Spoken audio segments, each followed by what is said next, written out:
I le anganga whaaloalo mātou te fia te o wholofa ma whaatalo whātu sa mōlea tunu pele le nei tae au.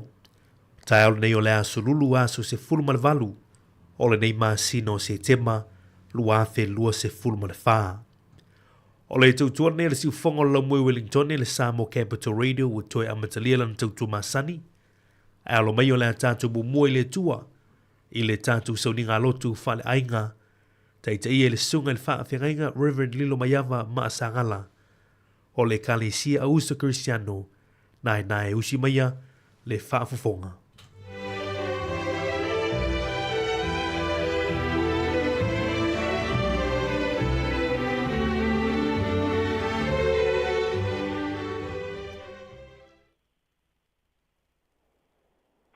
Iau te whatalo whama whaafelo iatu wa ia o si tātou o tunu o mwhai o nāu lia le lea sifou. A malole o le sai whātai fo i le tua i le tai mai o lautou soifua ma sa mātou wala i le lea aso. Ia e mai se lava fuafuanga ma wha moe moenga o le lea tai au. A talo whātu fo i le wa i o leo whaingalu wenga tutofi le tua i lea i kālesia ma lea i kālesia. Ia wa fo i le vala wina i te au o le tua i le nei vai taimi o le soifuanga. Ia i le anga le nei o le tua i lo o soifuanga lue. Ia mai se le ola au auna i le aso ma le aso. Papitola o whatalofa i le nei tai au na i tātou o tu tausi tonu o tomalawa. Ia le nei le tua i lo tau wala whai mai le nei tai au. Maua so tau malosi. Ia wa fo i le nei vai tau o soifuanga o tātou soifua maola ai. Papitola patalofa i ia se tātou tunu wanga fo i se au mga ruenga le nei tai au. Ia lo whangia i le tua tiu te me whaiva ua wala au inai. Samoa, ia o mai a tātou tāpo i atu i le tua i le nei tai au. Tātou talo. Le tua lo mātou tamai. Mātou wa ia le mātou o fie o le nei tai ao no lo wanga le leima lo walofa. E ulawa ina langi a le po ua mapai atu. E whaafitai lo toi tai mai mātou le nei aso. Ua fuanga mwha moe ngā wanga i aisi o mātou watunu. Ia malutia lo mātou soifua i le nei tai ao. Alo whangia whi au mga ruenga o le nei aso. Poi ma leo e lau. Ina tuai na mātou sauninga i nei tai au. Ia whatasi mai lo nganga ia i mātou. Ono lau suapa Yesu. Mātou wole mavala au tuai. Amen. Tā tātou tāpo i atu i le tua i le vi inga ua tā tena mo tātou.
Ia le amaua le tātou tusi whaitau le nei tai ao mai le tusi a Filipi a lona mata upo e whā.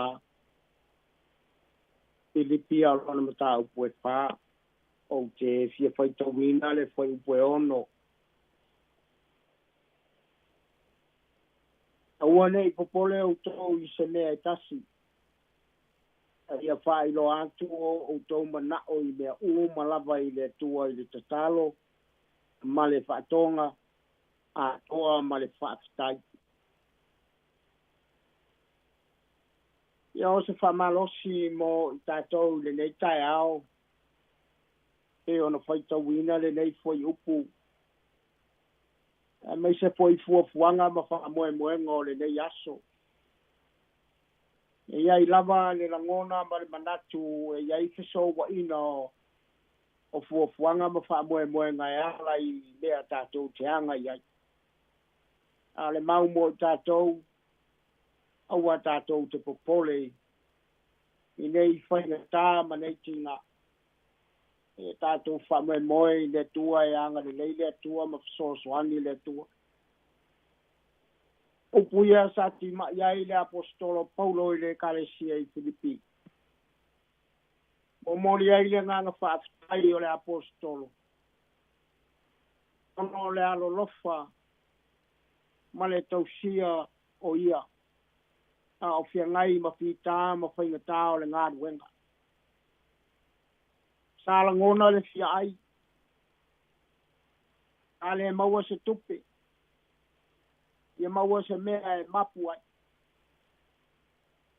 E sa ia whaafitai a le alofa tūrai o le Kalesia i Filipi. Ona o mea sa lātou wanga le rei ai ma fōa i a te ia. E leo le apostolo Paulo. O te ai o iatu i a te oe motia. Ai o iatu fō i a te oe sunetui.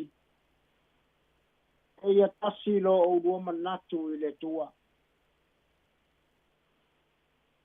Ia ngā rurua e se awala e mawhai ai o na maua le lofa ma le fia e au na ai le umaua mai e le tua mo tātou. O lea le nganga sai le apostolo Paulo. Ina ia whai loro tātou oli le li i e le au noa.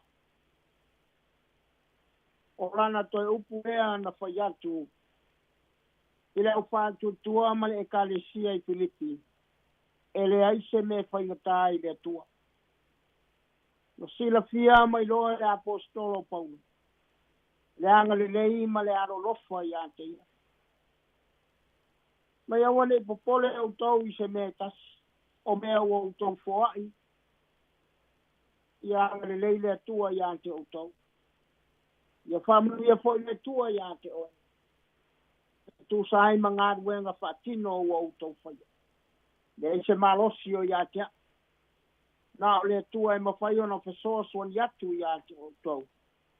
E ala ilo o tau o lo. Rofa tu la. Landa te taro. E sanga whamalo si e pea e whai ale ngad wenga. I le whaatua ma le tari tonu moni i le tua. A wā o le tua o mai ai manuia. Manuia e whaasosoa mai e le tua mo i tātou. Mai sa leo ina fo iau e lo wa tua. A sa o mawhana whana lava o lana fisoswani i atea. Sa o mativa. Sa o fia ai. Sa o fia maua se fisoswani.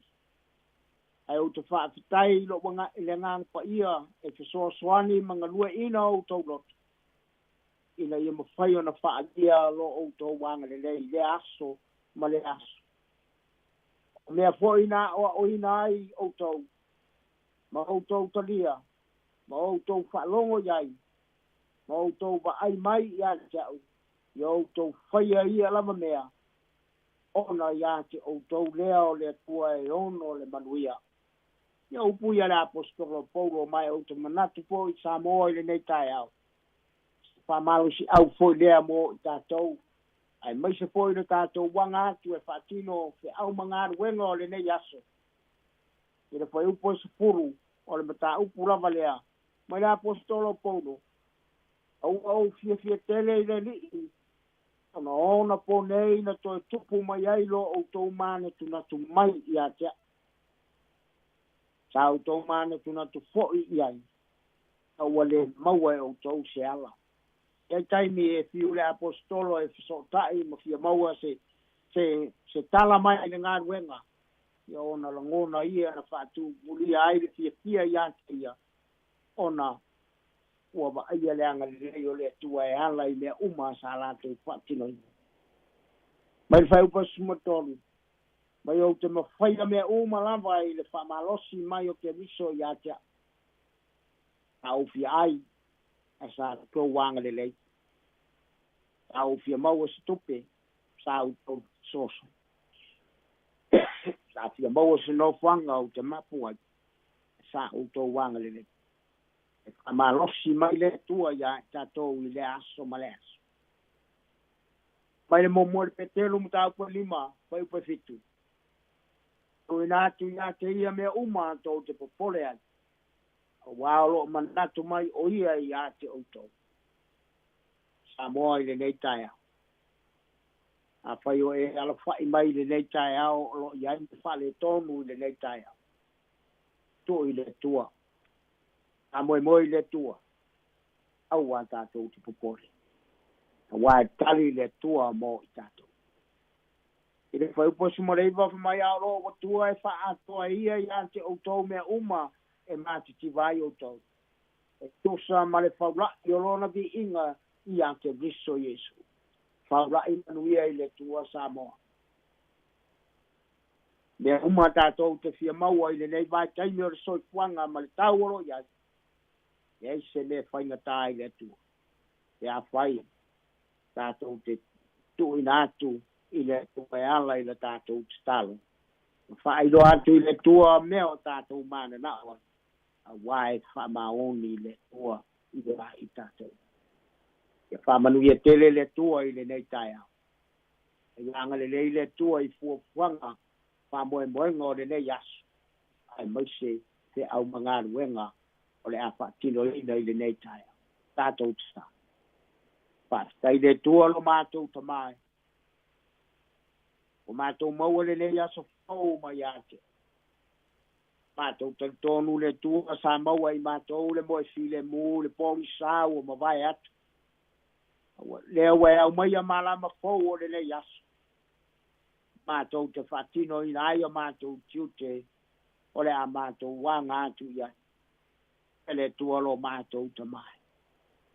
Tu i nātu lava lungo ala o feo ai sio mato o tunu ia whapeo na iai le mata ala iai le poto iai le whautauta ai maise le feo inga I lungo au wala tele baba pa tau mamao ni whaala me lave mani pua ngā e ono a ti ai lo mato ola mato wha moe ia te oe manui ai mea umai le nei aso ngā ruenga o le a whatino ina I le nei taia wa mai le poto ma le ata mai whatino ai fuanga ma wha moe moenga o le nei aso mai le wha maoni ai mato e whatino ai o mato titi ia whapeo na manuia ngā ruenga o lo wanga tu iai si o mato utunu pui ma leo e lau fi i atu si o mato utunu nei lau fi o le li I fuanga ma wha moenga o si o mato utunu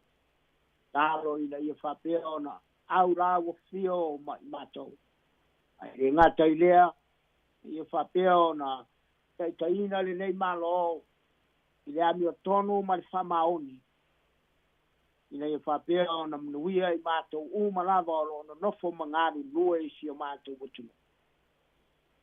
Pui ma leo I mātou le nei aso. Mana tua e olo whātou tolia I tonu o ai o ngasa. E tua lo mātou tamai. Pwesi la fia o mātou mawhatia. Lei lava seisi mātou te wala au masulu iai. Mana o oe lo mātou utunu. Iai lau whamalo longa I o mātou tino. Mau le manos. Ia wāpoi le whātino ino tiu te ma whaiva ua wāla au ina. Tui nā tua li ma ta mai tai fo mai. Ai mai se le whātino ino le au nanga I le nei aso. Iai le poto ma le ata mai le whātino ino tiu te. Ia whapeo na maua le saonga le mū nā I o mātou tanga. Poi ma leo e lau fio le nei aso. Nei ofisa whātala lau o mātou whaonga ina I lea tai au ma lea vai aso.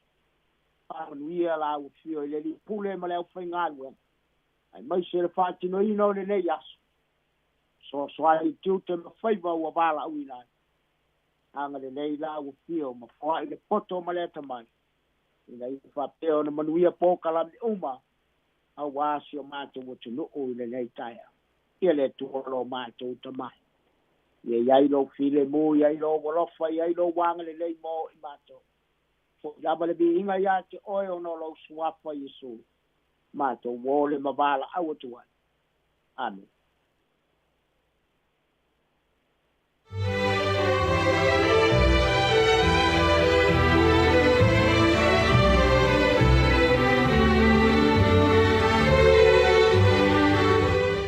Ele tua nei tai au Samoa le atunu pele o naua whaafonga le tātou tunu I le tātou sauni ngā lotu whale ainga teita ia le sunga le whaafengainga Reverend Lilo Mayava maa sangala o le ekalesia Augusto Cristiano nai.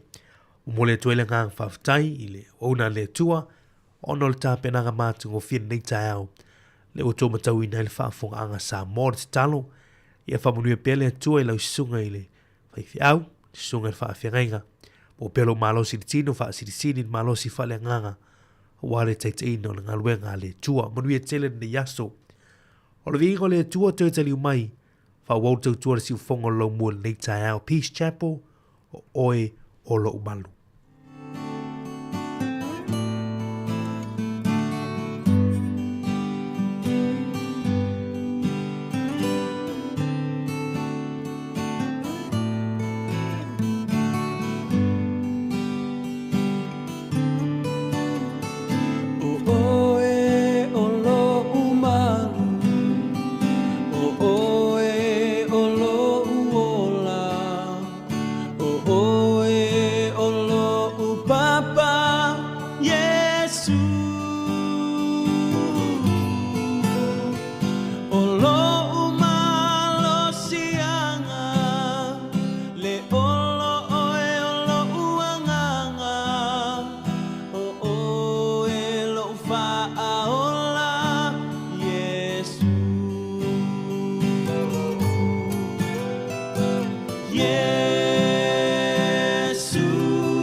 le tupu oe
O le tautua le si ufonga o le laumua o lo iai fo i le langolango a le New Zealand On Air.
sila mai pepare. O le lisi lea sala fai sa. Na avatu o te pese mai ai. O mea ia la pese toi, ele wa sala fai sa.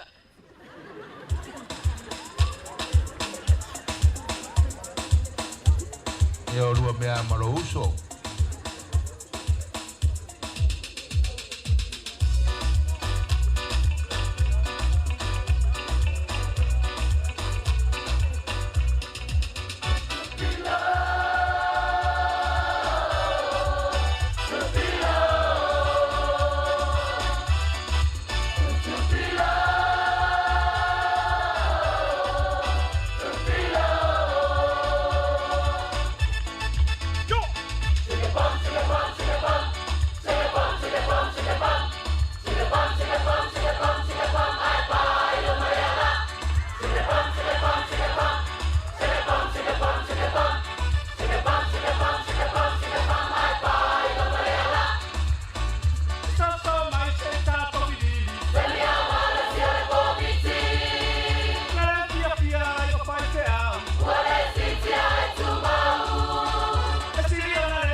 Maro baftai, pat mai baftai.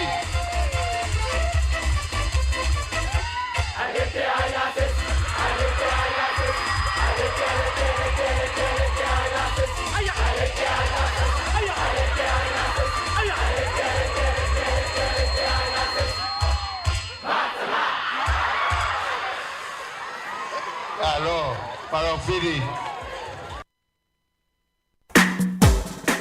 Ata o le taia, siu fofonga o le laumua, aso ngafua i le aso foraile. Ata o le taia.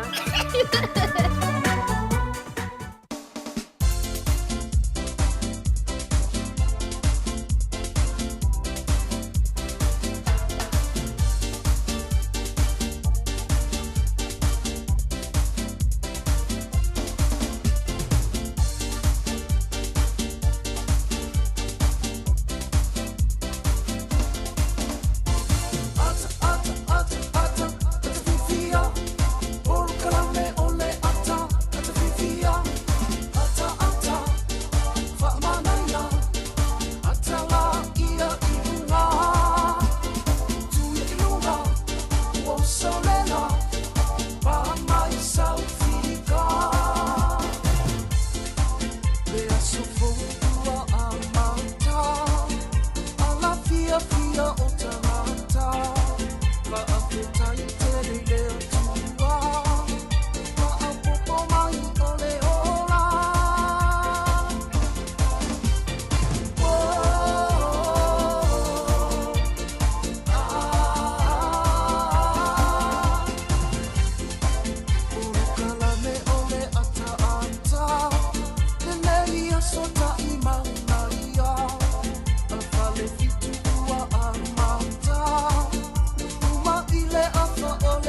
Ia to e whaatala whantu ma o wholo whantu sa mole atu no pele leo malei fo mai whanu ma fo nei aso le taon leo le aso lulu. Ia le aso sumal valo nei masino se te mai le tautua ma la wonanga le siu whongo lo mua.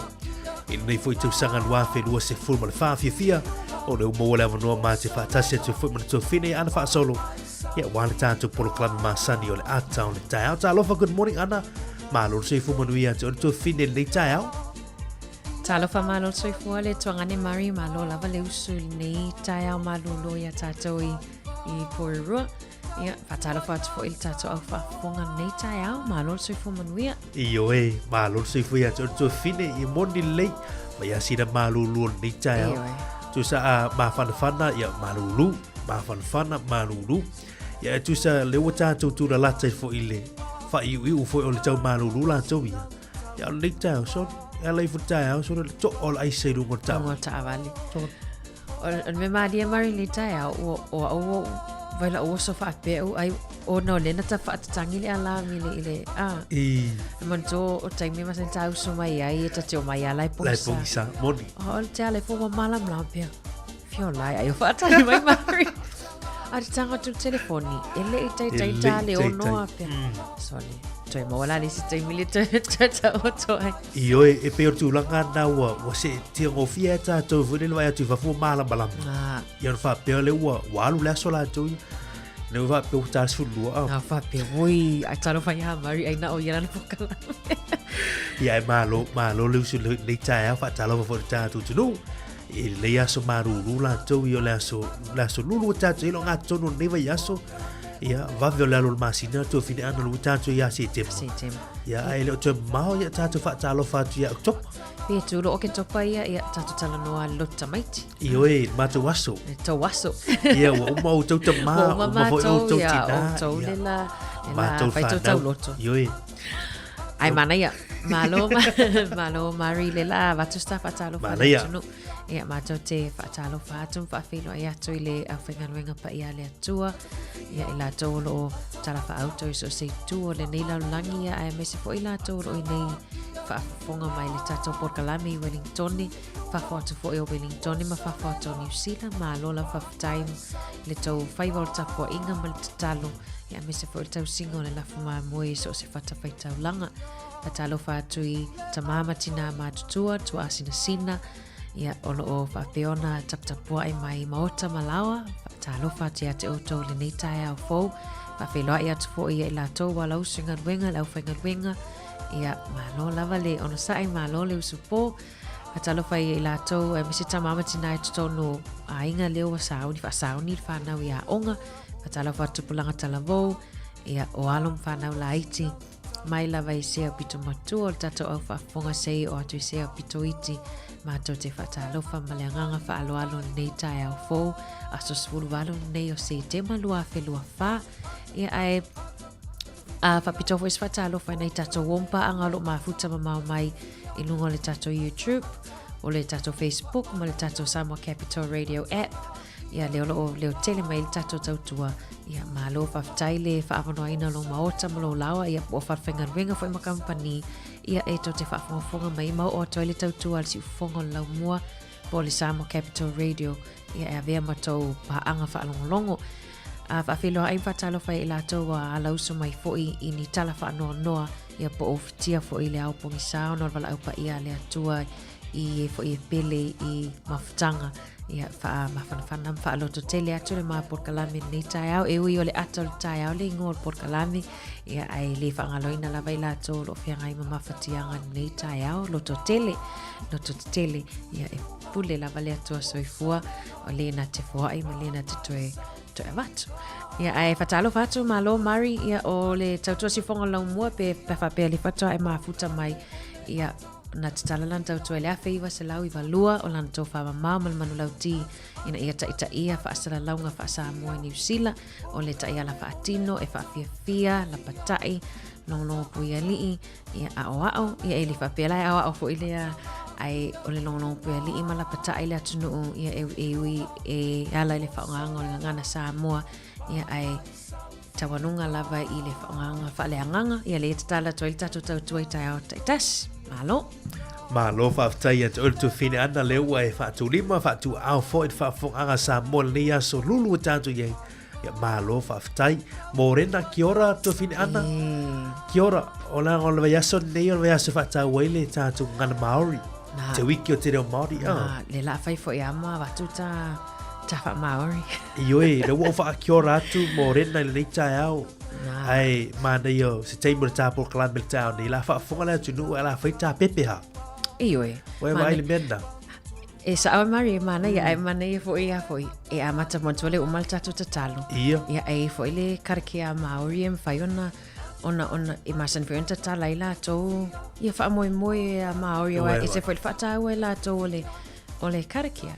Sa wai wai atu i lau wha Māori mai e se. E le tamai karkia leo te iloa mari e se whai atu se taimi. Ia, mana ia.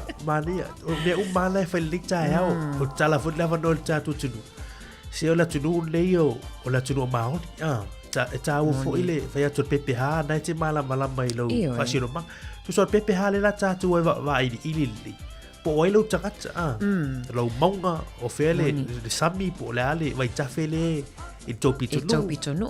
Ia o sua fortu a inga. Pe umana e a whia le pepe ha. O le mana ia Maria wai o alum whanau ia onga. Ta malana e matua Oi. I ta oe lato le mihi. Mihi.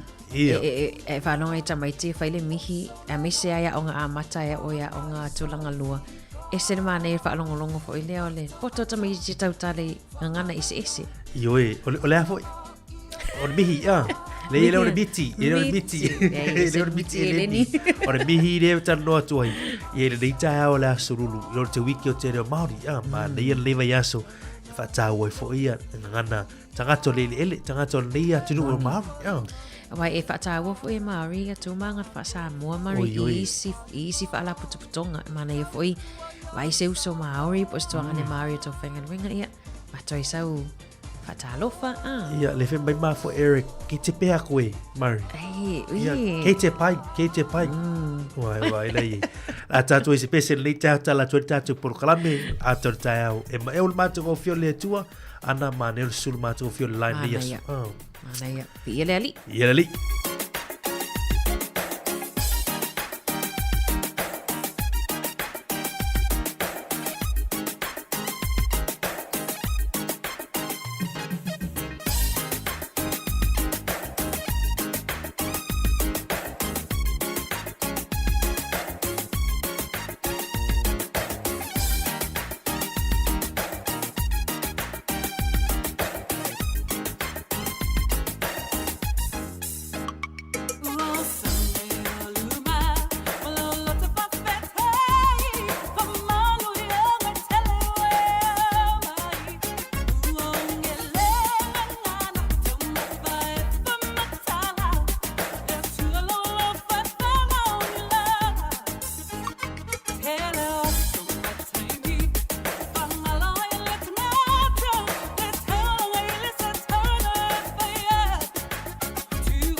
Toe whatalo whato se vaenga I le talo le tau ia ma le talo le tai mo Wellington I le aso la sosfulu valo se tema.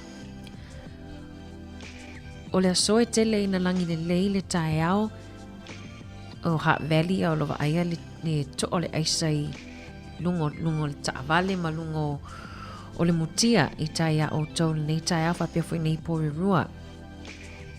Pasoro tu lawa uli anga ila fiafi langi le lei e a waoa lawa uli nisio vaenga Wellington ia pasoro tu ila fiafi. O le fuol e a malulu I le aso e iwa. Fuol e a mafanafana I se fulu tolu. No so ele lai le kuata te ele ono le tai au nei. Fa moe ngoto I le kuata te ele ono le fiafiana nei. O le aso atae au I o le aia nei ti munga sulul matau lai nisi o taimi asfaraile o le amatua I ti munga lava I tu sa I mawha maunga mana ia langi lei o le whai ungon vai aso la stona I mala sa ia e fuanga ia I fuanga e me se fo I tanga lava ia a tono a inga.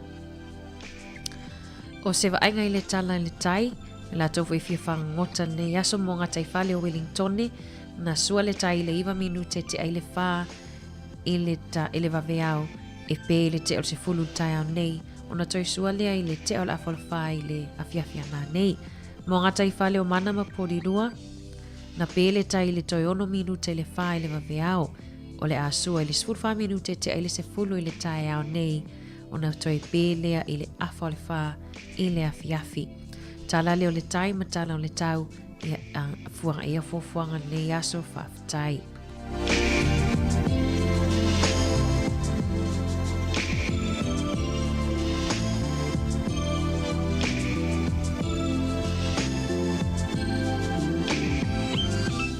Toi whamalo atu ia ole ainga I swingo tupe pe ona whamauina I whamaumaunga ia pole upenga te whailangi a le whale tupe le ANZ.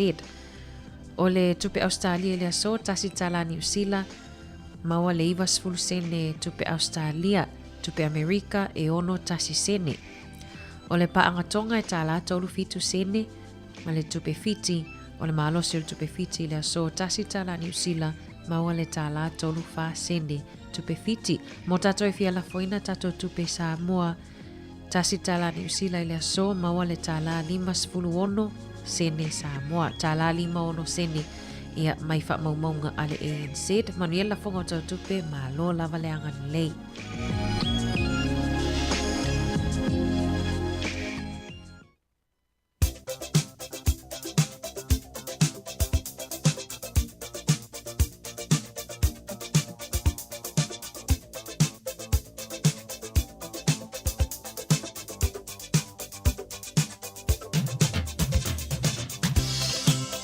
O le avano mo whamleanga o sui foma so whanau mana tua le tātu I meli a so whanau at samoacapitalradio.co.nz e mwhai ona tu mai eisa o whamleanga e tōla lo ina tu lunga o le tātu polo kalame.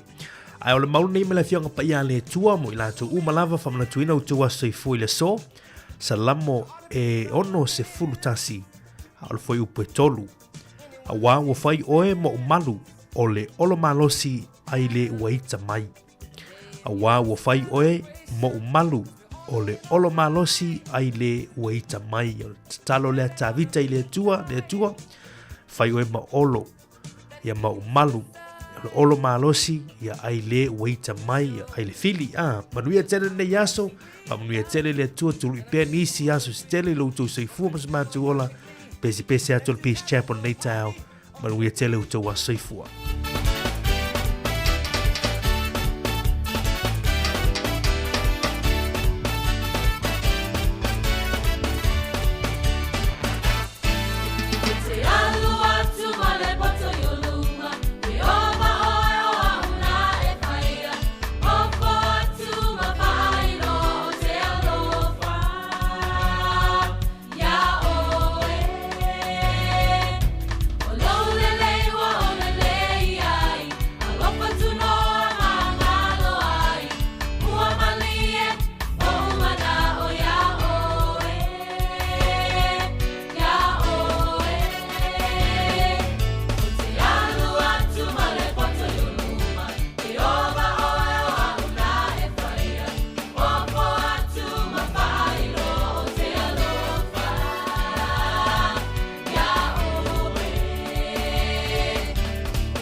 e toi whaatala whātua se isi whapoponga o mena tutupu po o tala whaasolopito fo i mena tutupu lalulangi ia ma New Zealand e mesi fo isio tato atunu i Samoa i le aso le aso sifulu valo a se tema.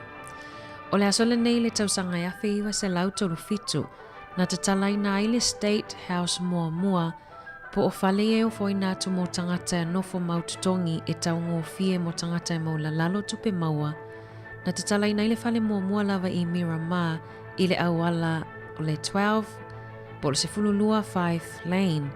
Na fisosoani le kapineta e ave mea fale a tangata ia na nonofo po na mua nofo ia le State House mua e peo na whaamawina i whaamaumaunga.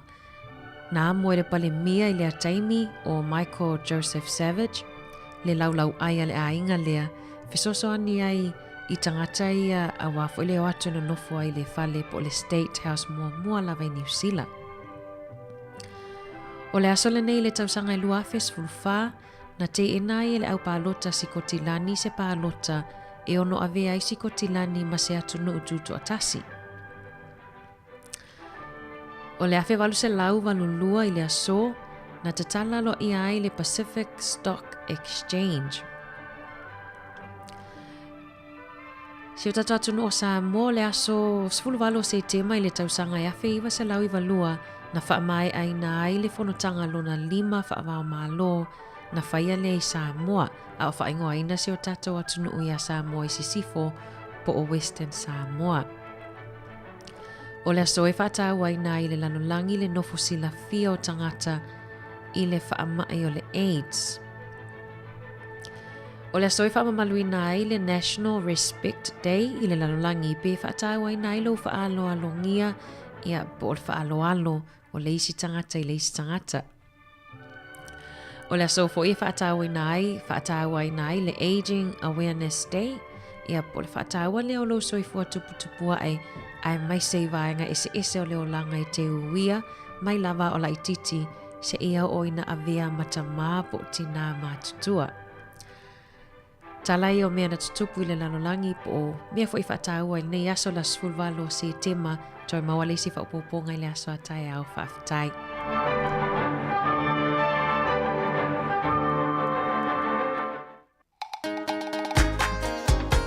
E tolu se fulu afe tāla le tino i tupe ua tapena le Digicel mo lana promotion e fesosoni ai i le taumata o le soifuanga le nei vai taimi. E tolu whailonga tupe ta i 5 se lau tāla cash o le ase ina i asa whareila ta itasi mo ni usila ma au se tālia. Na le whaatau lava o sau top up luas fulu tāla pe siri atu mai whale o lo masani pe lafo foi online le Digicel Pacific o na maua leo lo avano le sei. E te avano foi e a lafo sau se leni le my cash le Digicel Samoa whaonga i le tautua le ClickX Pacific. Lafo nei loa sau top up luas fulu tāla pe sili atu foi pe whaonga le ClickX mo tupe lafo i le my cash alu ainga i Samoa ma isi atu nu o le Pasifika. Mo soa whanoa e te manu ai i whailonga tupe tolu ta i 5 se lau tāla cash i aso whareile ta itasi. Mo nisi whaamatalanga whafso ta i le telefoni o le o valu se lau tolu whawha whalua tolu o valu se lau tolu whawha whalua tolu seki a le Digicel.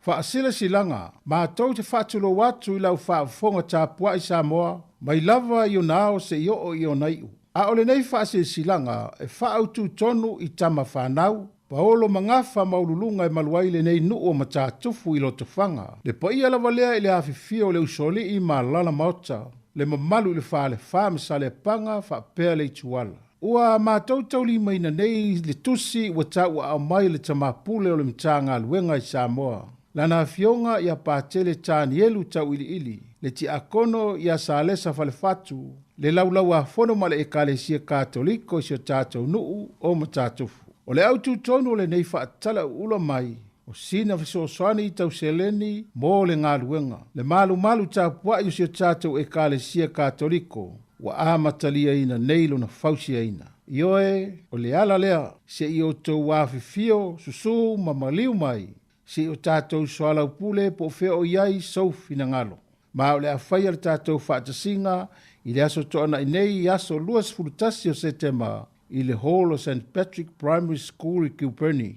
I le tūlais fulutasi i tolu safulu i le tae au. Tuatusi, 5 Rongotai Road, Kilperni, Wellington. E te talo pea ilo tātou mataisili ilo nā lofa whaawau i lo o tau soifua masomato wola. Ina ia tātou whiailoa ai fia i le aso. Whaafitai lava o lii mawhailaunga o sia tātou nu. Molosi la fia atili, whaafisto tai mai le telefoni lea. O lua tasi, o valuiva. Tasi, lua tasi, valu tasi. O lua tasi, o valuiva, tasi, lua tasi, valu tasi. Whaafitai lava.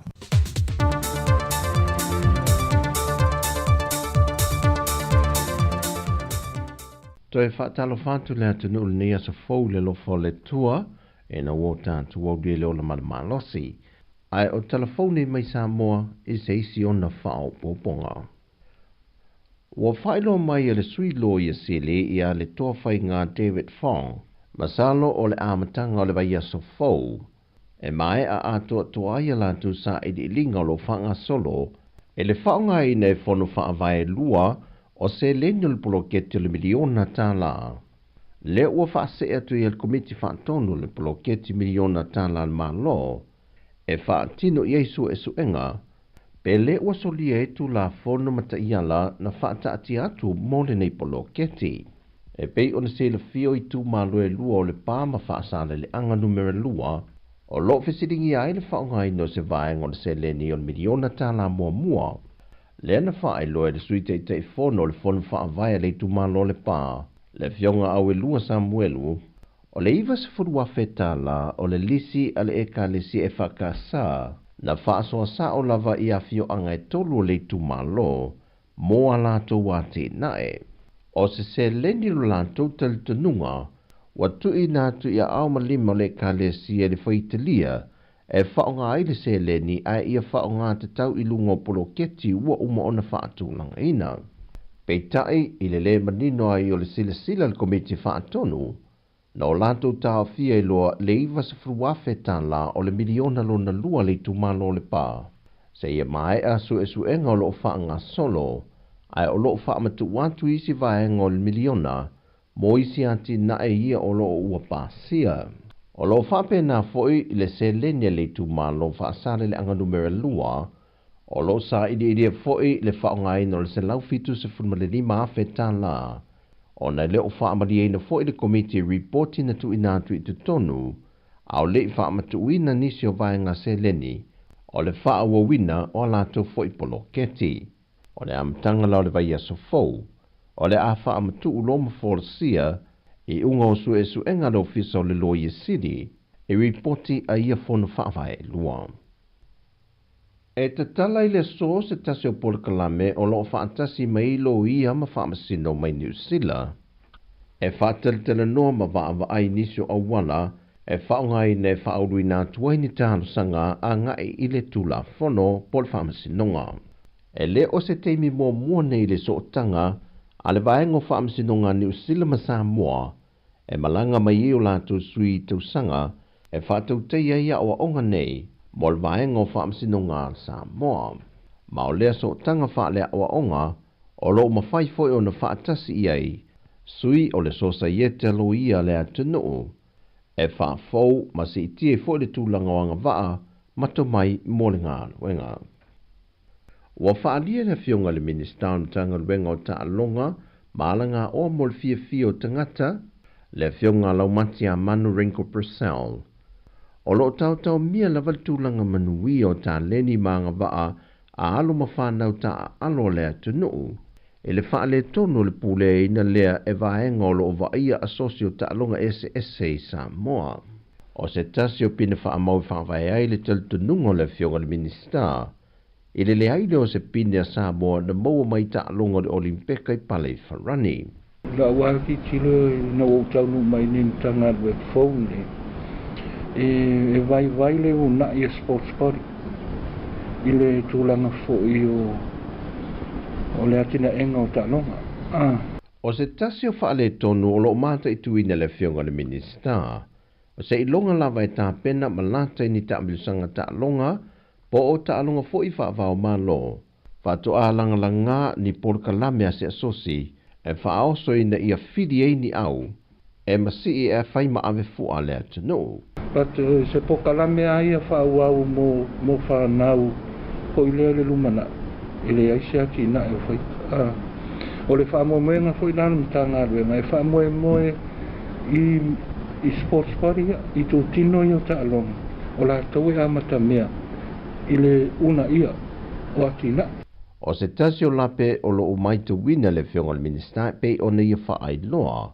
O nisio i lantou ia o lo ita ia asosio taalonga SSA, e le o lava lo lantou to mai malasi le fia poanga wa afoi. E lātou te tapue nai i a ngai pe i luma, le luma nai o ia taalonga, e mawhai o na tau whetuli whaatasi ma le laasanga, o lo whaongaina e atunu o langi.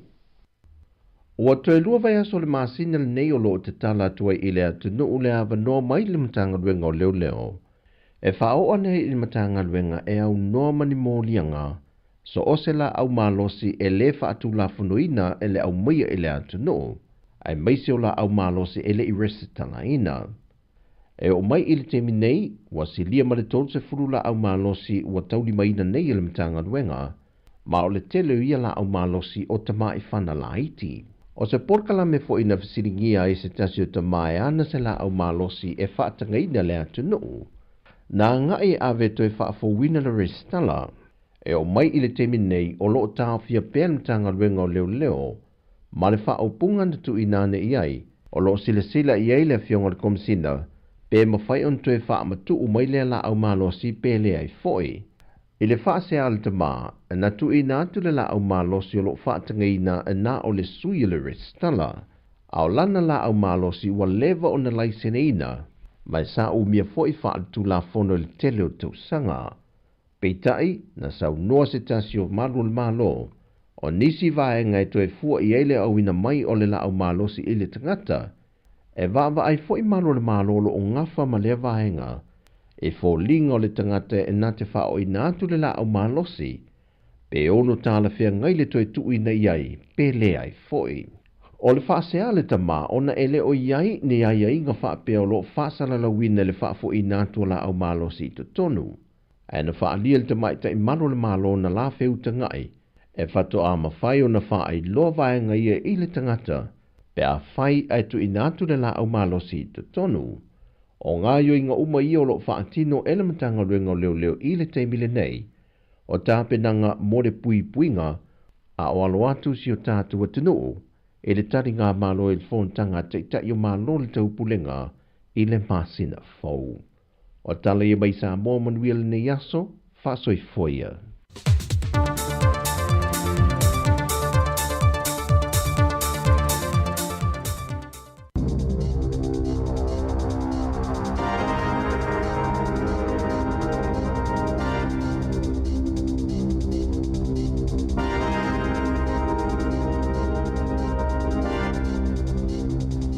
Morena tēnā koutou, ko ngā rongo kōrero mō tēnei rā, o tala fau mo le nei aso, se fulfito se te malua whelua whā, mai le si ufofonga o le laumua.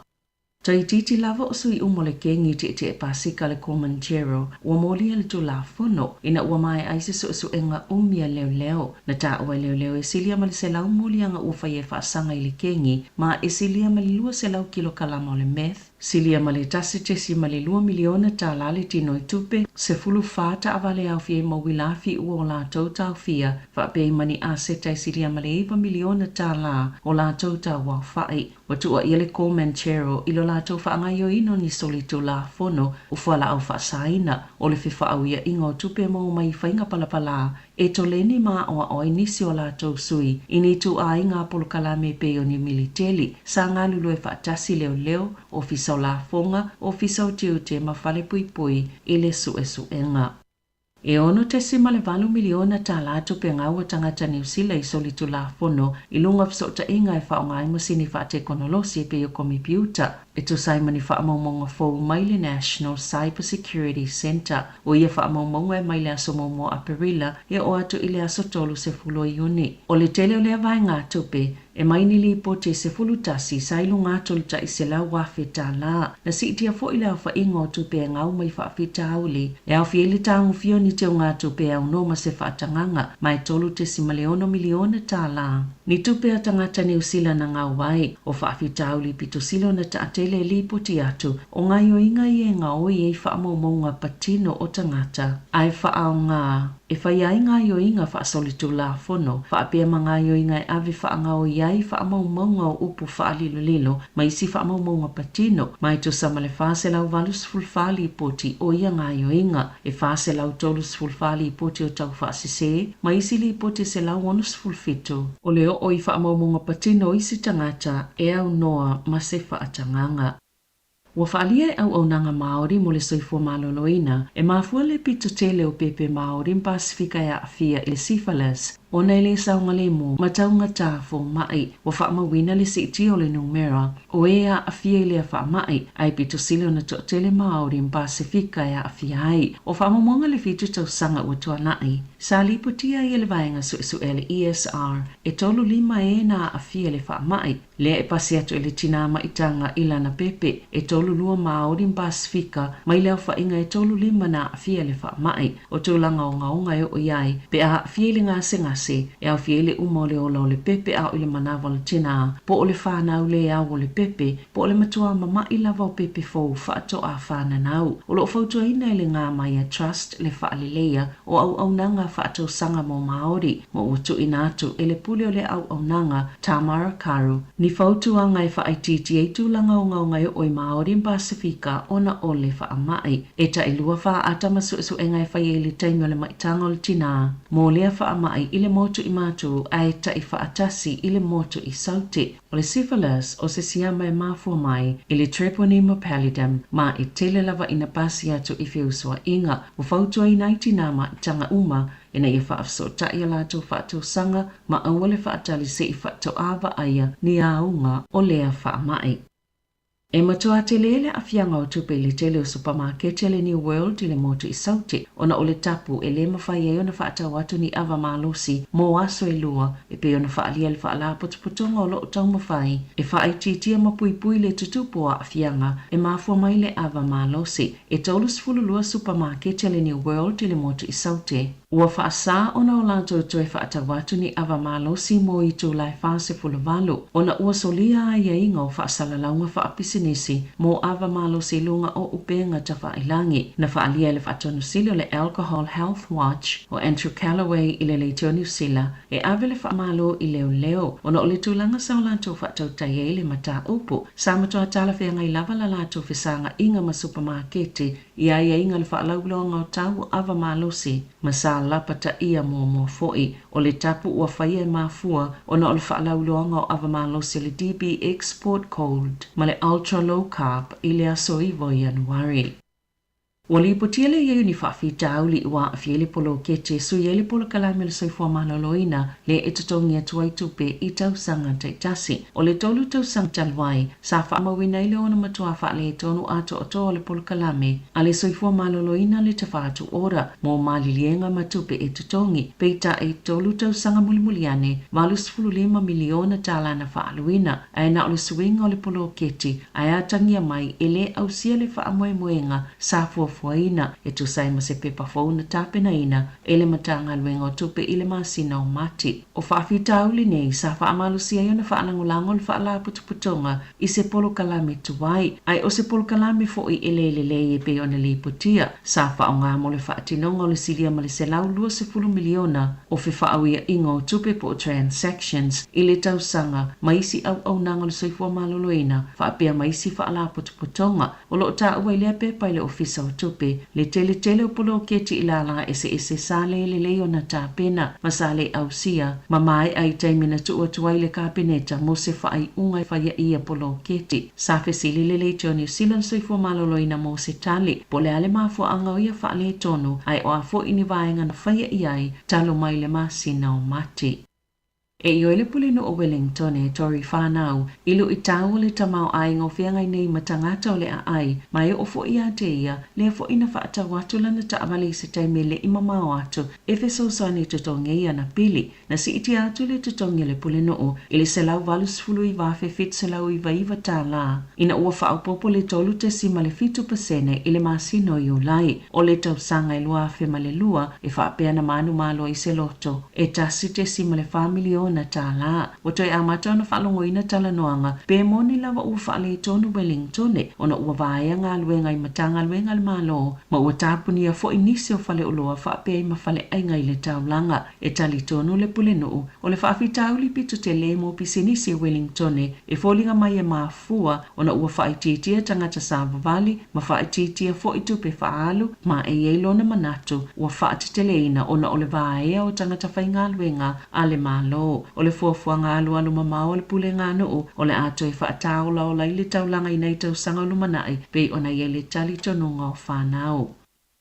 Ua te enai ni tangata se to otolo ni molianga I whaasanga ia I lātou. I le seseo tu ua inga na whaia ia Alan Hall. I le vai tau le a whiwa se lau walu se fulu. O le tasi iwa walu lima na whaasala ina I le o langa ato le whale pui pui. Alan Hall. Ona o le whasio te tangata wha moina. Ia Arthur Easton. Peita ai na toi whaale au ngā ina le wha amasinonga sili I le luafe lua ia whaai unga. Matatongi I le 5 miliona tā lao se taui. Ia Hall. O le masino o kuso na whaailoa I Paul Basham le komesina lango suenga. Le moli ai o tau le ai to otolu. Sa mawhai o na talia e whaamasino li I mua Sandra Alofi vai. Le talo sanga tau le lea. E le tūla iai le whaamasino nga whaitu malo manukau le tai au le salua o na o ngase. Masa talo sanga fo ia la tau lo ia. Ina I tau fia le whailoa ngā suafo ia tau le lea. Masa talia ina e whaamasino Alofi vai. Masa whaapea fo ina tau fia le whailoa ngā o la tau ngā luenga ma o la tau molianga. E toi tū lai I le whaamasinonga I le asolu Fulu Ivo Novema. Sa whaalia le talia le le tangata tā whao mai whafo. O se tau po o se tupe e totongi e ulu whalea ia mai moa I le whale mataanga o le te papa I Wellingtone. Sa amata mai le asolua o na whesilingia le au whai ngāluenga le te papa tangata asia siatu po o whea malanga mai ai. O tangata asia si mai tutonu lava New Zealand e mawhai o na ulu whale au noma se tutongi. Ai o tangata mai whafo e te tau o na tutongi le ta itolu sfulu lima tā la. Na tā ua le leitio New Zealand o le tala ni tau le ana malanga mai Amerika e masani I tupe tutongi lo la tunu e mai moa I whale mataanga na tā ua fo ini tamaita I mai kānata e tau ngofia tuli tolus fulu lima tā la e tutongi I le te papa na ilo isi whale mataanga ilo la tunu.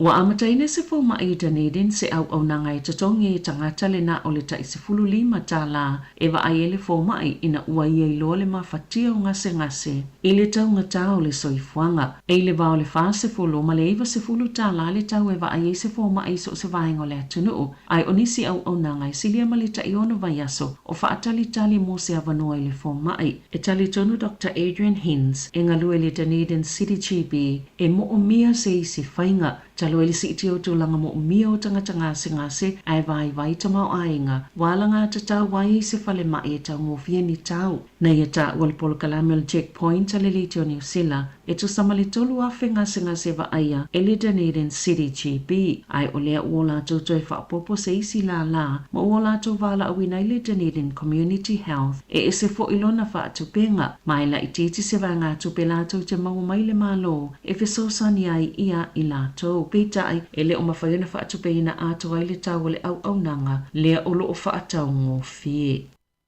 I whawhata New Zealand, ua pāsia le maoto sui ale United States se pili ala ngā tatau wai Iberosteno Amerika o nā atia e se tai ala mo whai ngā pā anga ma le Pasifika. A whai e pāsia le pili e vea matu la fono e au ona ngā lulu e whaatasi le Iberosteno ma le whailautu si o le stete e tā pena matu ina atu I komiti. E tāla whea ngai ai ale kone ke resi se tai ala e whaaulu talaina Strategy for Pacific Partnership po tai ala mo whai ngā pā anga ma le Pasifika e te tau na whaatau no mua a ole I o le aso mua Januari luafe luaono ma ia ua fo ine isilia ma le aso mua Januari luafe tolu se fulu. Olo o whailoi le nei pili o le a o fiaini ta ia lai whaalau tele le so utanga mo le United States mātou moto le Pasifika. Whaatasi ai ma se fuafuanga e tali ai whaafi tauli o lo o whiangai ma le Pasifika ia o fiai whaalavlavi whaale nātura. O le a o fiai fo I ma se vai ngau ili o mo mianga ma matati a fia au sia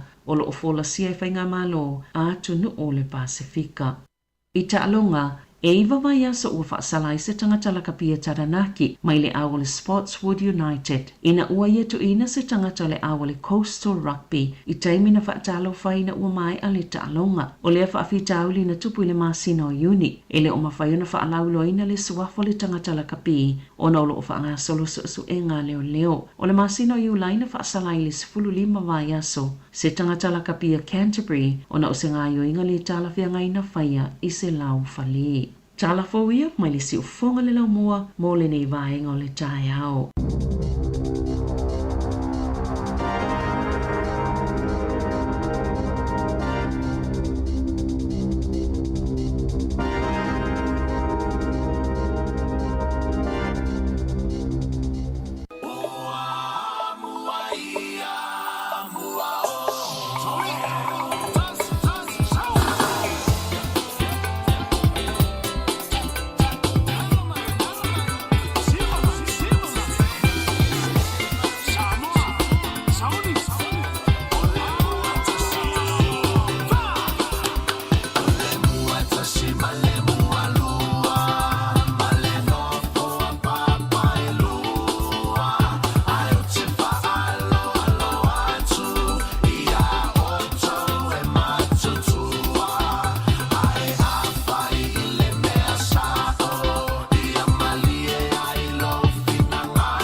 20 minute te ai le tu lai valu le nei tai au tau tuati fonga lau mua po le Samoa Capital Radio i Wellington no na ofisa whaasala lau i man Kevin Porirua nei i o mai ale awina to le whapoponga mo tatu talafo por kalame o le ata o le tai au mga luto o lua tupea ma le tuanga nei a Mari Fai Valu whaawau le tautua le nei aso malo Mari.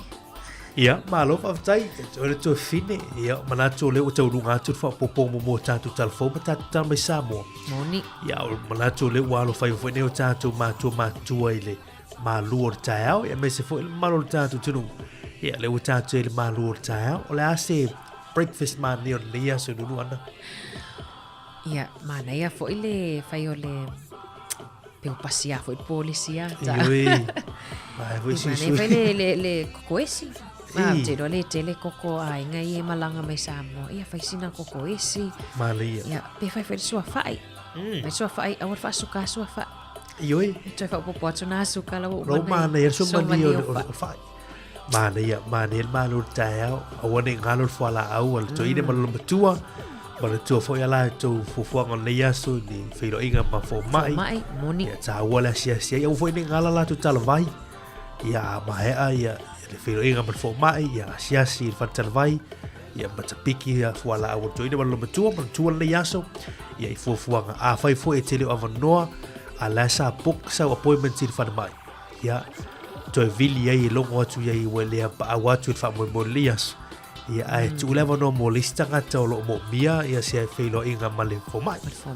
Moni ni mana ia fa manatu le Marina au mai ai fata wale piki o tato talavai.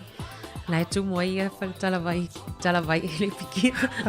Awai ele ia pe on tato lo le fa tu pe ele fa mek le te le fala au.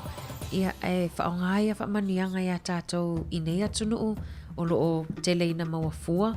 Ia nisi o fala au le tutongi na 5 tala. Mali. Ai e mantua Mari se tato tunu i Samoa. O nzole na tala ia la fionga ia la wano ila na alunga le na alo i Samoa la tue e se lauta la mon tupu ile pepa fo ile tas sheet e tasi fala. Tolu se lauta la le pusa fala au ato. Tawata au tato le mana i awane ima i mau awai e misilona piki ia ele lope alu umale la pisi ia vai ia umana na faima fala au ia umale au ngā umale ono maasina e au ngai ta ua tele fautuanga na ia nei aso tūlanga o fala au e matūlanga o talavai mai le fale talavai manu ia fo nei aso ia o ngā alum whanau tu fine ana le ua tapena tu fo ia whanau ia o ngā nei aso o nisi a mata la folvalo isi e tali tu laiva a mata o isi o tela i titoli tu laiva fa tu a mata ile a onga ia mon wea tele le yaso tama leite ne lei o sta i fa ya onga fa tai te mama tina morina o tau le a onga ta pereina foi o tau tama fatanga mon to for free lunches la ye le a onga ana yo se ava no ta o foi le ia la ye me ai mo le a onga se femeli stupe tina mata male ma sanion tutongi ave fa tawele lunch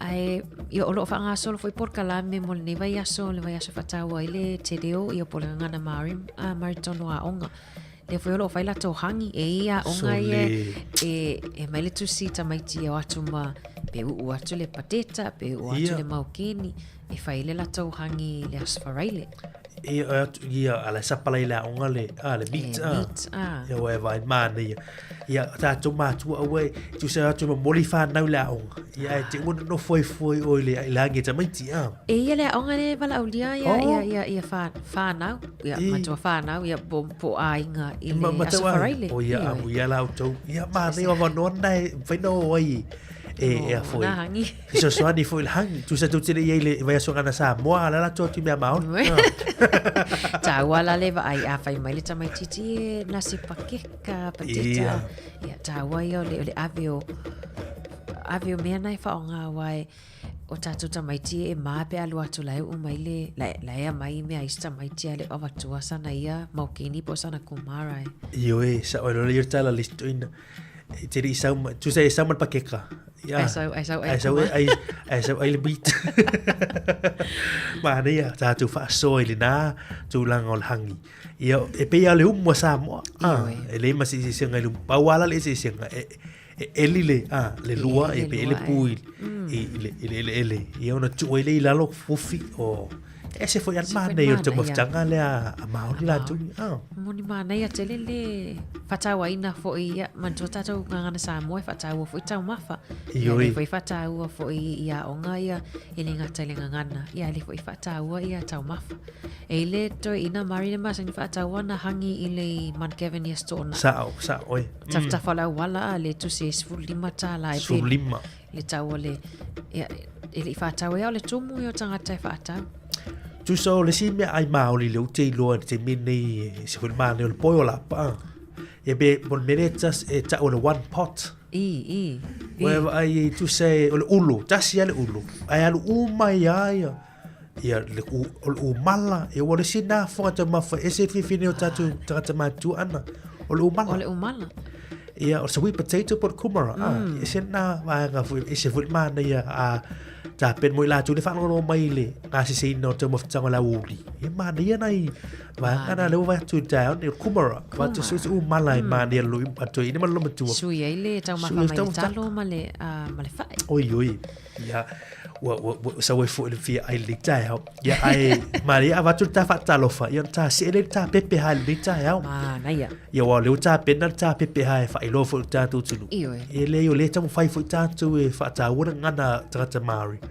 ta fenua ai fa ta lo fa mo ya ta psori mai va le ma fu ta me kirani ana yo e ma lo lava ta psoa fa ma fa ta lo fa tu ile paletua ia puao ma tasi ia le mafuta mai wainu yo mata fatalo fatu ia saulo Sam faia fatalo fatu ia fili malo lava soi fo manuia fishy suli vai timu seu fale fatalo fatu fo I le tinai a Rachel Sifale mafuta mai nai lungo YouTube I nai Points England I nai au kilani le tau fatalo fatu fo ia suli seu ia le mafuta mai seu fale malu dua tu le mafuta mai ia aloma mano le mafuta mai Napier ana malo Napier fa malo atu ia le falto ia Betty Nansen tea ia morena le fa te reo mai ia Betty morena fa malo atu ia puao leota ele fa mai puao se pa mai la se lo fa mau le la latu puao alo fa fo ia ma fo Eric le mafuta mai le tau o ala Yoane le mafuta mai I le te mo tae ma lu se fu manuia le soa o kala ngolango le mafuta mai lunga I fon maunga tu maunga ta lofa ma lu se fu manuia le tae fa ta lofa ia lai leota le mafuta mai fa o niuli pune yata ia ropeti mai lata le mafuta mai nai goodna Brisbane Australia na ia fa malo atu ma fa ta lofa atu fa tu ia tusa I saya itu wale ia male malonali ia polo na tupu na pos ia itu wale kasiano patalo fatia Lucy ala tipi Jolene Warmington malo manu fou au pepe malo fou tau ranga le ma manu fou malo se fu ni tau mo le fa forma tato tu o le upega tai langin na www.pepeha.nz se tasi o pega tafai langi Maori le o mo fai e tangata New Zealand yo so tangata no wa e mo mia le pepeha ia pe tau tusa pepeha mana mihi ana moni e tai tusa ele ia masi sisenga ia au tusa au ngole fa mo e fa ilo tangata e pe o le vanga mo mua le fa ilo se marai e pe fe lo I fo nisi tu se te lo mala mai lista tangata le te lo no pinni tu lo le pepeha por mihi ia tu sa le e malama tu lista moni mari ber pepe ha la vai fa ongai ta matutua e be o alom fa na u fa to atau amata ona ole mihi e te fa along lai ta mai ngola to tamata mai ngola tina ole a onga ia be la ta to ia ta on fa ta to pepe ia maria ole pepeha.nz la mata no tu ana le mo fa ona e anga ye le la sa ma ana fa I ma pepeha ni tau le la to la lo ina tu foi e pei tasi lua tolu fa lima ono vai ngoli pepe ha tu sol fa ta lofa ia ona ta ole ole monga ole monga tangata e o foi le sami po ole vai tafele tono topi tunu o fere nu e te sauai ia ole fa ai o tu ainga po le ngor tu ainga ia molo suafa fa mule ia tu sala wo le tu wa ya wa ya te ilo ya ana po na tu wa ya nu sa mo ma ale wo tu ina e onu mele tu no foi ni por rua tu sala ta okay la ya ala fa tu nai tu ya mata mai la pepe ha ana si fa fonga la tu la pepe ha ni ta ya ai si vai pesa o ya mala ya malo mari ya la amata ya kia ora tatou ya ko te rangi tuhi te maunga ko rua mahanga te awa ia po le vai tafe no pori rua a hou ko le ataua sua ma whaasolo toku whanau ko ana whaasolo toku ingoa. Mais popo mana ia pepe ha ana. Mana ia pepe ha le la tua pepe ha Sau e mari. Kia ora tātou ko rangi tuhi te maunga ko te ararua o porirua te awa no porirua a hou ko whaivalu toku whanau ko mari toku ingoa. Ue vai lei. Ue vai lau pepe hana ni tau. Mana ia tusa o le whaperitania le sa wai i greetings all. Colonial Knob is the mountain. Te ararua o porirua is the river. Lono winga le awa lea tātou porirua hapa. I'm from Porirua. Whaivalu is my family. My name is Murray. Ue vai mana ia pepe ha maori lui. O le vaenga tāua i o le vaenga lea Murray pea tātou no nofoma mai loa ia tātou pepeha ona ai alo nei whaatasinga ia tusa lawa pe ia i tangata leo ni Māori e whaimia vaenga i o introductions po taulo ingoa ma e te whaalonga i tangata ia e oi palalangi e whai ala tau pepeha peo se tu maseanga whaaloalo fo ilea mo tangata whenua ai mana ia fo i te tala ina Māori te no le woro vaenga i esu e lato pepe halungo le upenga te whailangi le na e tango whaita. Neia. www.pepeha.nz ia o se awa unanga fua e le se tongi i tūlangana. Ia esu e lau pepeha ia peo le ue whaalongolongo mai le watu ina atu. Ia ngō le maunga, le ngō le sami po le o ngā waitawhia lai i tōnuu. Whaonga mai sa moa. Ia o le ngō le tōnuu. Ia o le whai o le tau ainga. Ia malo sua whai whaamuni ai. Ia o mea umani. Ia se whaamasani ai. Whaamasani ai le ngana Māori. O le natunu unni. O le natunu a Māori o tangata whenua. Ana le lele. Tangata o le lele. Ai o le pese lea. Ia o se pese ua lofa ai le. Nei fwoi vai aso le. Whataua le. Tere o Māori. Ia tue taliu mai. Ia o le whaua ule o tātou whaasoi nisi o telefoni. Nei tai hau. Poi e le ngō le pese le ana. Ia tā poi.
Whawiwianga ia Maori leo whai ngoi ina o le po i e le nei teimo le tau luas furu tolo minute o te toi neo le tāleu li tu la e iwa.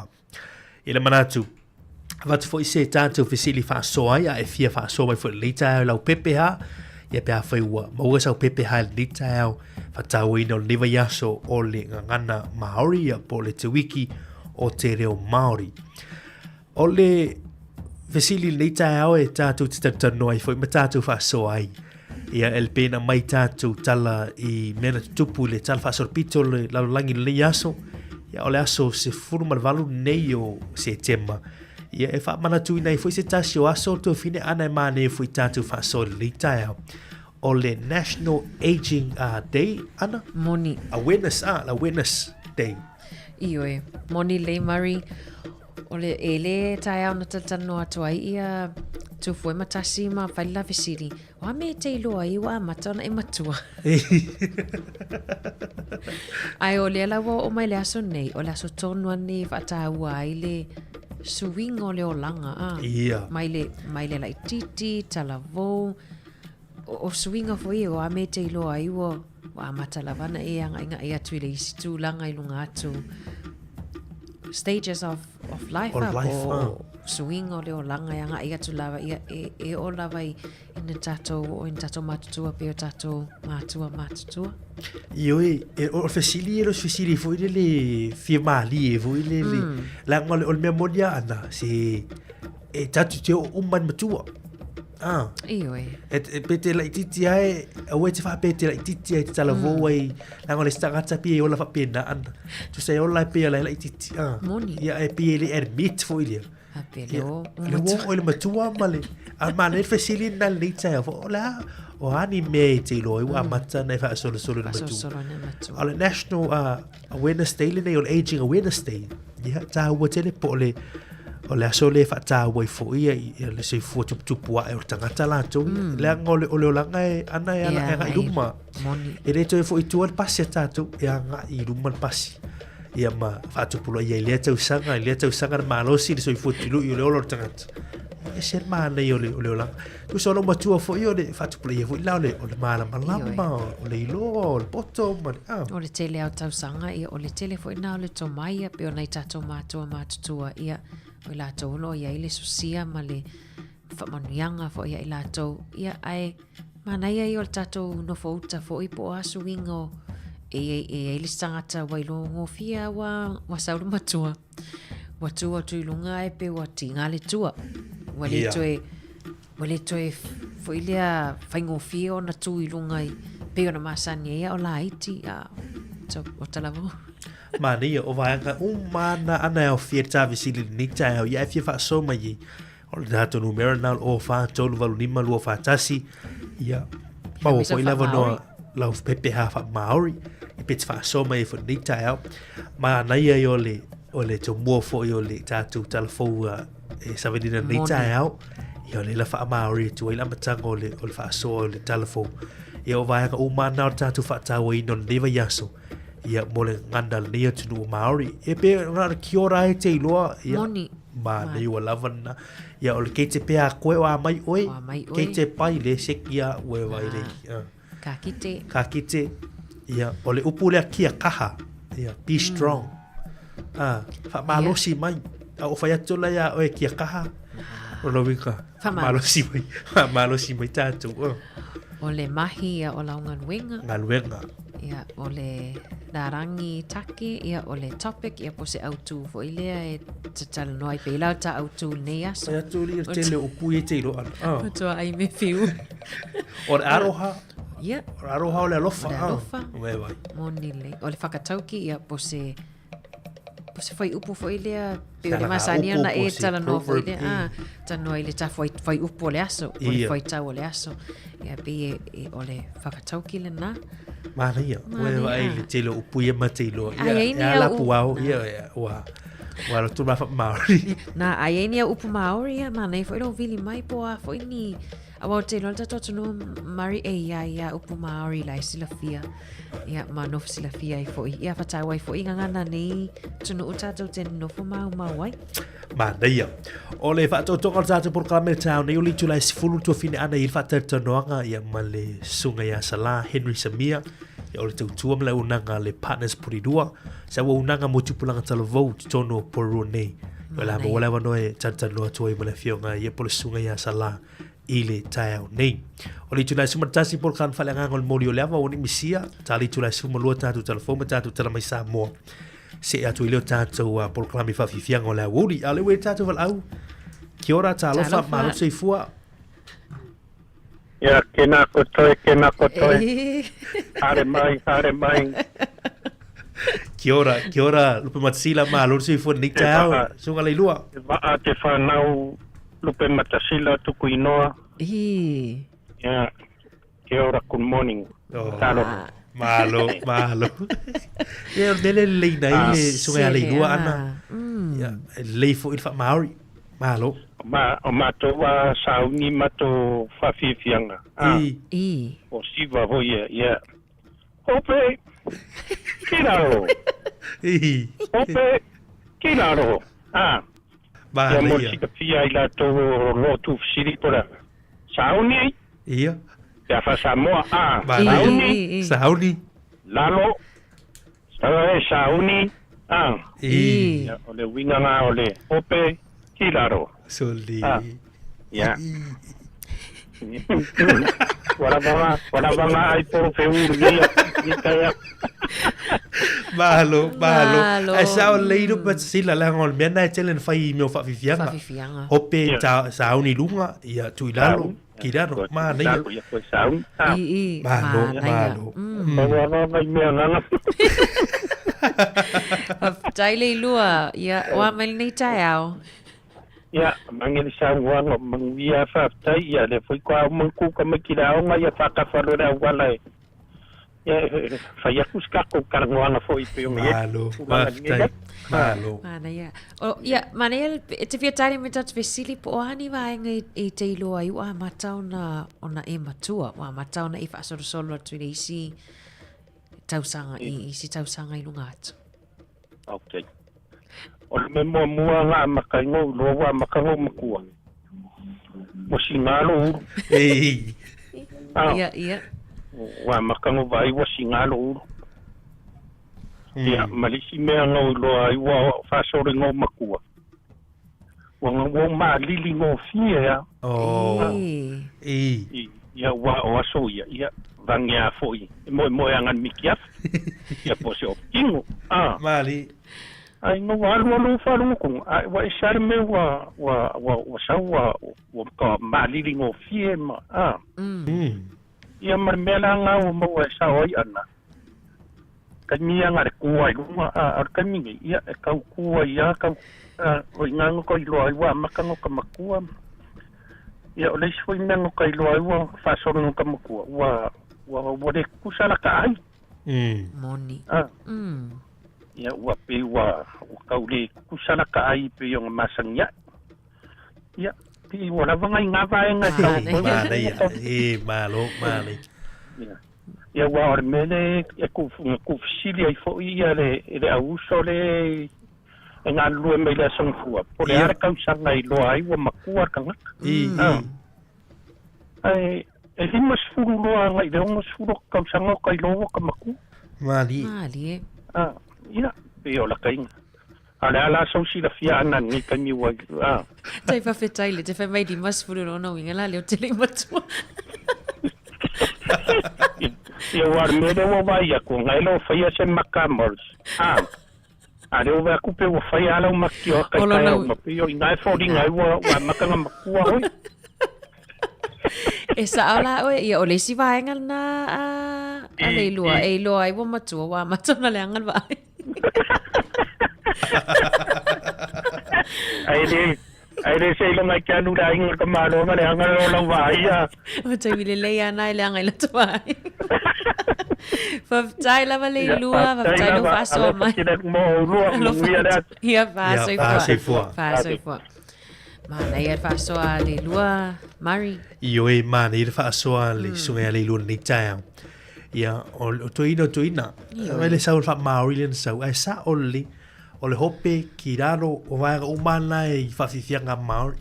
Pe tu uruma hoi lele i tu le pui manawa tūranga o le o ao. Ia, ki raro te tu i lalo pe o se me hoi lele ta pena i se whawhiwhianga sauni. Te ora whainga o le tulolo. Ia tulolo nofo. Ia, we sa oli ia. E tai whapena.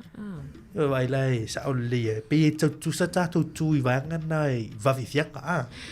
Ia leu sau uma mai si mau wha maori le tau le sunga le ilu. Ia malo. Au whaasoa mai ei fo i tūlanga fo i wai loa iwa. Wa amatau na matutua soifua ia pe o le maalili ngō fie. Ia o mai si avaenga ia leo. Tau ai maa mai malata matatiu.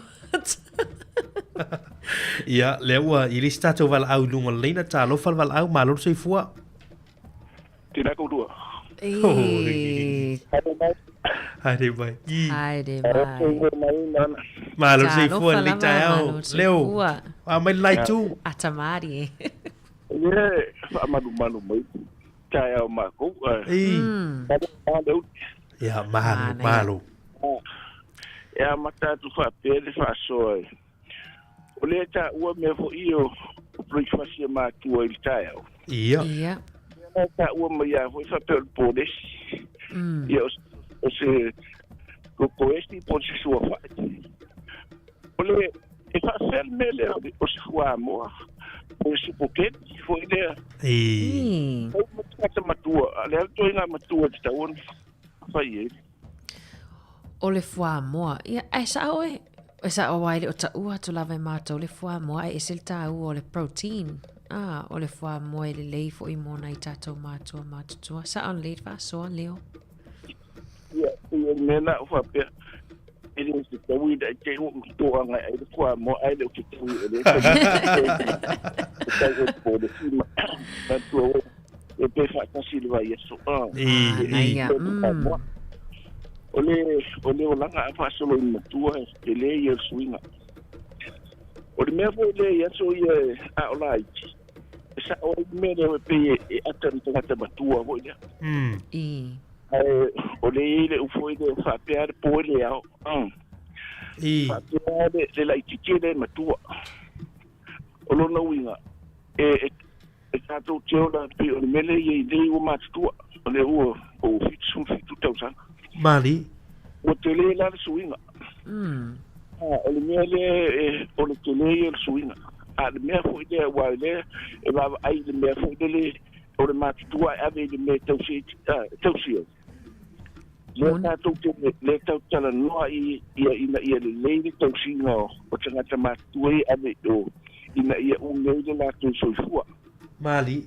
Ai wale o le tele el suinga o ue o talu na fa tau de fale che mo fa de taina o te valia o fale ele foi no valia ma salo la le ta pena va e de do por to valinga le ola le tala ni fai de sa to tau le valinga fale le ona le to ni fai de ona va se taina Mali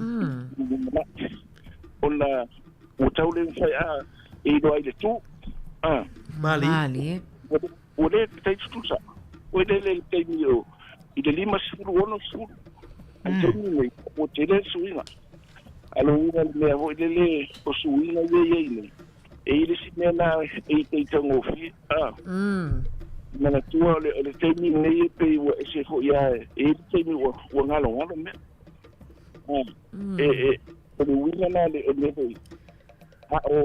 o tarabo fa wanga i pe o me fo de ya e ni tu pe teu e tu ia i fo de le pena tu wa me le ia am tu e le no la totas e o ia ta la me fo na le e fa pe e pala e te tawa na ye se si e va ia Mali no winga na ale tu langa na ye e te tawa na tilo i le valus furu o le a pa fa pe u pelo e tātou mele sa i pe o le fitu se furu pe a tala a fitu se furu ia a malis fu e o le maltinga Mali ele se upule ele se o le mele ia e ola a utinga e malosia a utele suinga ole utitusa o le sifo e le leia ma o lo ma fo se tulo e matua an toa le leia o isi tangata ta i watu suru la e fai tau fua i e mel tusi Mali o lo no winga ala e mau lo na malosia ale telo tangata e fip se furu lo amata lo na stelele suinga o le vai o le tautala o le savati o me ia la vea i tere tangata matu o le taimine uloa o mea vai Mali ia o si mea o le tua tu le sistemi o tinga le tu e pio suinga na ko le olanga e ta ua ho le mo le o la itichi o le o tala vo e ta ua na ola sta ho le sa mi i le taimi matua wa le ia se le matua Mali a le bunga le mele ia ta to te matua ta si de me o i ta to walo lo fo tanga te matu wai e ta to te matu uma la tsinga le ta te matu uma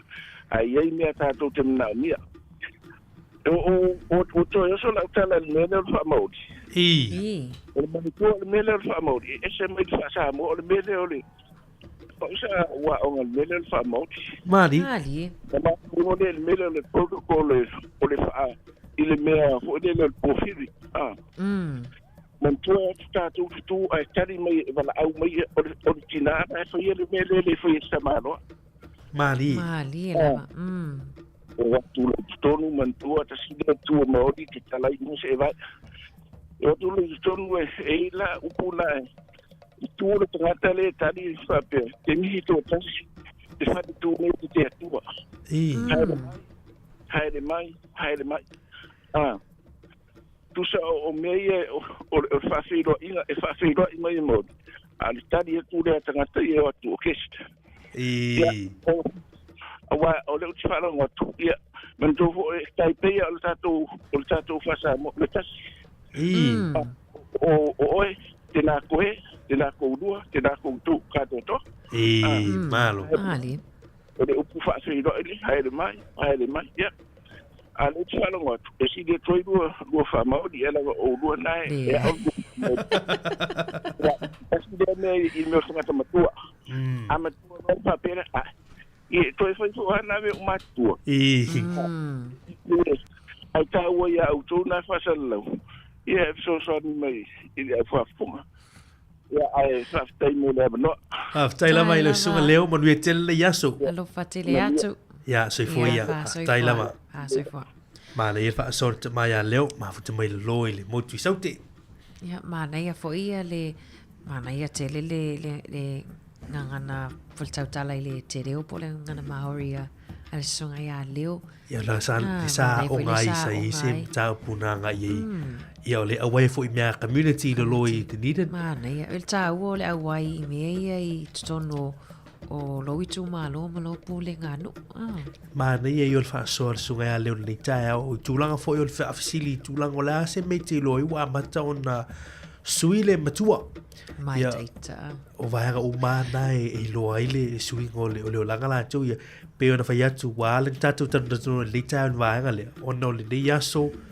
ile tala fa so pito lo langi yo la so fa tawai le ola tup kwa takata matua nga ya tu matua le national aging awareness day ya tawa tele after fo il sao tawa na yo tatu matua ya e mafu ya fo mai i bonga manuio se no se ainga ile to mai meze foi al fa auto tanga la ye na matua le to fala le to faia ila to wa ka umana le po i tono tatu ainga ya wai fa ya tu tala ana le ai le to fa mal fa tu tanga tawani o tatu matua e alu fa sa pasuit fa ngo mea tatu ainga e bi e to foi ta mai ti fai mea ai e fa mol malungan ya ono wa lor so ifua ma tu so nale i tau ungolo langa i umata tu i tau te aka i uman matua mana ia tele ioe marisa on le sau noanga ia fepena fo i peona sau noa ia le songa ia leo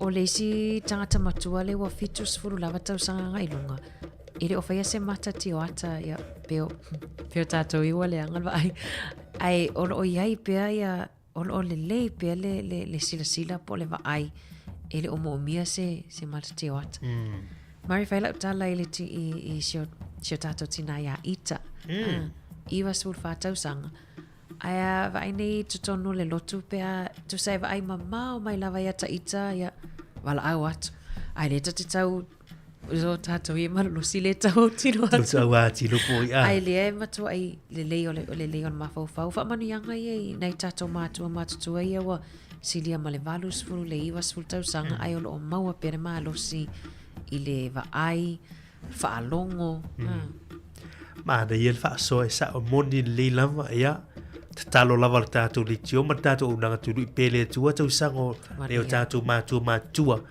ia wa foi lu to pitola au tono tato ainga pesenga nei te mo tau to te mai a poponga lo tato telefone tato tala mai sa mo ile wala tali tula iva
To e whaatalo whantu lea te nulu ni asa fau le lofo le tua e na wota tu wau le o la malamalosi. Ai o telefone mai sa moa I se isi o na whao poponga. Wa whailo mai le sui lo I se le I a le toa whai ngā David Fong, masalo o le amatanga o le vai aso fau, e mai a atua toa ia la tu sa I di linga lo whanga solo, e le whaonga I nei whonu wha vai lua, o se lenyo polo kete le miliona tala. Le ua whaase atu I al komiti whaatonu le polo kete miliona tala al malo, e whaatino Iesu e suenga, pe le ua solia etu la fono mata iala na whaata ati atu mole nei polo kete. E pei ona se le fio I tu malo e lua o le pāma whaasale le anga numero lua, o lo fesiringi ai le whaongai no se vaenga o le se le ni o miliona tala mua mua. Le na whae loe le sui te fono le fono wha vai le tu malo le pā, le fionga au e lua Samuelu, o le iwa se furua feta la o le lisi ale eka lisi e whakasa, na whaasoa sa o lava I a fio anga e tolu le tu malo, mo ala to wate nae. O se leni lo lantou tali tanunga, wa tui nā tu ia au malima le ka le si e le whaitelia, e whaonga ai le se leni ai ia whaonga te tau I lungo polo keti ua uma ona whaatu langa ina. Peitai I le manino ai o le sila le komiti whaatonu, na o lantou tau fia I loa le iwa se fruafe la o le miliona lo na lua le tumalo le pā. Se ia mai a su enga o lo whaanga solo, ai o loo whaamatu watu isi vaenga o le miliona, mo isi anti na e ia o loo ua pāsia. O loo whape nā foi I le se lenia le tu malo whaasale le anga numera lua, o loo sa idia foi le whaongai no le se lau fitu se funma le lima afe tā la. O na leo whaamari na fo i le committee reporting na tu ina tu i te tonu, au le whaamatu ina nisi o vaenga se leni, o le whaawawina o lato fo i polo keti, o le amtanga lau le vai aso fau, o le a whaamatu uloma folosia, i unga o su e su enga lo fisa o le Loie City, e reporti a ia fono whaawai lua. E te tala i le so se tasi o Polokalame o lo whaatasi mai lo ia ma whaamasino mai New Zealand. E whaateletele noa ma waawa ai nisio au wala e whaongai ne whaurui nā tuai ni tāno sanga a ngai i le tula fono pol whaamasinonga.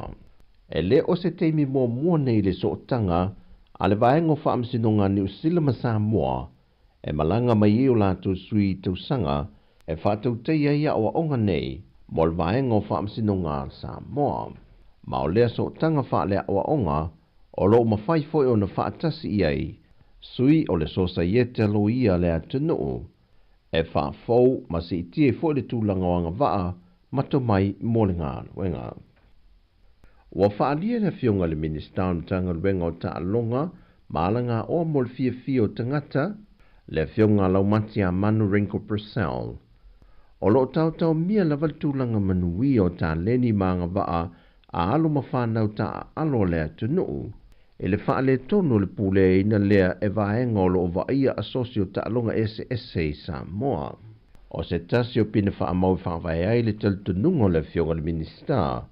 I le leaile o se pina Samoa na maua mai ta alonga le Olimpeka i pale wharani.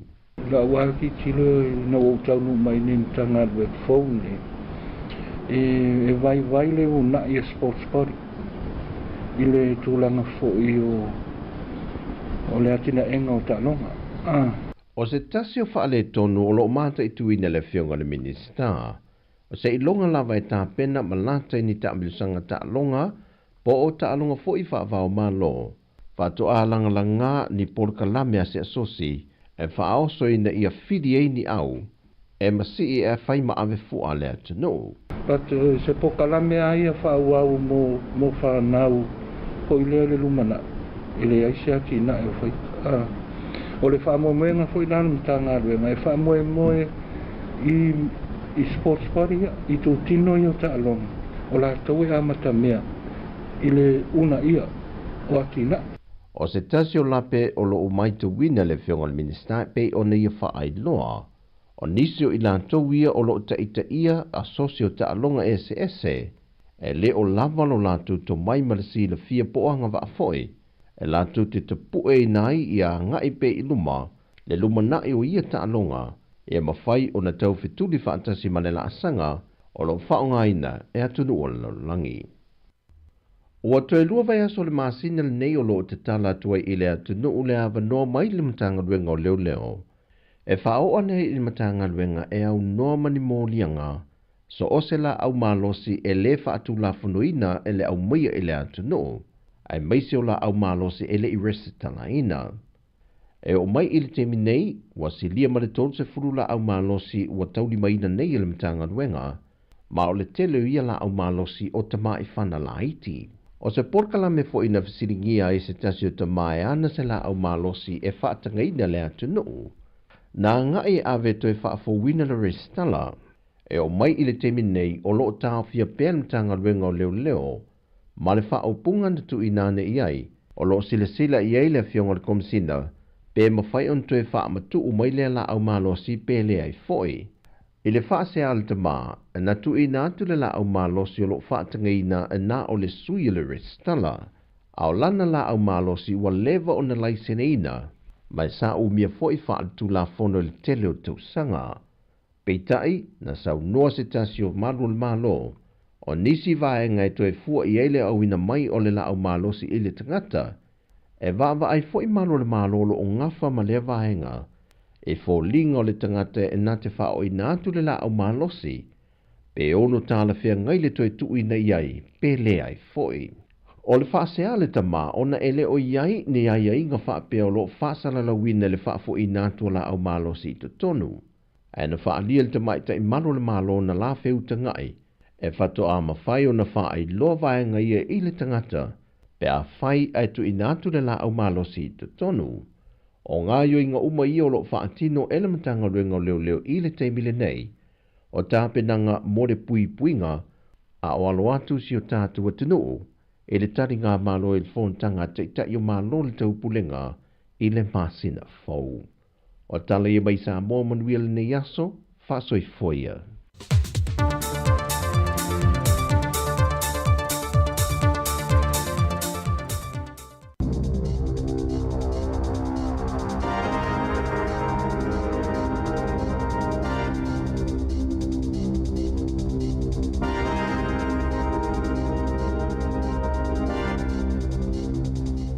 Kia ora, ko ngā rongo korero mō tēnei rā, o talafou mai le si ufufonga o le laumua.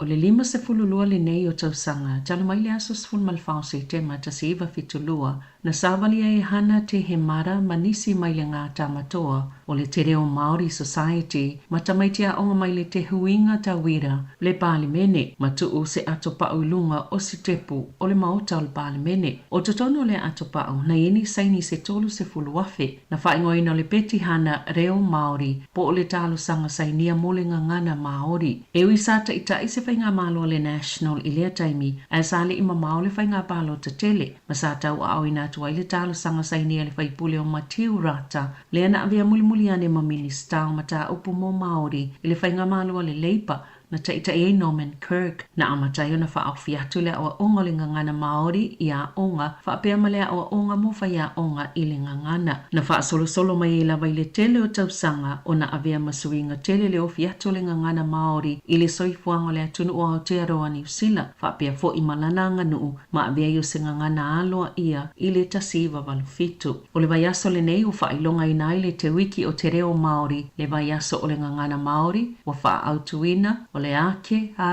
a forever language. O le atapu ni le kampania le Ochi i Penrose au Kilani, mo ufa mao ni le fitu se fululima o ngā luenga o le awhai nai. O le masina o kuso, na whailoa atua i le Ochi Fiber Solutions i le au whai ngā luenga, o lo ilo pe te tau na tāpuni, ma e whawai aso sa whai e tala noanga matangata whai ngā luenga whaapea ma le iuni, so oi ma le pilio tōwai aso i lua sa tala noa ina ini whai unga e whaia. Wali ipotia le One News o le aso sfulwalu o te sema, le aso muli e tatala i le kamupani, na tā ua le si itia peo le taunga tau le tise le isi mafuanga ua whai ai le whai unga. O le vai aso taluaina tāpuni e ni company lau papaselua le ito malo o rua pehu, mai lua se lau tolu sfulu ngā luenga na wha amuta i nai. O le taule le ana mōlia i se tino maliu na maua i tutono se tanga pepa i au Kilani, sa li potia le wha alauiloanga o ni ana ta video i lunga le YouTube o lo o pese mai fōlinga mai o ni musika o vi inga wha kerisiano. O kai Xiao Liu tolu fitu tausanga, ma lani e Xiao tolu ono tausanga, na loka ina le masino i ulai na o tau fiel ma lewa ale leo au Kilani, ma o lo o mōlia ila ua umai whaasanga, i le mata o poletino malio se tangata. O lo o mistelio laval tangata lea na mawolo na tino malio, a ele tali tonunga o leo o se tama ita isaina. Sa te ena le to olua lea na mōlia, o la ua mōlia nga uma. O isi ata video kai Xiao Liu, o lo o fuina se suti, malangina se pese ta ua le Real Salvation, a o sa vali solo, i se vaenga tu matawhanga i orewa, o ki topa lua whelua tolu na amatai na ile i tu lau le YouTube po le account, lea na whaasala lauina mai ai i ata. Tai titi lava o sui umole kengi te pasika le Kilimanjaro, ua molia le tu la fono, ina ua mai aise su enga umia leo, na ta ua leo e silia mali se lau molia nga ufa ye whaasanga i le kengi, ma e silia mali lua se lau kilo kalama o le meth, silia mali tasi te si mali 2 miliona ta lale tino i tupe, se fulu fata avale au fie mo wilafi ua o la tauta au fia, whapei mani a seta silia mali 1 miliona ta la o la tauta wau fai, watua i le Kilimanjaro ilo la tau whaangaio ino ni solitu la fono u whala au whaasaina o le whiwha au ia ingo tupe mo mai whainga palapala e to leni maa oa oi nisi o la tau sui ini tu a inga polo kalame peo ni militeli sa ngā lulu e whaatasi leo ofisa o la fonga ofisa o tiute ma whale pui i le su enga. E ono te sima le 2 miliona ta lato pe ngā tangata New Zealand i solitu la fono i lunga fsota inga e whaonga i masini whaate konolosi e pe o kompiuta. tu sai mani whaamaunga fōu mai le National Cyber Security Center o ia whaamaunga mai le aso mo Aperila e o atu i le aso tolu se fulo iuni. O le tele o le avai ngā tupe e mai ni li po te se fulu tasi sailu ngā tolu ta i se lau wawheta la. Na si itia fo i lau wha ingo tupe e ngau mai whawheta auli. E au fieli tangu fio ni te o ngā tupe au noma se whaatanganga mai tolu te si miliona ta la. Ni tupe a tangata ni usila na ngau wai o whawheta auli pito silo na ta atele li po ti atu o ngā yo inga i e ngā oi e whaamaunga patino o tangata. Ai whaau ngā e whaiai ngā yo inga whaasolitu la fono, whaapea ma ngā yo inga e awe whaanga o iai whaamaunga o upu whaalilo lilo, mai si whaamaunga patino, mai to samale whaase lau valus fulfali poti o ia ngā yo inga, e whaase lau tolus fulfali poti o tau whaasese, mai si li poti se lau onus fulfito. O leo o i whaamaunga patino isi tangata e au noa ma se whaatanganga.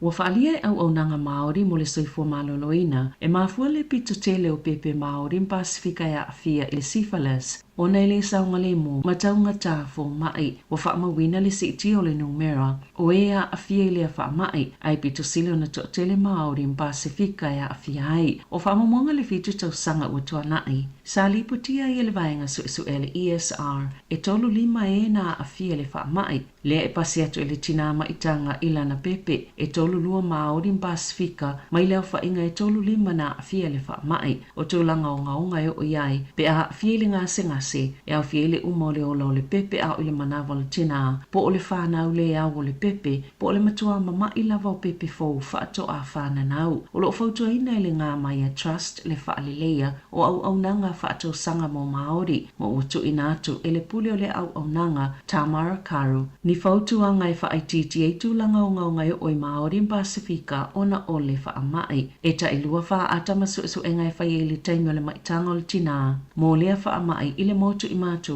ai ta i whaatasi i le motu i saute. O le syphilis o se siama e mafua mai i le treponema pallidum ma i tele lava ina pasi atu i whiusua inga o whautua i naitinama i tanga uma ina i whaafso ta i alato whaatou sanga ma awale whaatali se i whaatou awa aia ni aunga o lea whaamai.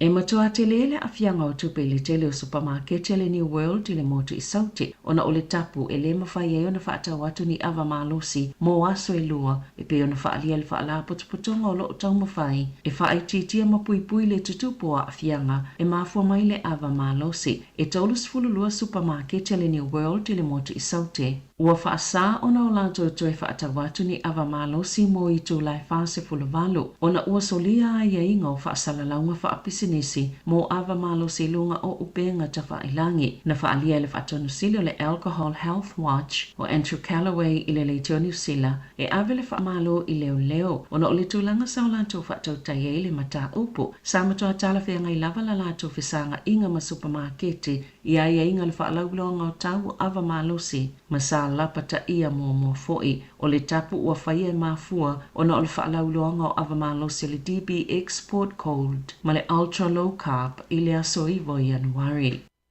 Sa whaalia le talia lele e tangata ta whao mai fafo, o se tau po o se tupe e totongi e ulu whalea ia mai moa i le whale mataanga o le te papa i Wellingtone, sa amata mai le asolua o na whesilingia le au whaingalwe ngal te papa tangata asia siatu po o whea malanga mai ai, o tangata asia si mai tutonu lava New Zealand e mawhai o na ulu whale au noma se tutongi, ai o tangata mai fafo e tatau o na tutongi le taitolus fulu lima ta la, na ta uale le to New Zealand o le tala ni tau lele ana malanga mai Amerika, e maasani i tupe tutongi ilo la tunu, e mai moa i whale mataanga, na ta ua fuini tamaita i mai kānata, e tau ngofi atu le tolus fulu lima ta la e tutongi ile te papa, na ilo isi whale mataanga ilo la tunu.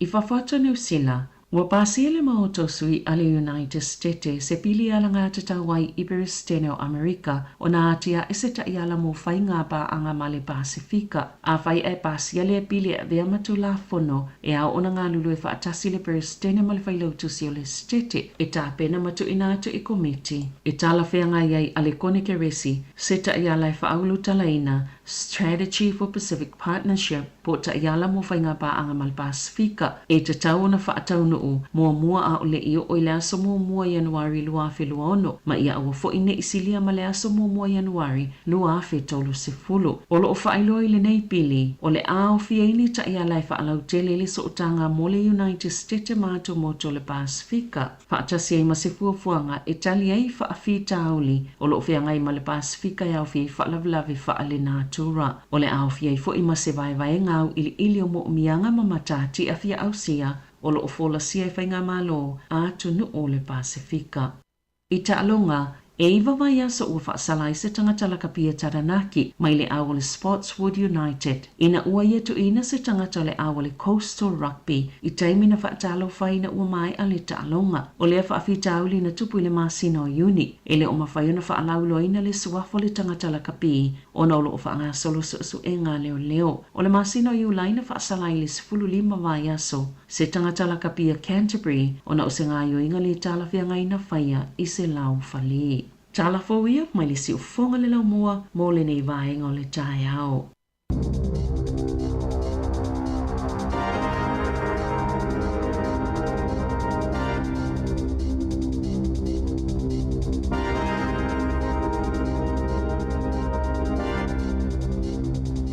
Whaasila si langa tā ua. E tusa malo mātou tu langa e ave ai ma ofisa whaasara lau. Mātou te tausisia tu la fono ua saunia e le Broadcasting Standards Authority a whai e fia whaia sau whaasea i se mata upu na e whaafonga iai i le Samoa Capital Radio e re tau na lafo mai lau whaasea tustusia i le tuatusi Limatasi Mangavin Avenue Porirua Wellingtone pe ole i meli mai te alu .moresi@samoacapitalradio.co.nz e re tau na whaia i le tonu le luas furuaso whai ngā ruenga talu na whaia le whaasala launga. A whai e le o whaamalia ina oe i se whaai unga o tu inatu e ma whai o na tu ina sao lau whaasea i le te mana whanonga kai pāho po o le Broadcasting Standards Authority e maua nisi whaamtalanga i le wha ngā solonga e whai ialo ia lau whaasea i le upenga te whailangi bsa.govt.nz whaafitai.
Siu whakamātanga whia le sunga ia Jeremia tapu mānaia le pai e foen vivi inga o a saura nei teimi o le tau ina utoe luas fulu ima minuto o toi nera tale o le tu lai se fulu tale tu lai se fulu ia ili pul kalame pois whaatatanuanga whapitoa ia ma le sunga ia Salah Henry Samuel Partners Porirua o ni misia whaatanonga nai le tau nei.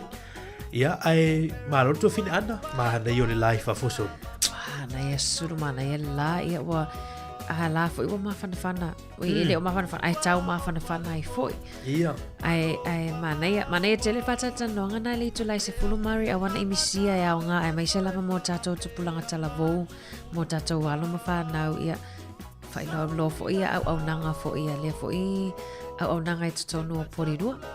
Tawa yo le fo fala putonga ana le partners porirua wa lona la tu ton porirua ia o se vanoa tawa fo ni tawa si tatu tutano o la si fisa swani ia ona lai whanau ia onga ia le i talavou ia mahuta mai le fale le o ele o onga ele o whainga luenga foi ia ai o lo side ili pea ni sio ni awala e fa ngai le taimi me se le soifua talavou le o ile taimi nei ta ua yo whatanonga na ile tau nei li tu lai se furu ai te tala tu tatu le telefoni ana moni te tala leina telefoni pe fa pe fia au e feso sao mo le fa maluina foi o le te reo ia pole ngana Maori nei vai aso lo fa tau ai tono New Zealand ia ai po a whani mai ngai te ilo ai ua amatau na e matua.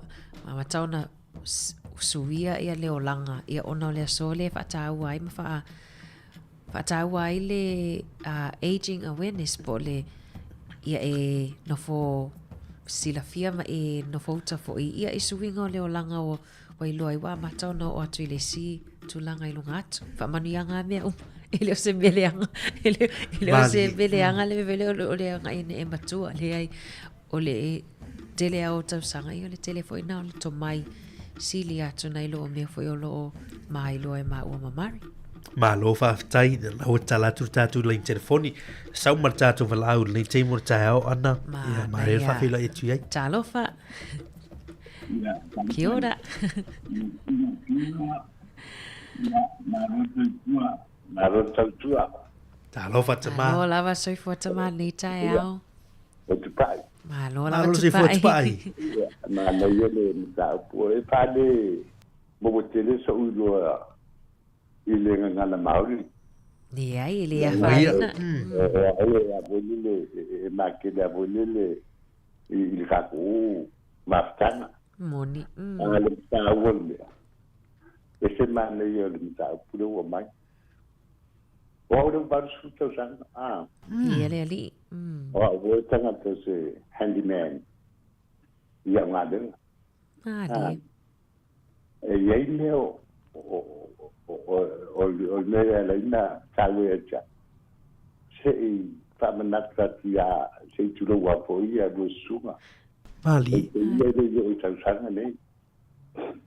E te dea sa wa o mai. Lo sabadi mai la di me te fugu se yo me te ni. Mali. Ona o tanga pe ngana na te le na tu langa pe me ai. O lo wa le o langa ka lo wa ngane. Lui. O bela le vo le o ye ni wo te de ye ni suina. E sa wa vo le o po dispa ia bi su tsa nga a o wat. Ia o la pe nga ia ma chat Mali. Le matan, le udo. Voy a ir le tau Ia. Le foi le hotele hotel no le polele. O mana ye ni lo tsale, ti no mai la. E te le nga le polele o le tiva ya ima e tau fai. Ia o le la palmanos. Mali. O le sinia na ya. O suile e testo me ai. Moni. Mali. Ia la tu le we. I se wa pine le matino. E fiwa o te vai do na lo ko le male tapina nga mo Alo fa tranga fo ia. Alo fa ya tu mai te i le mele tu me na wan. Wa ye disting.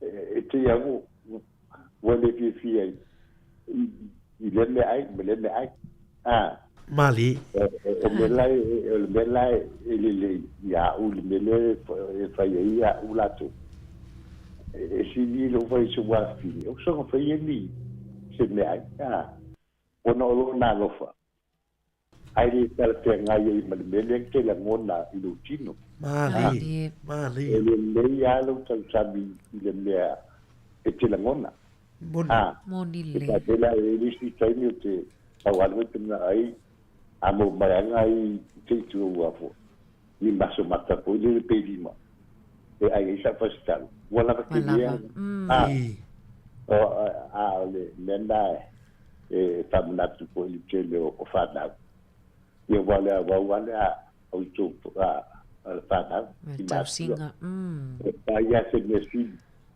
mali ai awone abele mesi na wa tasina me le uji tule o mesi ye pe fada na mayala ia tina lavanda le pitau metato ai paya ona fa nga tinga ina mali alo tau samia o ele mea wala ngona lo chin pa o sui foi manos mali ta la lela ta po ma e foi lele pa yo fa longo o telinga o le manosi ya a jawan mele wa mele o la bene ya matu o vai ke juwa mali le la te manosi wa o sta a foi lele ya ngade ya le mele wele o dia mali ya mo longa le dia no le vola e tu no fa la tumo ma pede o le toto pede o le malosi me va penado tu pene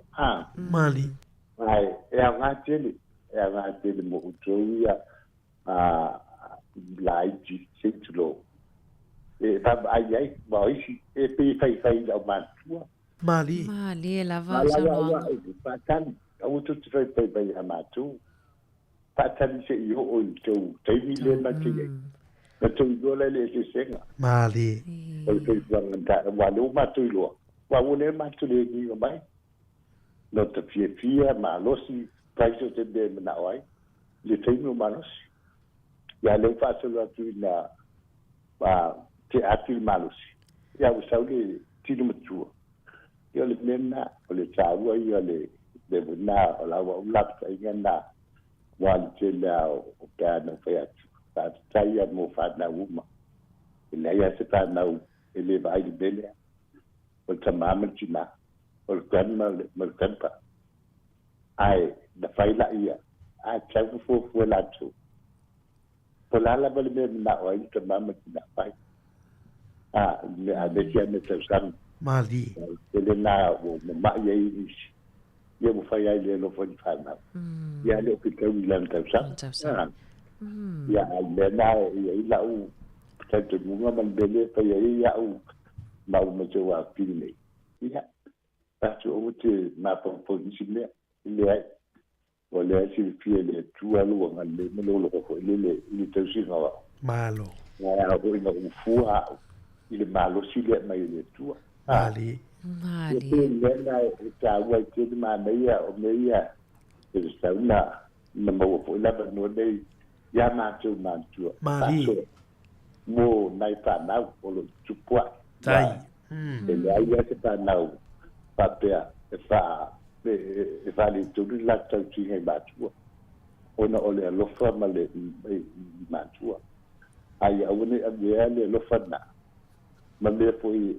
ta tu che ngalo le lo fa so ma ya le tu el balos me tana tu went ngat mali le la ba ke la fa so tu se me lias ba me ye mo ta upune mo ta upane tana e fa i lo fo in mesia fa na e de la tu ba tu pa tai do la tu lo fa pa tai la tu singa na tu a ho in ba ai i de mu la me te sabi lo na o te mama tina ai woni pe pa pe o le la tu lo fa ai de bale ya pa nei el sui pua malo lo no matua tai ta pe la mole a de yas famulu tele le tua o te ma pai pa tai mo fa so ma tu fi le tao alo fa tu mo le yaso ya so fo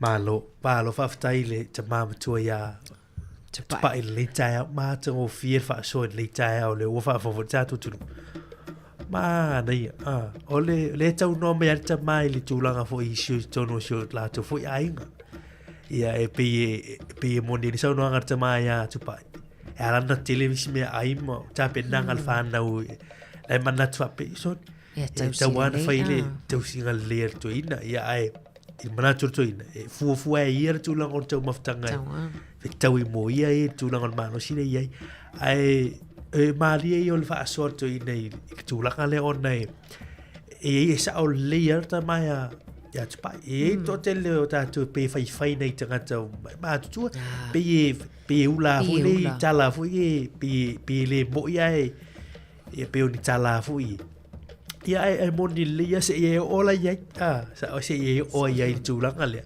e fa ftai ma ne fu le fa ftai fu ta mai tu pa I fa nau I la tu fu I tu singa ma le fa tu ainga ia ma lo fa ftai ma tu o fir fa son ni ta o le ua alongo tu foi fa so ma tu fi o fa so morta ma valus fu tu sanga vi ile li na tu sanga tele fa folo pele tua ia lu se fuat pa e be se fu ne tu ma lo fa so mai o la so ne o le National Aging Awareness Day tu te mata lai tu se le na tanga ma tu au tu fo ie tu pulang televo ia fa na u le tu pu tu e ele waso ele te me te o batua o foi lá te e wa is fa na pe e ula ya mama dad ya pe ula fo ya o la wo fa na la o nga te me la o nga te mini ya fo le fa no me fa na ni te mo ta o no ta tu proclam ya wa eu tala na te fai to ina mo so forto ina mo tu ya te ma tu so upu nai ma li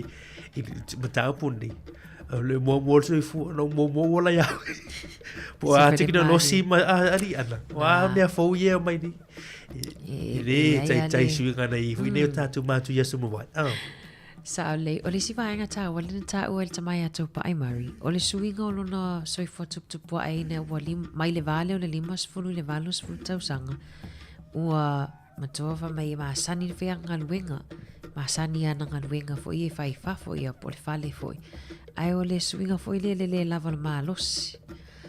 Le lava le malosi o I mawhatianga o ia o ngase o lo whianga I mai ia a o le tāua I o le vele o le sui o le tofo I tau mawha peon e tāua mari e ai o se lapata inga po se whawhautuanga le na au mai le tamai atu pa I mo tātou whanau ia e tau si ia nei tātou tamama tina mātutua e o fo ina I to o tā mai pe a fiu e fai atu ia mea tau mawha e tamai inia pe tau le tau saminga fo nei tātou ona ua sui le tofo me ai o tau te whaata wā le fai upu lea sui le tofo me ai tau sanga lea wa au sia I lātou ta I mavalus ful tau sanga ana I runga ma ne wha so tu fini ana o le wha so mai ave au ana ama ve au ia ua fai tanga te mātua ai lak pia o I le matua moni lele ai moni le sau no fai lau tala ana lau wha so tu I le tūlanga I si tina matua o le mātua ai ngal tina o te ma o lo grandma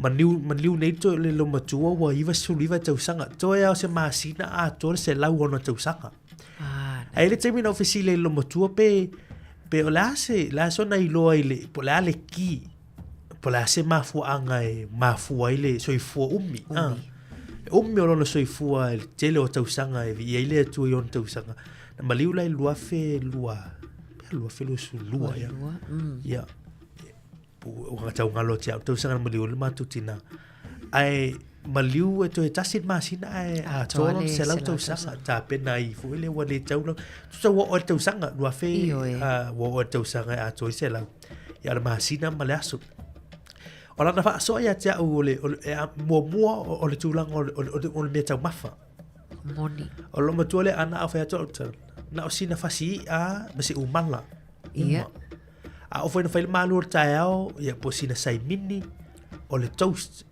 pawana ia a o foi ele o lo matui ni melo lolo foi por masima pe e fai mai le tala lo matui ia matou ia me se ia ta mamo no so ma pe il tulango me ai nei ia so le allo tau mafai me ai le te tau na ia o mafu anga na tala lo matu mo e mafua mai lau me ai le ai ia sa o le ia sa o le e vai fo I nei o tatu mātu e fua le ia tau maftanga e pe e la vala tau li a maua li a mamau pena e fia i o tatu mātu muri ia isi me ai o KFC mai si wai o mea nai pe e teu wai a maua li a sina fasi umala ia po o fasitalo ia o hanga ai o la fiafi ana le po ia ele fai se me ai fo ile mafa mātou tina ala lea te ai mama na ala na riputia susu ma toast pa wana e tau seilona ia e ala na snacks foi vai to lo matua ai tau mafai me o le panko foi e mo chips e foi la suka laki pa e foi le milk chocolate tama susu masi suka suka e tama vai sina e ai pe o vai ngana lua o le atua ia pe mon ma fa le soi foi le ne o tatu ma tu pe o sunga atu pa e me la tu e vidi mai tau mai matua la soi foi so mar tu arta dispai vai lo tamba lo tina ia o fa leva ile lo au tatu ia e re o ile matua o ese ai po mas ia ilo ia te po tu la con mia ai po le ava fut ba matua ma to Maria soia te fa longa nei tatu tamama tina matua o tatu matua na o atu lava ile tele lava na o tu valus fulu ivas fulu o nisin au sia le selau ia pe selau montu taimi nei o sea lava toe so o taimi nei o tele na mali liu la iti oi e vai nei ai ia se dato atu isa moa i nei foi e mali liu po le vale fast fulu limas fulu ia onos fulu e ai tatfa amu ia nei tato matua ia au sia le valus fulu anga ilunga le ivas fulu ai atu lunga le ivas fulu sa ai oi o le tau mafa lava o tele ia tau mafa le palini that's my fo ita ia le tata la titi a wa mata na suri tino ia e tau ia lo fo tu nga le mai le tatu matua vai tala tu paesi o aper amo tolu se lau sauri stangata lua se o fasiri ana sia wa le to tatu na matu ta ta mai ni te batu tangata tu paesi i fase na tu saka o saule amio le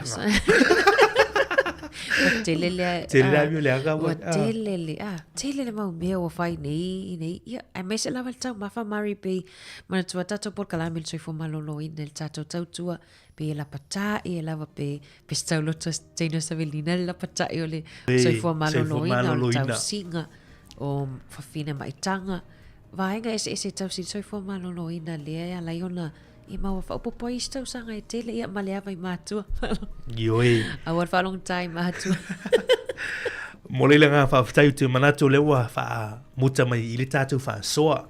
Ai o pese le o lo fa tu tapo kalamel tu fine ana I tatu matua u malava o matua o por pese ne fa ngoina matua fa fetai. Matua fa fetai lu tu sao tono tatu ainga fa fetai. E o ai se matua sunga atu pa ila atu tina ya itai matua na mafuta mai tatu proklame o wo mail tatu itio e o lo fatu tatu proklame atu tu leso ni ole National Aging Awareness Day ya mon we tele ni yas fa tai mo tu sao ma tu te alo fa tele mo tu matua fa tai Christmas tu mai I le te mo tao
Matufa afitai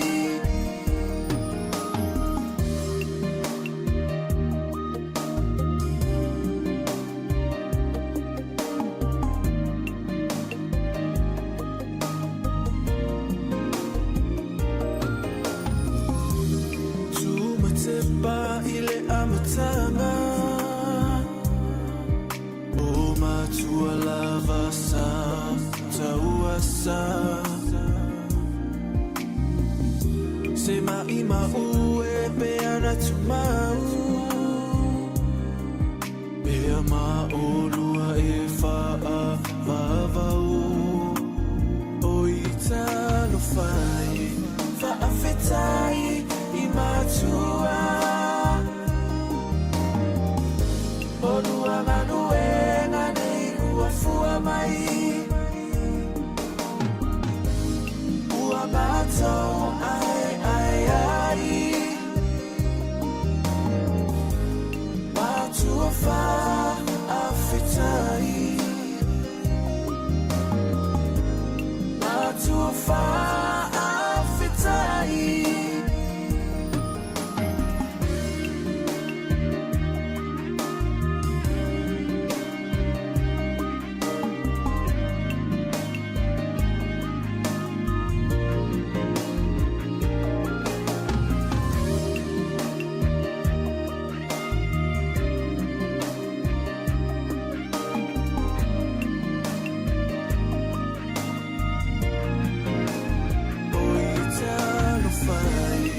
Faafetai imatua Olua manuenga nei uafua mai Uamato ai Matufa afetai Matufa afitai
Se fulu malatolo minuto tani ana tale o li tu lai. Se fulu tali tu lai se fulu. Ia li tātou whatatanoanga whapitoa. Ma le sunga ia sala Henry Samia o le Partners Porirua. Ia rato whine ana ia manatu a taha o mai fo i le whaiunga o le tāpol kalamele le fuitai au. Moni leia moli le nga whaftai na i tātou wompa anga malava ia na whafonga mai le tātou atal tai au. Ia le ngatai leila tona mawalawa noa e whaasoa mai le tātou tā upu. Ia mai le tātou whaasoa nei tai au. Ma lo whaftai wha mangalo le tautua ia pole atal tai au nei tai au o le aso lulu. Ia ai awane isuia le ki whanongongo lau le tio mafuta mai le tātou po kalamine la so whaatal tanoanga. Ia e nono pueli e foile atunu ia i awaunanga ale Partners Porirua ia mal tato por kalamen molio le ava le sfultasi nga solo atu spulu luar fa poponga o talafo ia matato e vai va toi lava se pa ia le tu la lua fa tai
Fauta ole mea matua le leima le mata mo fie na wa.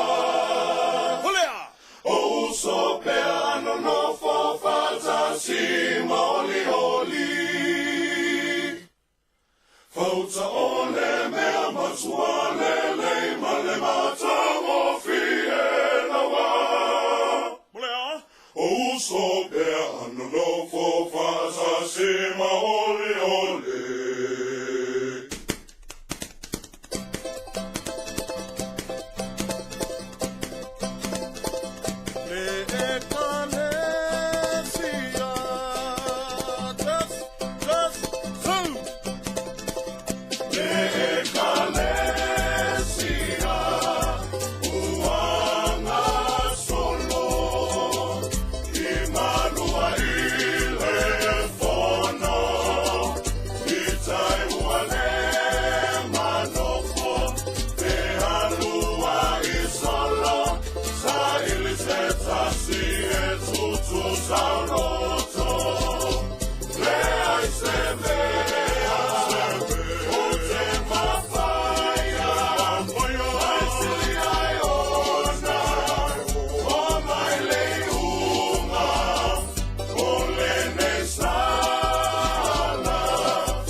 Salumana ielele ua matuai no ocho yasi mai ai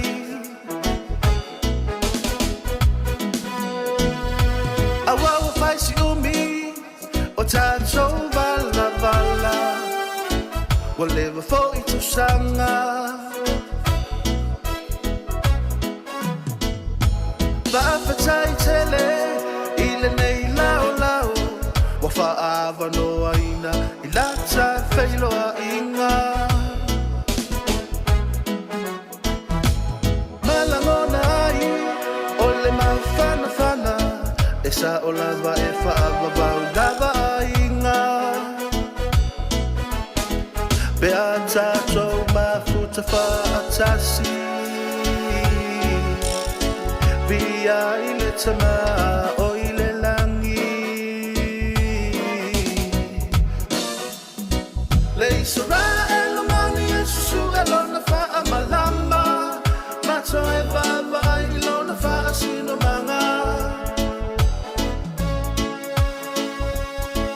e mana tua pula ale mana tua fa ale o na ole ngana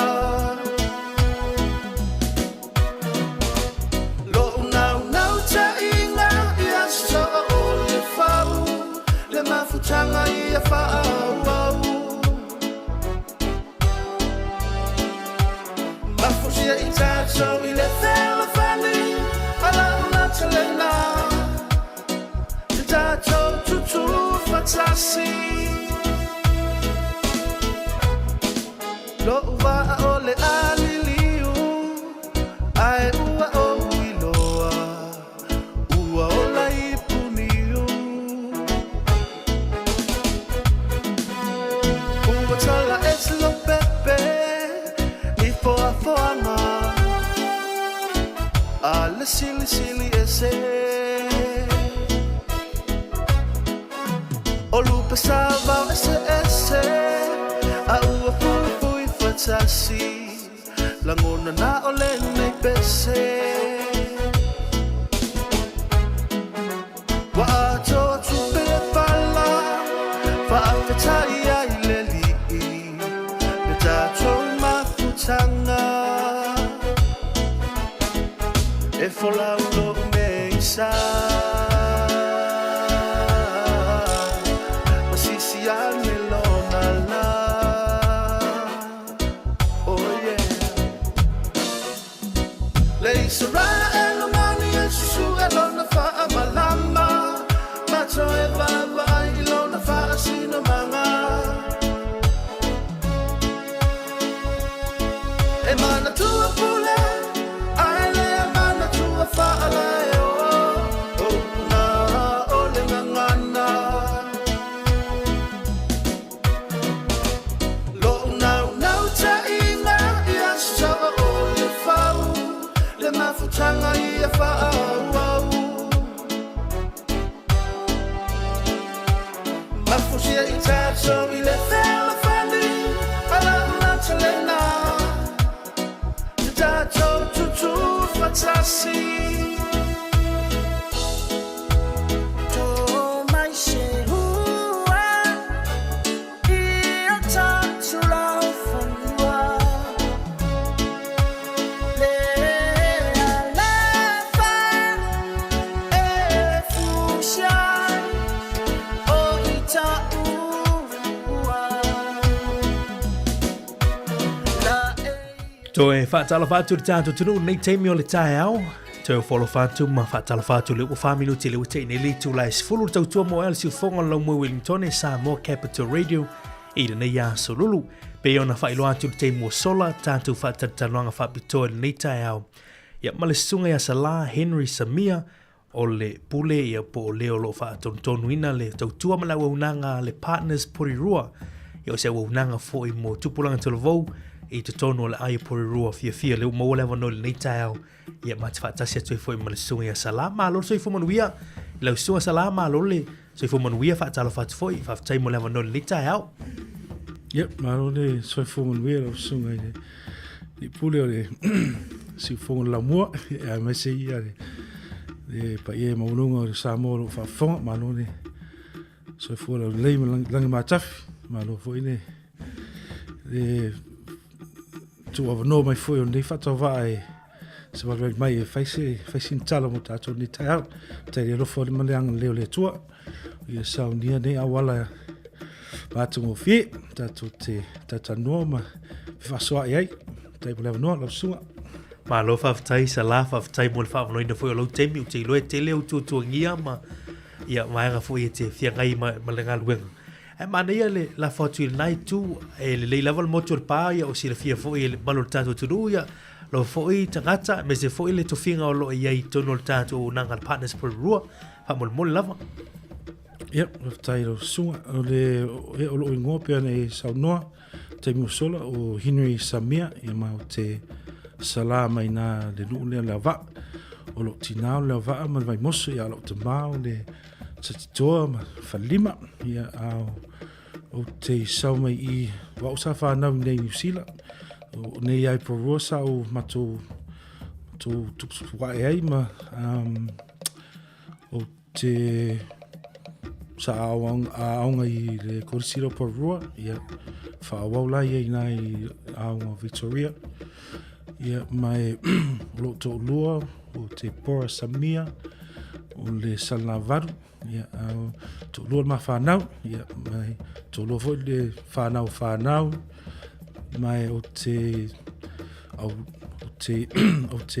lotu i le tanga wenga leo le Metis Samoa i Porua pe nasa sa wola mai ai o le ia au pe nei saunoa i le matanga wenga leo partners Porirua ia o sa o faisi leva ono whengaluenga i le whane lea le tustau o le social service mai le lua whaman vanu o le partners o nā mata i lea tausanga lua awhi so tusa o lusu whane tausanga talua na whawai ne matanga luenga ia ai pe o le whamoi moi o le matu matanga luenga o le tamu whai ati na ema sosoani i alo whanau tupulanga i tonu Porua e le ngata Pasifika o so seisi lava i tau o le youth o au ngā tupulanga ia au le age leo le mai sulu on tausanga anga i le lusu wha tausanga tu sai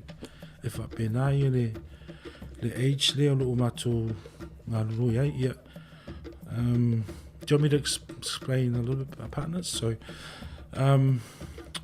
o le winga o le tamwhai e soasoani i alum whanau e sa whaasauni mo le ola i whafu ma le aonga pia mai e ana tua awa onga a mesa ko risi moni a mesa fo ia alum whanau e le o whape la o e a whape o e la ele o se university po le politic o tertiary training ia e isa wala mwhai ona a mesa la mena o su ngan wenga a pe o se o nisi wala nisi na pur kalamita o mato le o tam whai vore so soani wahani me mwhai no mato so soani e me tau CV me tau interview ia e whape fori whape na o le au mai fo i o businessi mai fafu ia e tata noma fe fasoa i ma whanau ia whaingofia na lato malama i le ola fone le ola ngalue o job tau au le job preparation na whapena ia mai sa o pana sa mata na o to peto tolu ia staff i mai yaso ia yaso nei leo to so to lusul tasi ma to o whengawenga o le e mafuona tau gets bigger ono le will increase the demand for le mana mia so swan ia peo na tonu silfia malo tonu le whenga tau tau su e o ngā ruenga ma isi a mesela mo nai whanau mana miele so swani la toti so swani o la tu ainga ma e lei whaperai mana mie se job mo vai taimi nei. So be se whawhengo whina na whamatalatu i le aunga atoa, po le whamoe atoa mato tangaluenga. Ma lo va taisa la le wa fa ilo fo tato tu le tu la ngor tu o nanga le partners por ruo. E te le to ngaluenga le fai mo tatu tangata Pacific. A me se fa na uile se fulu ono le luo sumar fa. Tatu tata noi tuele va peona o tatu Pacifica e anga va ile o nanga le partners por ruo. E au fie umai Maori ma isi ata la vo mo merfiso swan. Na fa so fo le matua mo mi e fa na e no fo le o il mai fali. Ele fa pio fa na e le wai lo me fai pe uma la o university ma politically pe sa u. Ya na fa na yo la no fo lo ise pise anga ilu pa si tu la ko ni kan we ka pe lo fo fa so ni kan we. Ya le tu o na ka fi so swani ai. Time le fa ilo mai ole Tonu ele o le ma fai ona fai. E le tonu ia langa ese ia tu sa ese tu langa o whanau ese ia lato mea na ngata i o lato aonga. Mali. Mai o neon po ele o tu tu sa so pe o ia o aso i sa mato aonga. Pau na le lua optiona a le alu li universite ia. Suur nga benga. Au neon po ia o le si peo na isa no le no fo fale a ia fa peo o le via ia nisi fa na laiti ia e no fo vai tama tia ai o ia ma tu e fenga benga. Ai ia wala em fai ona vetu na ia ainga. Ia pe se o me o malana em fai ona ma to so swani atu if matala atili i tuainga wala na e mawhai ona tama whai ia nisi o whana o le si vaenga pe ona o taitonu o telo ainga Pacific e mumusu ia lato ainga pe o sa o le benefiti a like e sfuru valu lota sanga apalai ia le benefiti e ala o tatununga a mesla tatu Samoa e musu tele nisi o tatu ainga e whapena o na whai ala tu e o a su ngā nuenga tu sa pe sfuru viva lo su tau sanga pe fōringa whapena nisi a alum whanau e o atu i e mena miso swani tasi lua tolu tau sanga ia ise a fo i pose income pos ia ise so swani vele lo tele su evani so swani malo la na lava ia matua e su nga benga so pe a fa popola masino so swani le i matu vainga e tele le nga ile mo alfana a mesena meia e lo mal na matele ia la to Mane ta se atu lai vai ngai salai I tulang o programs po initiatives al partners por role to te ngalu ai mo tu pulanga talvu le tata no te ngalu nga mo pena au ala ia au nanga services that tatu partners por role programs o le te vai atu tele por kalame o le job fest e foi por kalame o driving license courses le to te tu inatu mo tu pulanga talvu time for silly e mo o le o programa le tu mai malo e tau e wala mai lai le Ministry of Pacific Peoples it's all le tupo Aotearoa a pe o le wing out programa na o le tata noa e ia le tau navigators e sosoani le tau not tamititi, but like a client. Law, it developed more sina plan voile ia manino ia po fena nga taila aunga ia po ia po to uma me mana me mole ola le fa fenga wenga from things like a bank account, IID number, ID or any work experience in Wai se ilonga la mo fai ona fa manino ia tulanga ia no fai ona tau so se wala e social ni atu i alm fa now and tai pera so to e tau lao o le plan na individual service plans why pe ono fatu temi o sola ese ia di tamititi ia olisi tamititi matuare ia ma se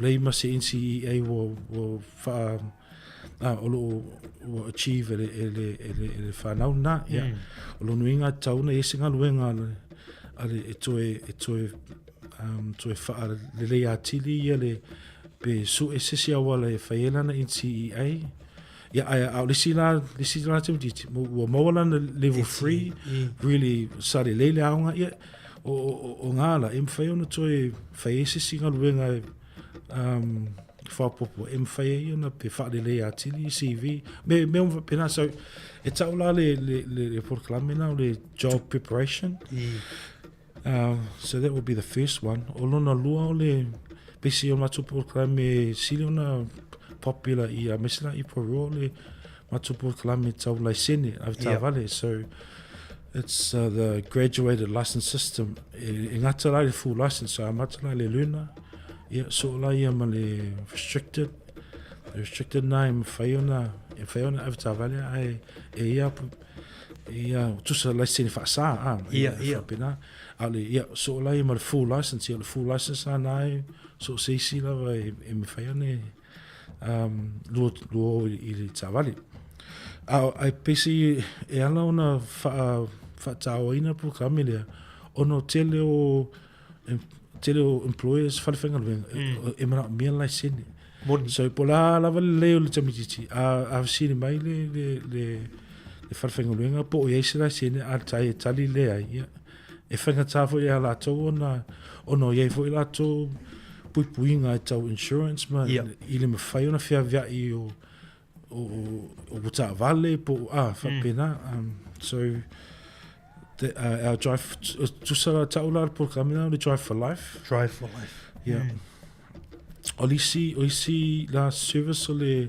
ta o youth service ia pe o service na mo e fa pito ngafa mo e ia mo fa na e lo tonu no foi matua okay but ele o atores furu valu la tau sanga so basi wa la faino la tu o va matua ma la ia so soni malo em faino so soni atu I tai pera le suenga ni social housing mo ele to tele to telefone le to telefone pacifica ia na yang fa na we ele ve le vainga na so ta ola le service na le youth service ma o le si por kalame probably the last one ta o le work experience partnership o ngalbenga la ia excuse me o le fa fenga venga la o fana a mesela fana lai aunga I vai te mile o tuanga aunga e mo fai ona tu se o fa fenga venga ai tongi la e mo la tu tongi pa ele lefu ina e mo ina to work experience tu se fa te ingo le vai ngale down as e la to por crime e sauni o mai matou ia me voi o administration alum whanau ia o le sila e tele la ia alum whanau tatou sa amata I programe lea ia umolo latou year 12 e lo o le toi mana o toi whao o le aunga ia ai maua latou o loi full time fatua maybe 17 years old ia e voi pe e la lisi ali inga sa fa penale lima tau sanga talu mai ale mero e temini le wa team leader la temini ile so he's running a crew I sa amata proclame la ne taula now le a partnership program ole pele binga now le tom fai mo le work experience o just a little bit younger the age group ma so fit nei o tuso o tatu po kala melea mo fa na wi sfurwono le lo sulfa por kala mai mo le age group la le 16 to 24 sa ia ili si vai taimi la sa tama fai Ministry of Pacific te tala i tua ai pe o e faisi na whainga tā ona o le ono tele o te ata e sili a matona focus i le au ngā tupulanga wa pe o na a le lei mai ai na ia e whawhengo whina mo le si pau wale le si avanoa o le alo o mato tamwhai e temine a meisela le sine a tusa pe o vatu malusu whatau sanga e mawale avanoa a meisela pe whatatau singa luenga o tau sue po e voi si vaenga i o tina a meisela tina e mana mire fea via i o lato whanau i aonga ma ia ai ele mawhai ona le ai no folunga le learner license so e ia nai suinga na mwhai na mato tam whai ai but e sarsala wele i suna ne te wo mause tala se turo ai o tau to lima su tata o tu isa o sa bo capture radio alo ba foi ai le ba lo fa taisa la le wa tu le telo o dei foi po kala me matango fie o to mo le foi fa taile to unanga ia o leo te ma wa tu telo tato Samoa ia tata Samoa ia tono to o finga luenga o long sui po kala meni ai manel tato e fo i mai le i vaenga le po kala mele mo o la sia wala me fai fisa ya tu tanga ta pe a fai o a wala mo e o tu tala vo mo po kala me ia fa si manela so ele pe ona fai lo ni si o matu o finga luenga ta tono ia la tu nei la tu ai ma ia o le mato service manager le o vai a te programia ia o le fionga ia va ele John Rafaele pe o ia lai vai a te o a mesra me yo tau service mo su engo ngaruenga ia o le sili i o wisile Timoteo ia o wisile la o ia lai vai ia o alam fana o tatou that's no o sinena o ia vai ele programele o le driver license e voi na isi anu whanau Dora Gome ia tatuna te sirfia le suafa le sunga whawhengai o le si voi alo le o ia lai vai i whaimo meo plans ia na voi so a o le referral la e tele o na sala esa o isi vaenga e refer sa mai le ministry e mai ala to la we la to disio tangata ai e mawala va no so se si la vai fa peta o e mai Elena o Pacifica o Maori pala so se sa le age range there a fa pe e ma fai una sua tu le loma ma wale va no a le a mosi appointment pe suatu if ele fenga tale fenga le appointment ele pe forma se umi le suatu ama faiona e ata te lo fenta no ma vai po fele po fese tulanga e tale fenga I mole tale suatu so o isi refer my ministries o isi la mai daunga e fa so tai mato launga a mesela ia vai ngaria la o si le fie daunga ele to mamao ai o so bo o mana to tal no male student ele mana me le alu il se si aunga lunga ia pe faiona refer mai ele aunga ma lo fa tai ele fesili le sautua sala te lo pe e ia o se tali o le fesili mai stasio tato paanga pe ma fai I fa na wie mai Samoa le fa to mai Samoa to na pe e ma o tali vavela e ma fai e ia leva no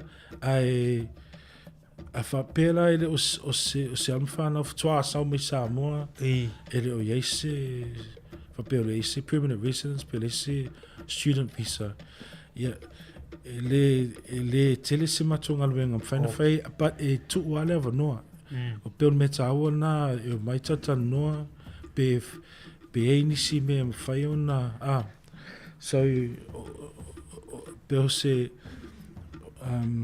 fa poponga o mautile mana o ia fa pe awane I watu ia ele ale suat tata no ia onu fai una fa matala atili pe ma fai no sosani pe le ai cose pe un fatu temu sola esse ia esse mai e vo ia me fai una sosani ai ia matu vanga but ele tu sala male ma al fana ia wo ia la to sit because e fu I tupia me malo so be falling of benale tali va via tu lo city lo su ma lo fa tai sala va tai bol fa morta tu fa ta lo gal dei bul tai au ma le ta se me tu lo gal driving program o po kala bele le tu sai e ia tu ta vale le wo ye faida a vi fa le o ia la vi ta vale ole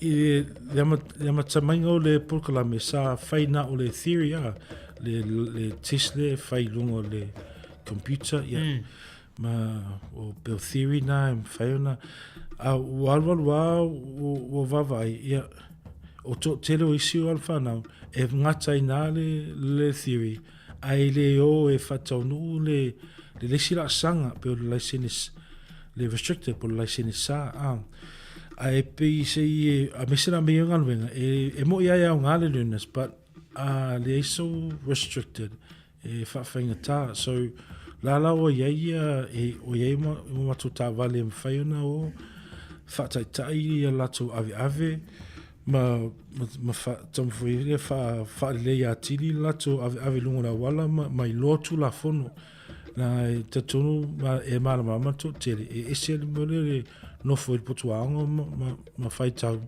e ese la ma le alu lunga le lu tonu ta vale ma ave ta vale pe se vai te tonu foi tele o si o ta to ainga ma nai ainga pe tasi pe luata vale e fa fenga tana mo ni la ti avano o matua e o ave e fa now ele fengo fi pe se pe ma fuanga foi lá no o alaiona o sita vale sponsor le sponsor mai le Johnson and Ebert le I for o le sita vale sa sponsor mai le fitireia pe fa pena na mai la e fa ngai mato ai fa ngai e a fa le avio le o alfana so e fa masani vele lunga la wa malo fa tai sala o le mani no va ngale ta se e tu muli tu langal pokala me job fest ma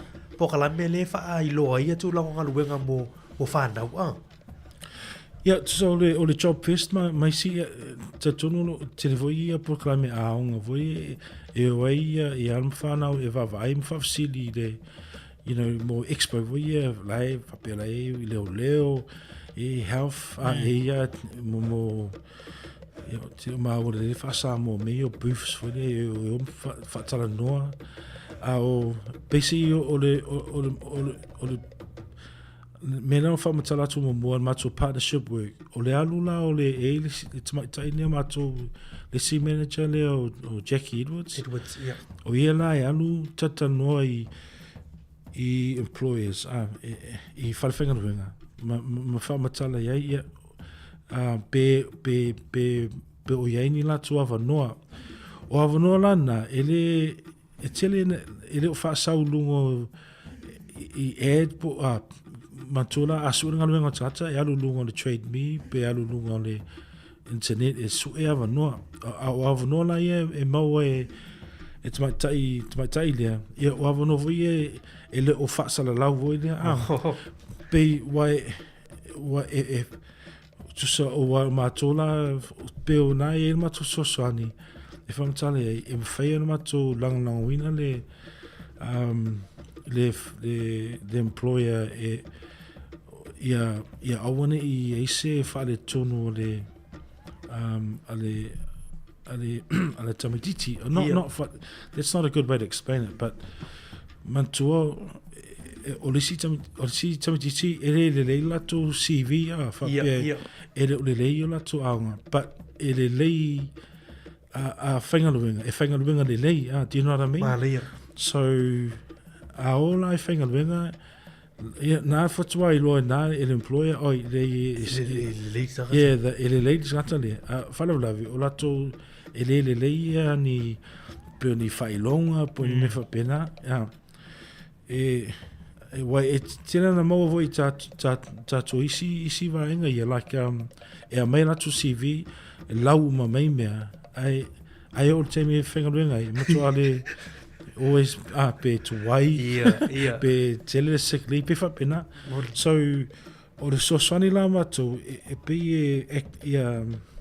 I le vā o le employer lea ma le tangata whengaruenga lea ia a whapela nā sa whatsasinga wawe a mesela mei o maliu so mantua se le tatou o tatou Samoa it's a different story ma le mele le mai le whapea na o le tasi le aso whaiana maloloa ia ai ia na matou ngā luenga whai I le vāne whaamatala I le employer le o matou Samoa e whainga tāte le matou so you can negotiate explain to them the impacts of just one day ngai a parangi ele ngai a kako but if you explain I'm whainan whamatala e malam lama ho ia wala e whai ai e whaiana pe whaopopo sesi taimi I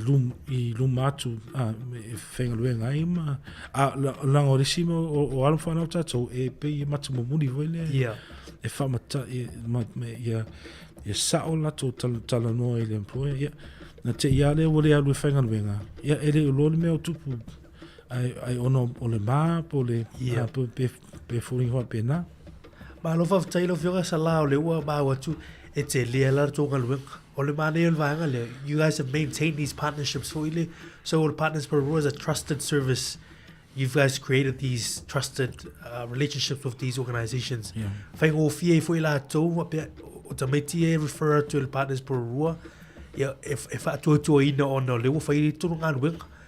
Mai te le to ngalweng le fai I orta mai titi I tulang o pokalame. Mai e tele foi ni tala foi la se ta se mai fa mai ta pokalame nei o ani talo ya te o e lo ni talo ni fa na o manuia I pokalame nei ale Partners Peru ele si ya fa finina sa she was just a young mama o fa na tama mantula o le vainga na tamtiti ranga ele mo fa una ave ele mo fa una ave se child care o le titi if so swali la tina o le altene ile va aingon pa o tina e faila na kiringi il taiao to e alu to e malo lo ile mai le sfulu ia no to e alu la ia fa fiafi na matola na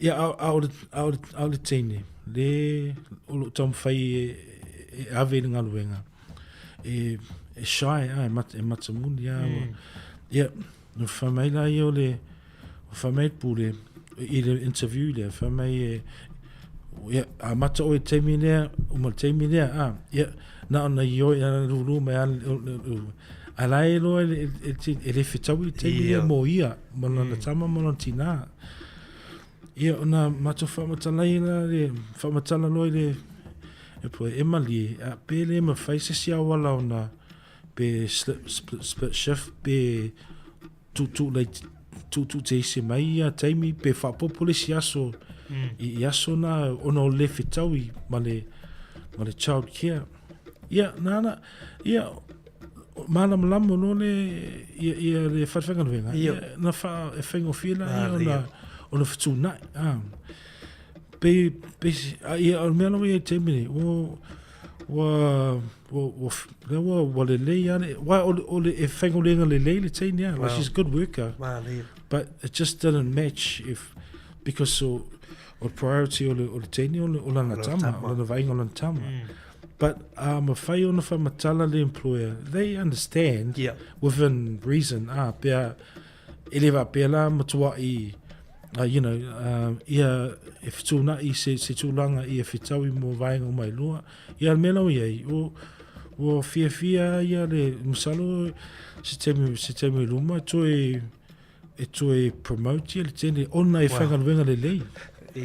And lela wa mfaila na avela na tama I le wa lewa mfaila na avela na tama le child care temine au temine sa tau apply e ngaluenga wal ele titi tele le tama titi ya lela wa mfaila na ave child care lela wa faya kilingi on tina ya lavo I wa mfaila na extend ya tu lao le tene ya la mo before it's not really a big job, but it's I want to some favorite e whainga tāwho ia ona whaari sana manatu I le ploe lai e whape e musu pe so there's lots of stories o le mālia fo le whaasolea sa la whaftaira o whionga leua e le whainga o whianga luenga e pe e tauto ai fo isi si mawhine nai le tau fiso soani e mole to ile nga whaftai mat whamalo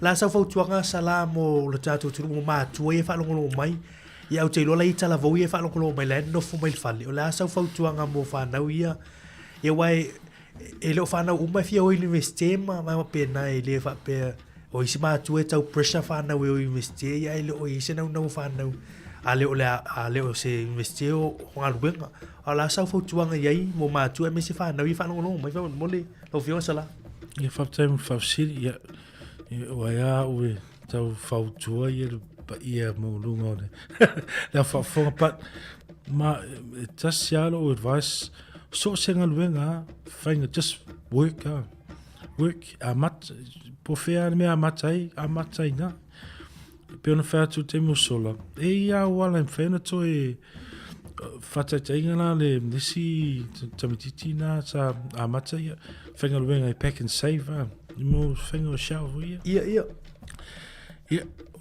o le manatu lau isi tato whape e le mai mautei mina aonga ia le wanu whainga luenga but ia wai e ia o ngā o ngā luenga na so din whape to anga whainga luenga e mo ia e nao sina mea mata ia ai ia e mawhai ona pe a tolo tau sanga pe ona mawhaila ia whaimo meo e tau o le malo meo tau micro credentials just so le e ia awala e whai just so o whao fiofio almost aonga vo ia e whawhetau I mo tangata whainga luenga ia e mawhai e ona alu le sila sanga o le sila sanga a mata tu na ai e mawhai na team leader ia pack and save ia pe manager loa ia nanu na so singa luenga a pe o le tāua ia wale no nofo umi mamasa mai le aonga ia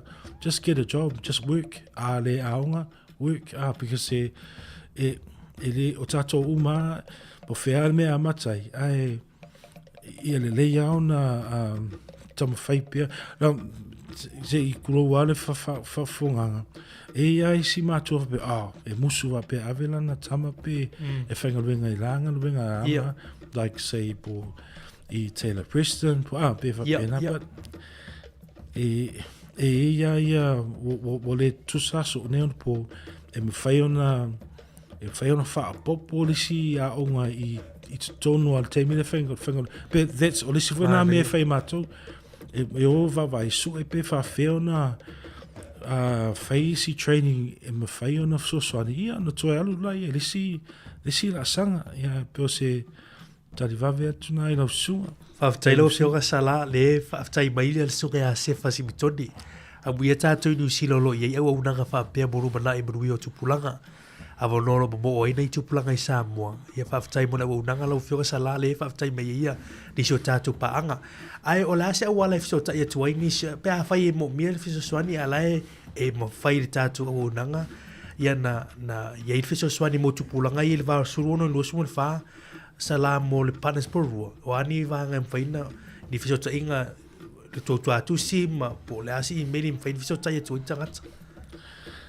ia taimi whawsi ia po o mea na o whale ia te tulo papalangi ia tusi mai i meo tusi mai le ku mai ngu mela pa o mako o mawhanga na o aleo na ia ile matu whale i tonu o le matu whale whengaruenga i tonu o ta o le CBD i tonu o porua i mele refe wa i eitelo tangata e whawhengo fia na su atu ma Elise e mtua e sili atu tatanoa. Malaya.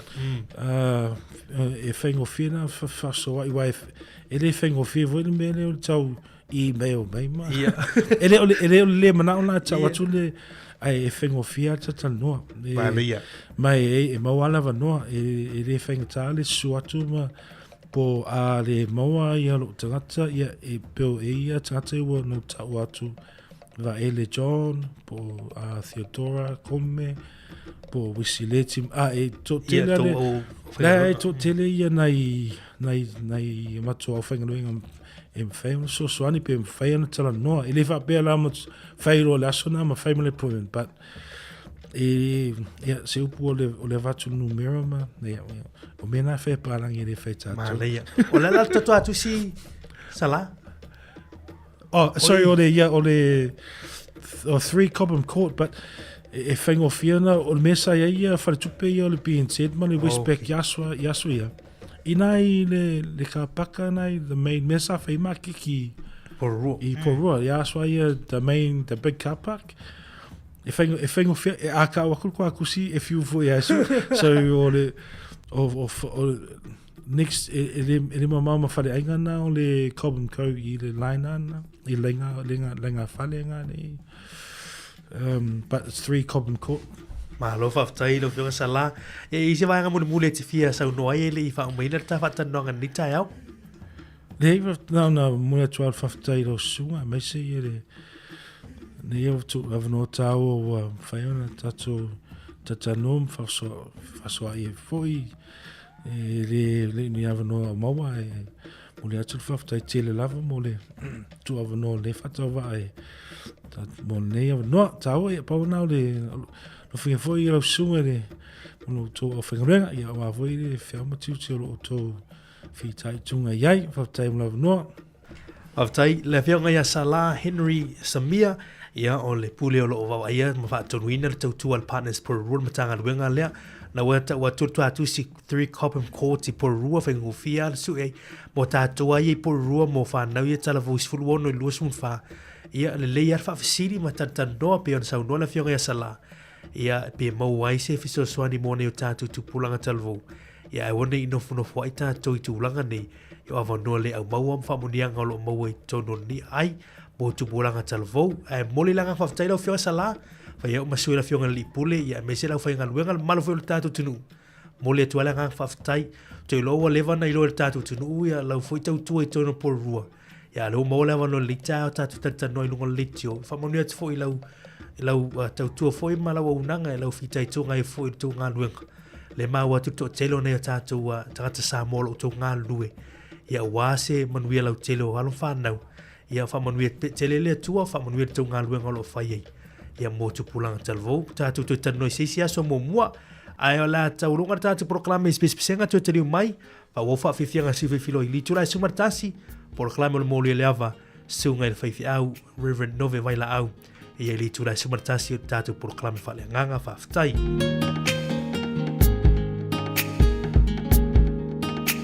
tangi sia fo ila ulu o se va ia ngo la male masina olo uanga se toto olo upale uale so ua motu si ala ufa asolo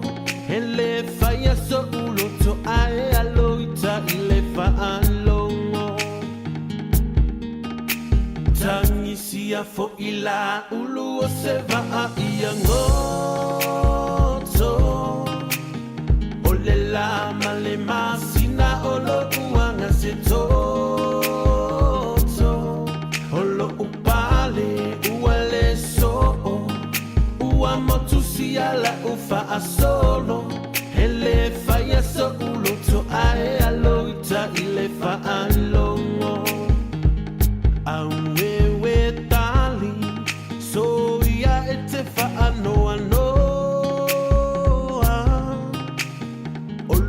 ua lo fale na dia ua eilo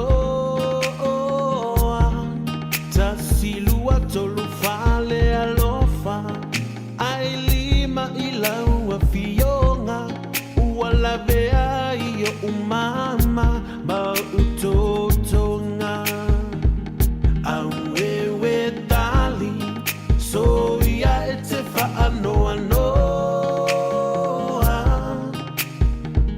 ua lo fale na dia ua eilo tasilua tolu fale alofa ailima ila ua fionga ua lavea iyo umama ba utotonga Se fulma fa minuto tone on tale oli tula sumartasi tale tula sumartasi por kalame fale ngang on molio leva ya na wete urunga tu fa tadu no ngala male fionga ya sala Henry Samia ia ta waiole nei fo ia por kalame le welo atu inisi fo o nanga matau tua le tatu partners por rua to fa manatu atu bota to wai por rua ia le nanga le mo tupolang talo vo por rua e foi la unanga le mo hat la to ia se taimi on te mo fai foi le mai se fa tanonga mai la tu le hat na no te ngol fa soia a i loe tatu matu a me se fa na wa no ia lo maua ia e fiso so nei mo fa na ia onga ia fa mi fa na ia wo dem fa ina o ia o university ala fi sa ili ni nga luenga ia la mo la no e fa no ai training tu lang o CV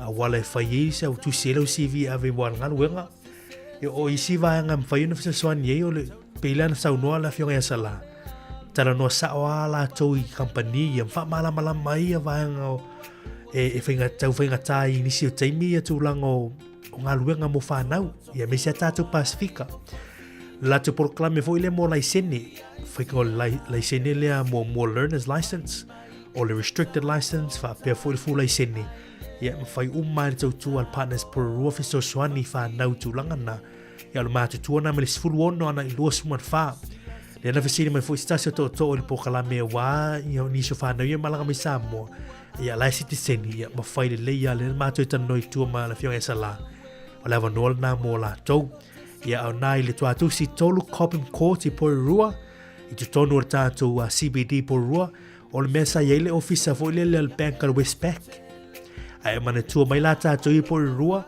ele melesa yele fa tu per Westpac ya le wale to ye nai le senta ya le wa suir tu langa ole no fuanga al Westpac al now we yele officer le partners por rua ya na fa na nga ye tu ai one fiso swani na partners por rua la fionga ya sala Henry Samia a volta to fa fianga to tele mai por clamer modio leva ole songa imiti wa savali vali mai ua fe ila fi mai ona fa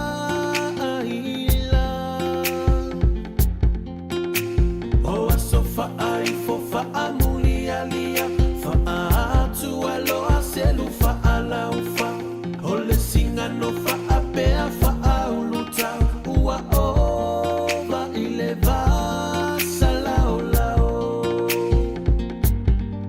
ai ua ova ileva salao lao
mana o ngalo ulo toi.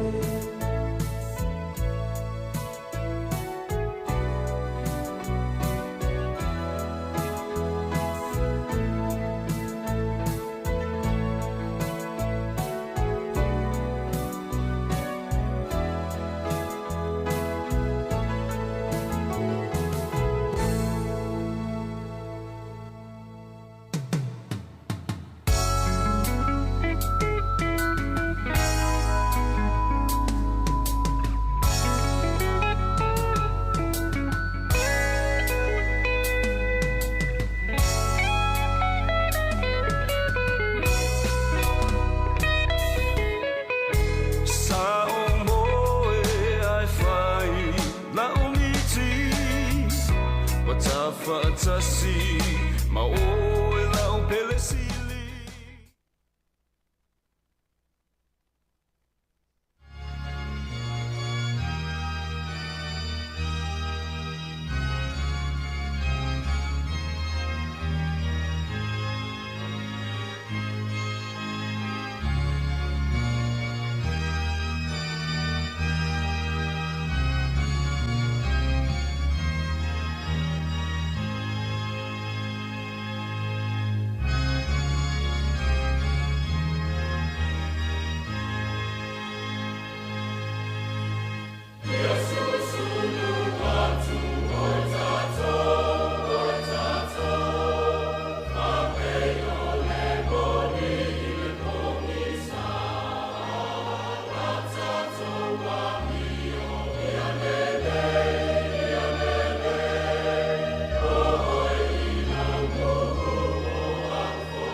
Toi whatalo whātu I le pa ia male manu tata o whaafonga nei wahinga o le tae au le wo o mai fo I le taimi o le tata por kalame maasani o por kalame wha le anganga o le moli o le ava. O le susunga le whawhiangainga ia Reverend Nove Vaila au o le atapena ina le tata por kalame le nei tae au ia mai le e whakasa po le ekalisia e whakasa a porirua usi mai le whaafonga.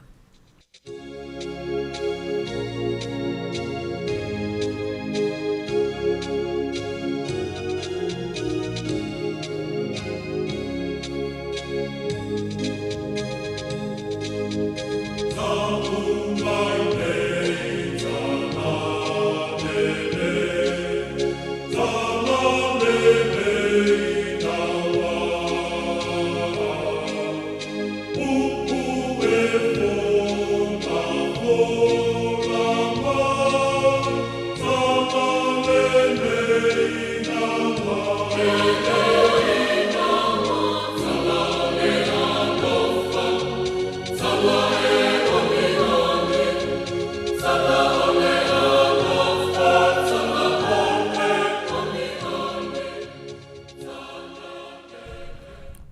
O te whatalofa ma whawhelo i atu I le whawhonganga o tātou o tunu.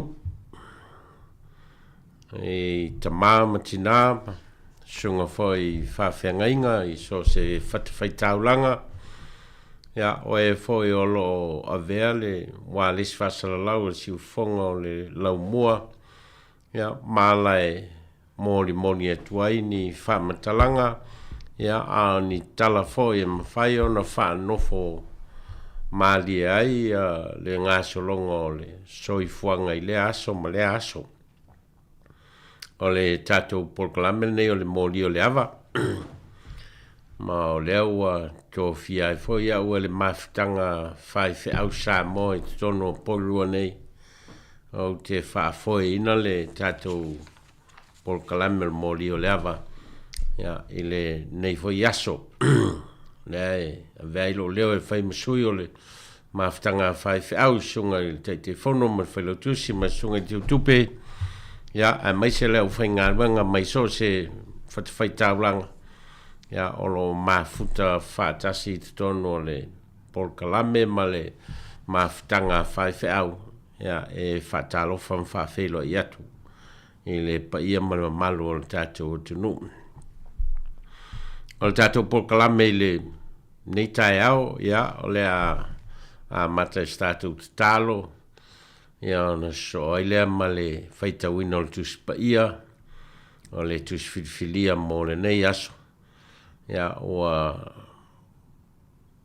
fua e tātou te whaitawina le tusi o Filemoni, o le tusi o Filemoni, mai le whenga inga fau, ia ua fuafuaina o le tusi leo le a whai eis tātou whaasoa.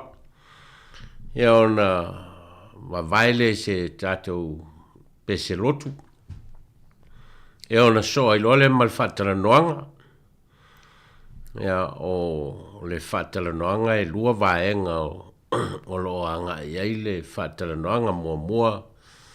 Ia po le ase malamanga o le au whaafofonga I le tusi lea a Paulo I a Filemoni po ia I se malmanga ona leo se tusi a mea e whaitau so ia pe whao ngā so fo I leo whainga luenga mo ni launga wa le tusi na le tasi ale mata upu ia maona whai upo e luas fulma le lima pau leo le te leo le tusi leo Filemoni ia o le vaenga mua la o le whataranoanga ia po le ase malmanga o le au whaafonga I le tusi lea a Paulo I a Filemoni po le ale mafuanga na tusi ai Paulo I a Filemoni ia a o le ase a o onga o ani a o onga o lo mawhai o na au mai ai I le tusi lea ia mo tātou Ia, a mai ale whataranoanga ma le talai natu o le telefoni e so tai mai ai. Ia, ona wha mai atu lea po le 20 minute muli o le tātou polkalame ia po le awhai tūlafo ia o le awhaasoa atu ai le whai polkalame e winga I le tusi o Filemoni mania o onga fo mwhai on tāpena e whaasoa ai ia le tātou polkalame. Lea tātou a mata I le talo. Mātou o atu I au luma I le nei foi tu aso I ngā solonga o polkalame I le wa lesi whasalalau si whonga lau mua. Ia mai se foi le whafonga anga le atunu. Mātou te whaasoa whaleanganga. Mātou te whalongolongo I foi I au fionga.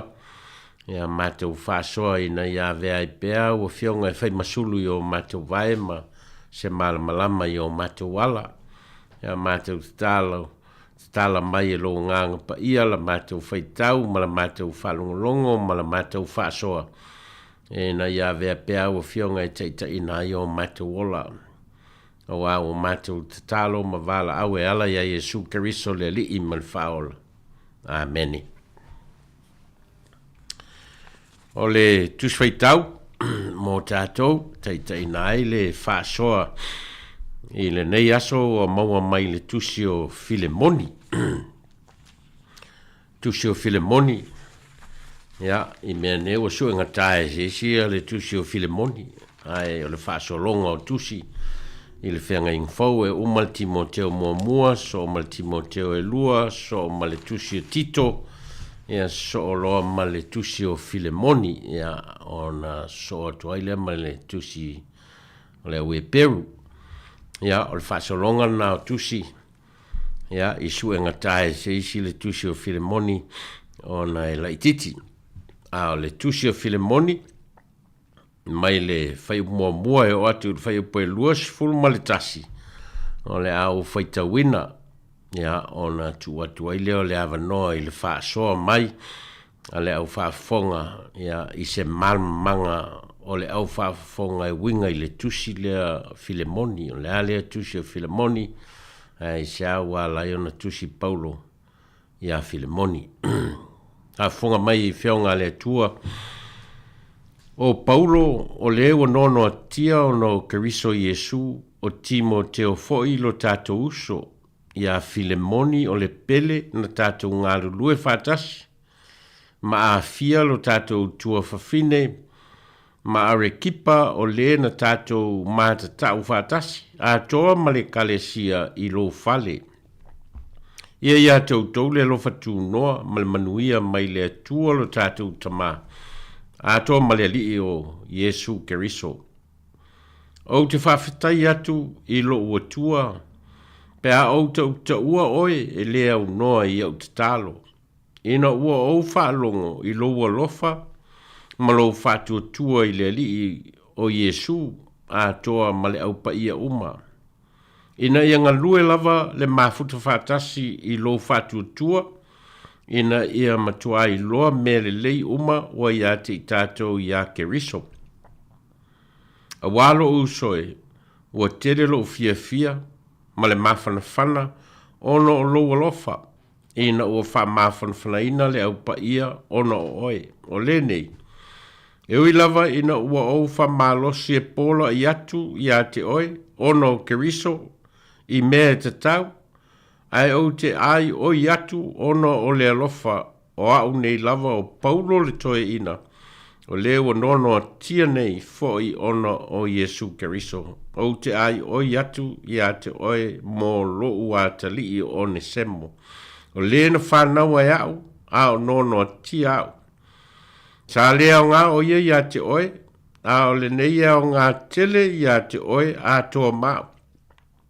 O te whaafo iatu, ia o te whaafo i atu ia o te whaafo i atu ia te ia ina e talia mai o ia o loo lava tino ia na o whalongo ina ia tāofi pēi na o loto ina ia tāofi pēi ia te ia ma tino nofo mau ina ia whai mou sui na te au auna ia te au i o unono tanga ono le tala lelei.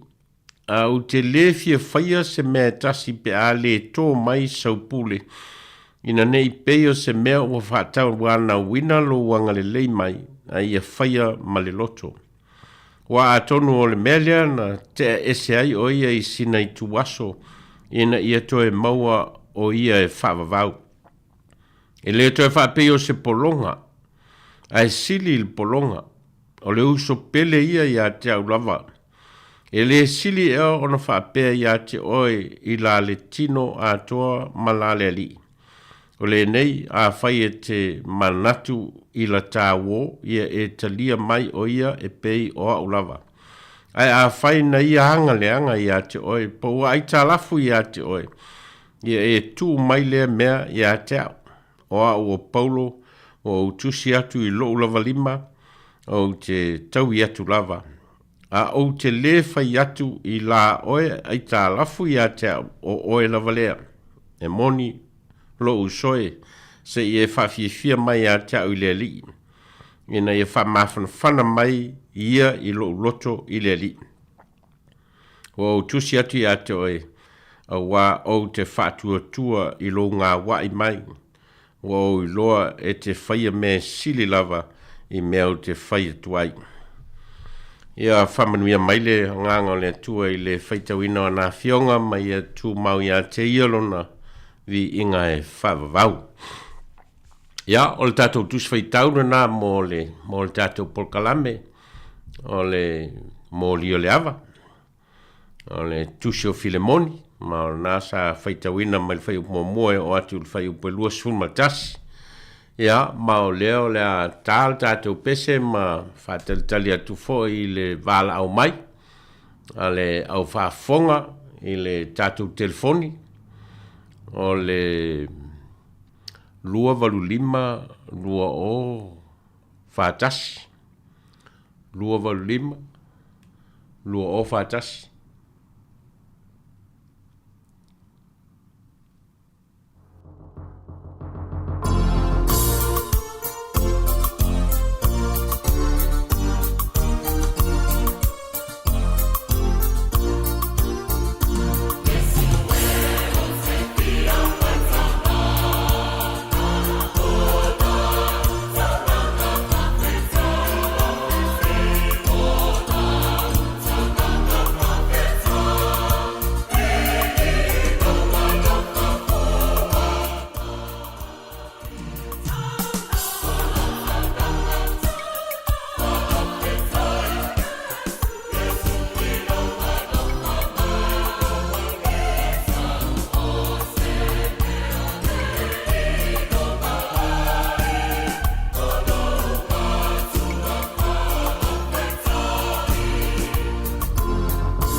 Toe whamanatu atu le tātou telefoni o le tolu walu lima lua o whātasi. Tolu walu lima lua o whātasi. Ia, pēr whai o lo o fia whaasoa mai le tātou au whaafonga. Tusa ma le tātou tusi whaitau, le tusi e Paulo ia Filemoni. Ia, ena ia whaasoa mai pēr whai o iai se sila fia o le au whaafonga i le tusi lea, ma le mafuanga na lai ona tusi Paulo ia Filemoni, ia po le afo le meo lo tupu i tono le tusi lea, ia au le afo ni awa onga o lo mawhai ona wha matala mai e le tusi lea na le tasi lavalo na mtau, ia mo tātou le au whafonga. A leo lea o tau mawhai whaasoa atu ni nai mawhauwhaunga mai le tusi na ia tau maua se sila fia o nisi o lo fia whaasoa mai. Ia ai ona o le tusi e leo se tusi e whao ngā so, ia po se tusi fo ia whai eini a o onga masani pei ona whao ngā ina leo whai ngā ruenga. Ia manatu ai e le leifo i ona whaasoa atu i le whaafonga anga le tātou o tunu. Holinga mai o le tusi lea Paulo ia Filemoni. O Filemoni ma Paulo e wholinga mai e isala whai ngā wō. Māsani a tangata i e tō lua. O Filemoni la e wholinga mai o tangata mauoa. Mai wholinga mai o lona fale sa a vea mano whoanga e mafuta ai leo kerisiano. Whai eia latu tapo inga, ia, whai eia latu sauninga ma mafuta ai. Ia i lona fale, le fale o le tangata leo Filemoni. O Filemoni la ma le au rotu lea po o tangata kerisiano ia o lo tusi atu iai Paulo. O lo i to tonu o Kolose. O Paulo i le taimilea o lo o whaafale pui pui ina i to tonu o Roma. Ma o lea na lai o na tusi atu Paulo. Ma o lo tā ua i to tonu o whaupunga o lo whao ngā e Paulo. Tonu o tusi o ia o lo o whea ngai ma o na whaasalanga i le whalpui pui tonu o Roma. O tono tusi o lo ta ua ai ia le talo sangaina e Paulo o le toe foi atu o le polonga a Filemoni e ingoa ia Onesemo. E fōlinga mai o Onesemo o le tangata polonga, mai o le tangata polonga a le tangata leo Filemoni, mai e fōlinga mai ua sola e se mai Filemoni, ia Onesemo mai a Filemoni. O le ngata ina sola e se mai o ia o le tangata polonga, mai i tūranga o tūla fono i le wā o matai ma o lato polonga i le vaitau. Ia pei o le polonga o se meto tino a le tangata e ona le polonga. O le polonga e le o la vea i tonu o le feitawina o tangata masani. Ai o le polonga lava ia o le meto tino. O le possession po se meto tino e feitau i lalo meto tino o le tangata e ona le polonga. Ia mai pui pui ia voi la le nofo le polonga i lalo o le matai. Ai o Onesemo e fōlinga mai wale ngata ina sola e se mai lona matai o Filemoni. Ai fōlinga mai fōi ua alu ia Onesemo ma ave nisi meto tino a Filemoni i lana sola anga leo ua alu ai. Ua sola e se mai la mai i lona matai tono Kolose a ua sola i Roma. Ia mau a velo na o i Roma ma mafua anga ua a fea ia le senofoanga o lo ia le Paulo mana o onga. Ia ma a fia tua i loa i tala inga whakerisiano ma a vea i loa o se tangata Kerisiano ia Onesemo i lalo le vainga a Paulo. Ia, maua mafua i loa na tusi Paulo ia Filemoni. Ina ia toi talia mai ia Onesemo. A whaivo e ni ai tālafu a Onesemo o lo ai tālafu pe o na whao ai ni mea tō tino a Filemoni. Ia o na tātia atu le i ate ia. Paulo lea tātia atu i ate ia na te tutongi ina. Ai ia awane i toi talia ia Onesemo o se polonga.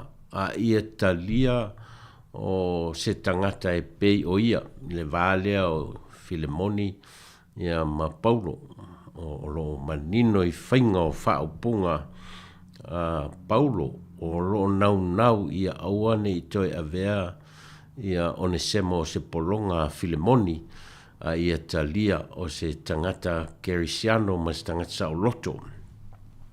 Ia, o le angangala lea o le tusi lea, o le au te tele lea o le tusi, ia e pei o na tusi atuai Paulo ia Filemoni, ia ma o lo au mai ai te tono o le tusi lea, ia ni o onga mo tātou, le au te tele lea o le tala o lo tusi ai te tono o le tusi lea Paulo ia Filemoni, o lo whāta tau i le tāru sanga a Paulo, ia Filemoni, i le toe fo'i atu o lana polonga lea o Onesemo, ma le awala e te tau o na toe talia ai ia Onesemo, ia talia o se tangata Sauloto, ai le o se tangata polonga. O le atu e tātu lesi a tātou pese, ia o na tala atu pēr leo le tātou lainga. Ia e au mai pe ia le whaasoa a le tātou au whaafonga nā ua a mata o te tala atua ia le tusi lea a Paulo ia Filemoni. Ia e maua ise malmanga a mae al pese ia o na sauno mai leo le tātou au whaafonga. Ia, ini ia o onga, o lo mawhai o na maua i tonu o foi upo o le tusi e pe o na whaitawina. Ia, a o nisi foi whaasoa e whinangalo ai leo whaafonga e whaasoa mai. Ia, o na tau mwhai atu foi leo le whaipol kalame mo tātou. Leo le a tātou atu, tātou pese lea e wawai e foi ia foi le nei vai tau.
Ia, na ua iai le valaau I lungo le telefoni sauna mai. Whai loa mai a lo suafa. Atala whatu le sunga, safu ma tatu po kalami ni tai au. Lunga nove he baila au, ya o lo ingoa o atea. Ma lo so I fu patea. Ma lo fo I tau atai. Ya, se I avatu ni sino ta mai langona lava ili. Tato ma ta ufu o nai sa o ilo sunga. Ya, ni tu si se a na foi tau atu iai mai se longa o se au tau sunga la. Fata ama foi leona fa longo e o famtalina ni tu wa tu si pela bona e tau na ele. Dos pulmon tupu ona foi upu. Mai e wila bona fufu. Ya ele se marma la matele ye yo. O uia iai ai e tasi ane, e asi mea o te wawai ai e tā ua le ia te au. O te whata o upu e lua iai, o te mātau atu iai e lua upu o te whata o ina le iai. O le upu leo le alofa ma le wha mangalo. O nei, a tonu e, o le upu lea e te tau tuai whapea wa o lo yel fom talanga o tangata lea o Filemoni o tangata mo o loa e telenia na mea ai te mo atu lisi whaupunga le ale apostolo o lo o yese whaupunga whapea o lo o e ai ta lafu ya te au sine apena o te taitonu laile o ni tupe ia e ai ta lafu a ia ia Filemoni ile apostolo. Aolo na ola ia po le tala le lei. Fat ole tala ingale a Paulo iai. Ile finangalo le o mata watu ile finangalo ole tua ia po le tato I faolo Yesu. Atono o mela ia lo fa manato to Paulo le pena fa ato a mawai Filemoni le so fuanga fa kersiano ina o mafuta male apostolo ya ai me se lava ya atono o le fainga wo na mafu fo le fainga wo le ya ona o le tala le ya e peyo na Paulo se sina langona ye o ai ya na eta o le so to malo matele ye ona na faita o ai ai peyo na Pauna na I vaenga sa o to faita o tu ye mo ai atu e le upu le o wha mangalo ma le alofa. E o lo ta ua la apostolo. Ia ma le upu la lea o lo ai ta alafu ia Filemoni a Paulo. Ia o tel tonu e le o ni tupe o lo ai ta alafu ia Filemoni a Paulo o ale tala lei a Keristo. Malo. Ia e pe o se au tamai Fa patu le tatum ta upu ai fa tela vela sunga mo tatum ta upu neta ya o no nale vai al tom foi lava. Nalo, aftai. Ya. Ai fa tela mo lo wa no ya manu tele tatum por clamine yaso. Nalo, aftai patia mo le faso matango fiele faso mai ya e tu so foi o ni meta o lo ya ile tu sile Paulo. Ai whaftai mo le whaasua mai, o ua iei wala au I lunga o le tātou leina sauna mai. Tālo whaasunga le whawhiangainga. Malo. Ia, o penina le telefoni. Malo, so fu penina. Ia, so I fua manu ia le sunga le whawhiangainga. Matango whiele whiango pa ia le atua le ele nei tae au. Ia, o le tustele apostolo Paulo, o le whaatonga le apostolo Paulo nei a moni le alofa le sunga le whawhiangainga ia po le whaiwhi au fo o Filemoni. Ia vi ia lea li, ia o lea lava le mata au polo o tātou whaalongolongo pēa lava pēa iai. Tu sama whionga lea tuaina ia moni lo tau whaamangalo. Ia avea fo I tātou on tangata e tutu le baha ni mwhawhita au lima ni mea whaapea wa e tutupu lava I le olanga nei. Ia o le polonga sa polonga ia Filemoni. Ia o lewa o solama nga oi mea tau tino Filemoni peitai. O le sa o yo le mea na sola e o ne semu. Ala tua fal pui vata si male apostolo. Ia le ala. Le o tau tino le apostolo. talia mai o ia Filemoni o le ao ngā ia. Sa mana o le apostolo e tā au fia au na ia te e tōno le falpui tusia ma le whamau-mauina fo i o meolo o mana au ia le apostolo. Ia o le toi mana o le apostolo le whaia sana pule. Ai toi wha fo i pei o ia Filemoni o le mana onga le apostolo Paulo na ia moni la vale alofa ma le wha maangalo le sunga le whaifi au.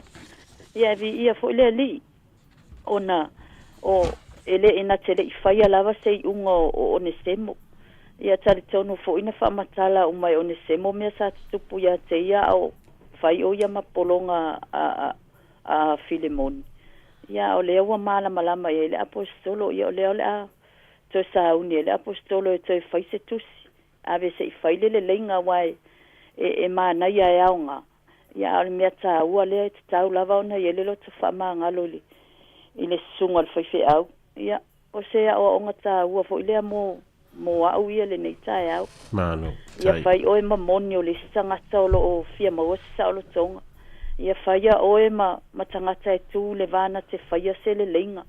Wha le lei ai le si uso ma le si uso pe ona whai a le apostolo e uia ina nono atia le tā uela na tusi o mawhatia i ona mawhatianga wha le pui ona o le mau ia Jesu Keriso. Ia o le whaupopo atu o me whaapea te ia i o toftofonga i o lona o langa. Ina ia ona whaia se le leinga o Onesemo ia a tō fo i male whaife au kolose a tō nolo ti ngā le whaife au i mea na sau Onesemo ma ngau i mai. Ia o le o tau tino e Paulo tō mai a te ia a le wa mai umai ai le apostolo mai awale tō ta ua o i o se polonga. Ia a o se uso. Ia o se whaupunga se toia ina o lo tu wa lalo ina ia maua e tā tō le whalu fani whapea fo ia tō sunga o ai e tū le wā. Ia o tau o sulva ai o le atua e mai ei mea uma mai le fionga le atua o le fina ngalo leo Jesu ina ia whialo fani tātou le au ngana tātou o i le ali ia o lo iei ni maa seinga i le vao tātou uso ia avea lava i tātou n tangatai ia ma atua le lei wha whialo fani ia ma maua le whialo fani so se tasi ia le ngata i lea ia o le whaftai le apostolo tasile mea tāua ia te au e lua ia i mea ia tāua ia te la e whapea Filemoni ele o tau ua o ia i tatalo ale apostolo ia so uma e uia ina i te tonu nono tanga le whalpuipui ia e whai mai le apostolo na whaalongo lo i tala o lo o manuia le au kerisiano o na olanga luenga Filemoni ia o lana tatalo ale ia so uma e tau ingoa ia whapea fo ia te autou ta tono tonga luenga fo i leo lo tau ingoa o le lafu māmoe le atua. Ia i luma o le atua i le aso ma le aso o lo manu ia i whaiva matiu te mea umalo o mātou whaia. O no tonga luenga whai pēa, ia i whaapea fo i. Ia i mātou o e whaalongolongo, ia mai o tautino Jesu Keriso lava o tātou whaamoe moe ma o tātou whātou tuanga i nei tasi tātou le whātou tuanga i tasi. Ia o sia ule whātoa nei tae au. Whaafitai mo loa wano whamania tele le atua. Lau sunga le whaafea ngainga le ofisi whaasalau. Ma le au whaafonga sua wha Jesu. Amen. Whaafitai penina mo le whaasoa. O le ala tau mo whai atu se whaasoa le whaipol kalame. Ia a whai lawa e maua le awanoa ma so tai mai pea. Ia matatala ina atu ia le awanoa. Aftai a pātea ma penina e tu sa ma whaasoa le nei aso ma tango fie le ngata o le o meta ua umwhai ona au mai i le whaitau atu i le tusia Paulo ia Filemoni ia a o onga fo i mo tātou i lutu soifua ma lo tātou ola. Au nai a o onga lea e tau mwhai atua ia le Whaipol kalame mua o tātou e lava o tātou wā ma isi tangata ma so tanga o tātou wola i le neiro langi o le vāo o lungali o le vāo mātua ma whanau o vāo ainga vāo matai ma o latou au ainga Vao au lotu ma alatou e kalesia ma whaife au. O lo tātou wola i tonu o le sio manga o le wāwhea ngai. mai fōlinga mai o lewe o ngā tonu le mūlea o le tau mwhai atua Paulo i lana wōlea o Filemoni ina ia sila i le wāwhea ngai o tangata na whai e le atua i lon whātusa ia e le te tau o na ola polonga ia se tasi tangata i lalo o le vaenga se tasi tangata a ia ola sa o loto tangata ma ia te tala le awa noa mo tangata ia i loa e leisi tangata soifua ia ona teu le vā whenga iai ma leisi tangata ia le lei ia le soifuanga o tangata ola ia i te tonu o sio manga o tātou ola ai o le vai tau o le whainga pālota i Samoa ma le anga i mai teimine ia o le tele ia o vā o tangata e tātou te iloa e sa le lei o na whai e o lava i whasalalaunga o lo whai tangata ia nei foi vai tau i le vā o atunu o lo whetau wai pe ona ia le taua o lo whengai mai sala elu ma Hamas ia ma tātou whalongolongo le te leo o le whetena inga o tangata ma tupu ai ia le fia tupu ai maleita ma tangata o mariliu ona o le mea lava lea o le wāwhea ngai e leo le lei o na tausi o le tusi atu la Paulo i lana wō Filemoni ina ia toi talia mai ia Onesemo ia talia o le tangata soifua na whai e le tua i lona whātusa ai le o le talia o se polonga o lo manino lei i whaupunga o lo whaonga e Paulo i whai upo suma le ono e le toi whaapei o se polonga ai sili i le polonga o le uso pele ia te aulava o le so ta inga lea o lo ta umwhai Paulo a whai o lo a vea ia o ne semo o se uso i a Paulo e ta tau hoi la na a vea ma uso pele i a Filemoni pe a te e foi atu ia o ne semo o le ta ua lea o lo ta atie te tono le tusi o le wawhianga iei o tangata e na ia le lei ia maua le leinga maua le whea alfaninga maua le whamangaloa i o tangata e o po a lava whainga tā au a whai mea e vaiva i eile isi tangata ia ai e tau mwhai pēta atau ia maua le vāle lei o tangata sa tā ua e le whaasoa penina ia le tūlanga lea o le tū i le vā e na ia whaima pulu vanga mo le whaola ina o stasi tangata mai o e fōringa mai o le ngā ruenga lea Paulo o lo tau mawhai le vā o Filemoni ma o ne semo e na ia whai ma pulu vanga ia tū i le vā e to e whausia ai le lenga ma le whealwhaninga ia ma le so tanga i le vā o Filemoni ia ma o ne semo mai o se wheau tā ua mō tātou na se wheau e te tau ona tupu pēa i le wāwhenga iei o tātou o whānau o mātua ma whānau ia o whānau ma mātua ia whapea whoi o urunga li ia iei le tangata e tū le wā ia ma whai ona whaile le lenga ia nai lo le mea voi leo le tafua le afi e o tingana te le whawhitena inga ma le ia a o tau ma whai lava ina ia leanga le wāwhenga iai o tangata a o le tusi atua Paulo i lana wō o Filemoni o le tau ma whai ina ia avea ma pulu vanga mo le whaola ina ma le toi talia ma le saolotonga ia o ne semo. Lona tolu o le si inga e Paulo i lunga o le la asanga e talia ai ia o ne semo. E le na o se polonga e whaasauloto mai le whai mapolonga. Ai o le tūlanga o Onesemo o le tangata ua talia ina Keriso. O le tangata ua whaakerisiano ina, o le tangata ua suia leolanga. Mai o lewa ai oi atu ai Paulo. Ia Filemoni, ia mawhai ona talia, ia Onesemo e le na o se tangata polonga ia whasauloto mai lon tūlanga polonga. Ai o le tangata ua talia e Keriso. Ma ua avea tangata ua ofo ina atu lona ola mo Keriso malana tala lelei.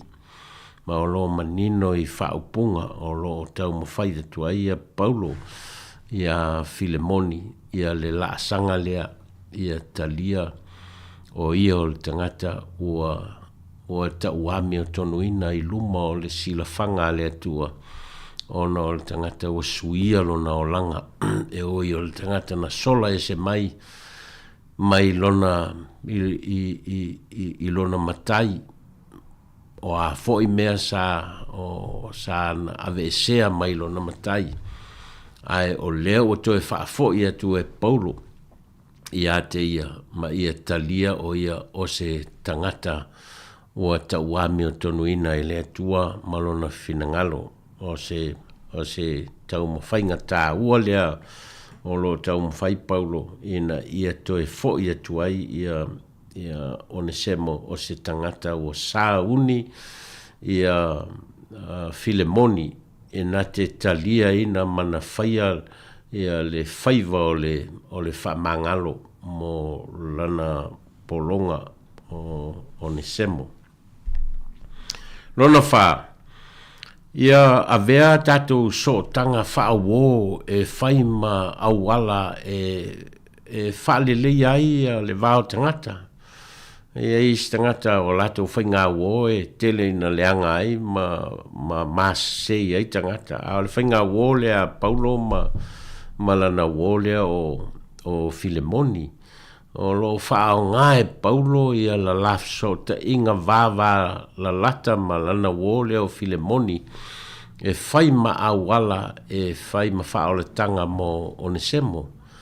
O le o se whainga wō a mea e turi loa ai e leisi a le mea o lo tau mwhai e leanga ai leisi a ua tau mawhai atu le whainga wō lea ina ia whaola ina tangata. E whoringa mai se whainga wō le lei ia le whainga wō le vāo Paulo ma Filemoni o se whainga wō e whau tua ai ia ma wha malosi leisi ina ia tau whaiola i le maofo ina atulo o la so i fua mo le atua malon finangalo ma le tala le lei a Iesu Keriso e whoringa mai o se whainga wō e whengale ngale ai ia me whau tua ia ma wha malo si leisi wō ia ma whaifoi me le lei mo tangata ma e whoringa mai o lo atangia i le whainga wō lea ma le tārsanga atu a Paulo i lana wō leo Filemoni ma awala e ma whai o na ate ai ia le soifuanga ma le olanga o Onesemo.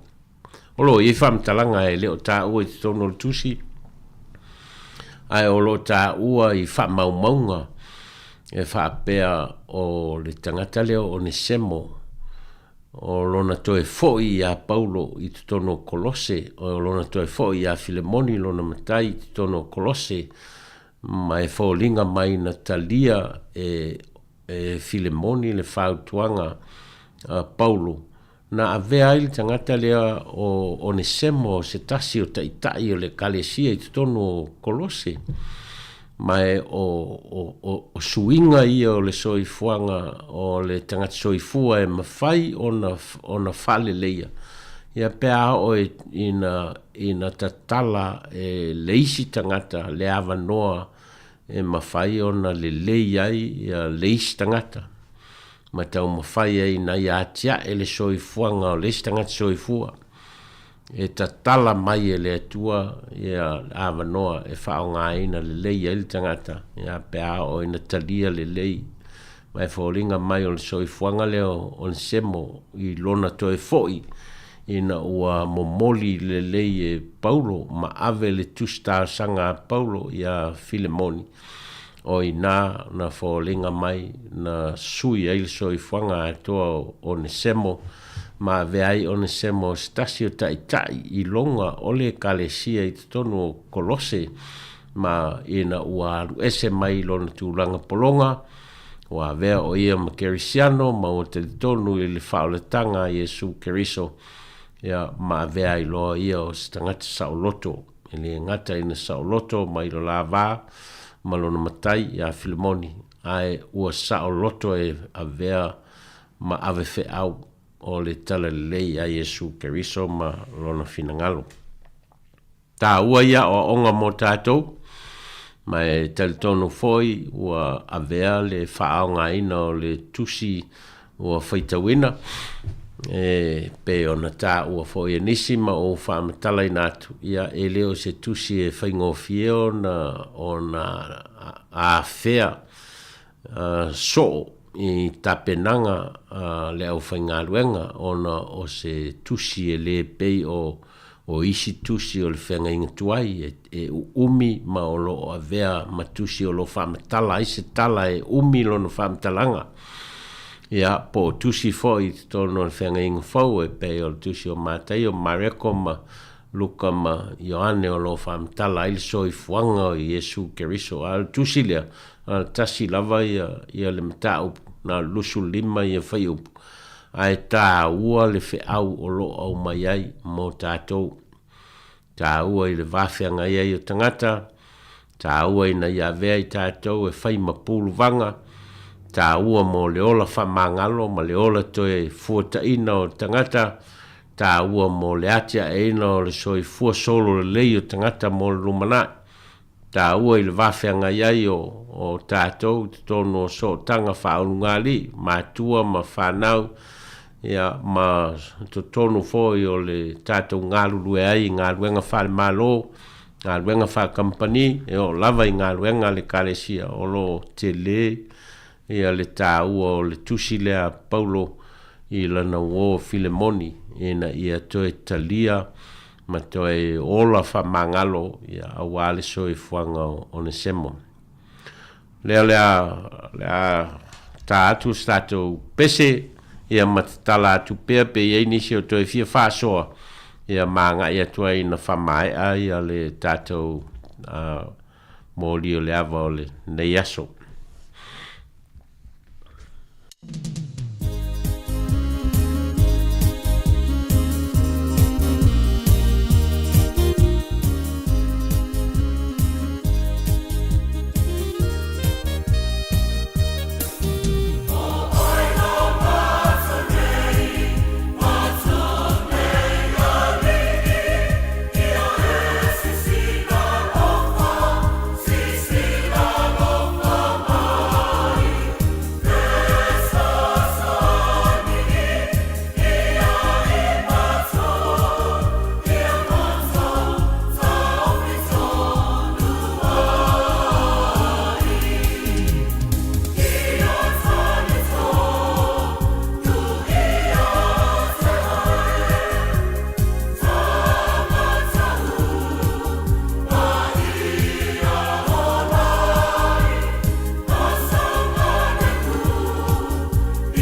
o te molin whawhai te leile. Whawhonga angal tātou tunu I e na mawhai o na whaawanoa o lātou awanoa I le nei fwoi vaenga o le tātou polkalame o moli o le awa. Ia, e whawhonga I fwoi I le whaasoa wha le tuspaia, whaasoa wha le nganga mai le tātou tuswhaitau e pe ona whiriwhilia. Ia, a tonu fwoi o te tala ai ia le si le fia fwoi o le au whaafonga. Ia, I le nei fwoi tusi o lo I te tonu o tusi o tuspaia. Ia, a se ona whaitau ai a tātou ale me sili o leo wa whea le tātou polkalame nei aso. Ia, ma o iai e se tātou whamtalanga mas whaasoa.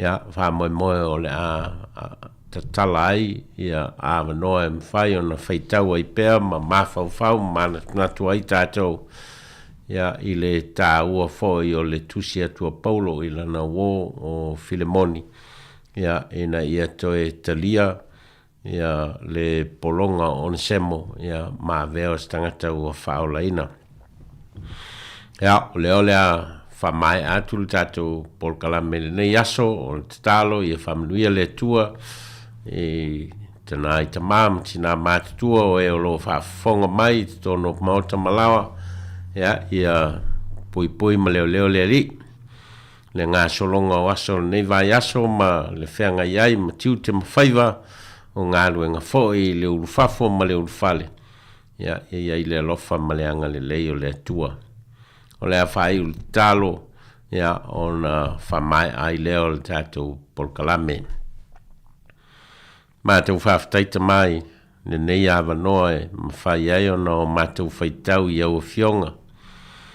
Ma whamalam lama ina fo I ai mātou ma au mai ai ia awa noa mātou te whalongolongo ai lo whetalai mai I o mātou o langa, o mātou sōtanga ma mātou mawhtanga ia malo mātou tau mawhai na I o mātou sāwa vali e tusa ma lo whinangalo. Se upu le tau tamali ma le tal whengai le whaasoa le nei aso. Mātou te talo ia whamangalo lau whio moi mātou. Ngā solongo whiau le nei aso se ia o ilona whaiunga. Ia avea pēr e whai ma vi ingai lau whio le soi fua ngā lue ma leo le tau tua o tangata. O mātou te talo ia mea e ala I lo lava suafa Jesu le li I mal whaola. Amene.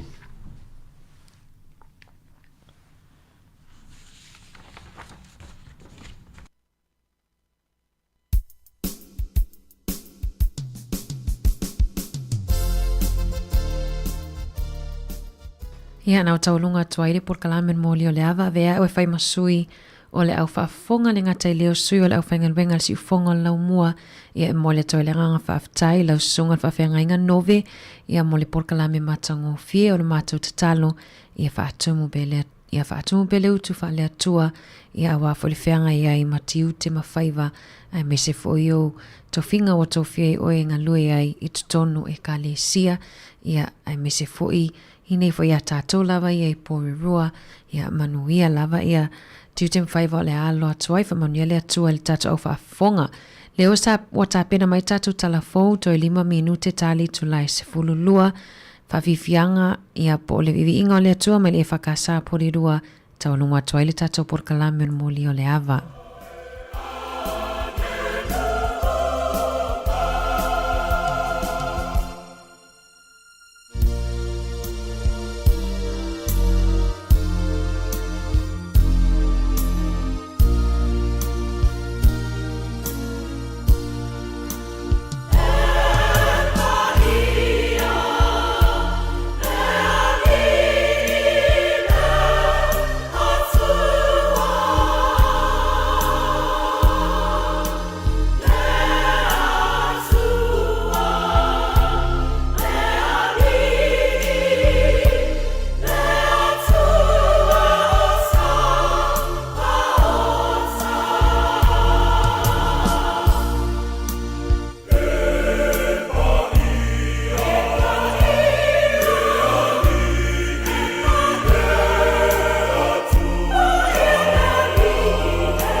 ahi pai talo falava o le whaapoponga o talafou mai le si ufonga le laumua.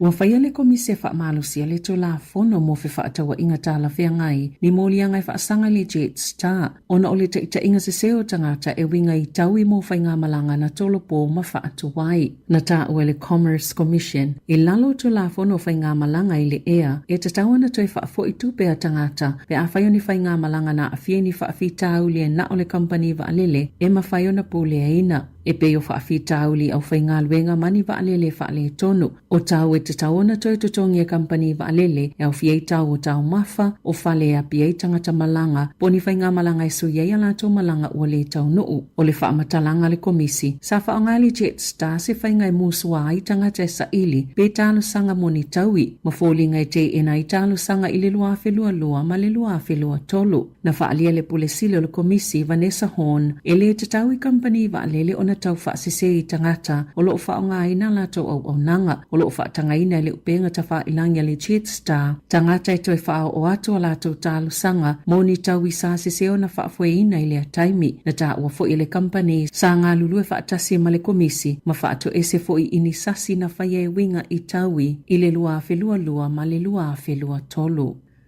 Ua whaapopoina le numero ni ta I whau ta aloa ua ta pē I le Far North ma o le tala le pule nuu e maafua o nol whaatamala o tangata e ana ia ta I whau ma e tatau ia I lātou e ana ia mea ola o na wa ai whaalelea lātou whanga whau o le ono lua paseno ta I whau na tau fia le Far North e umane ua ta pē se I tulou whaatusa tusa I le whaafitu pasene I le tausanga I tu atu po o le lua se lau valus fultasi o ta I whau na tui vai la au e wha umai ola na whaalia le pule nuu Wa whaatuptup la ios whainga ta I whau. Ai se 5% o si iti ai fo ili numero ta I whau e tau fia petu ina atu. Le fitu valu pasene o tangata I le Far North na whaalio lato finangalo wa tele ta I whau ta aloa I le to malo. O loo sa ilia pea Brett Hill o se tamai 5 tau sanga le matua, sa leilo mai petu sa o le afo le 5 I le afiafio le Sai Hillside Drive I Maori Bank I Apahat, wa talo sanga leo I tangata o Apahat e siakia lato masini po e atau CCTV, mao lato mao tape ye ni whaailo sa iai Hill I a vaenga, na ta uelo na tali o Trenton Hill 2 tau sanga le matua I le leitio New Zealand, na amata le sa ilinga leo ina ua le ilolo na tama, masao lato mo fo inili po te whapea na wa ai e loa hat whapea I maporirua peita ai ele o lona tama ma o le tele o mea tō tino o lona tama whapea malana ta avale o lo o iai pea I le whale.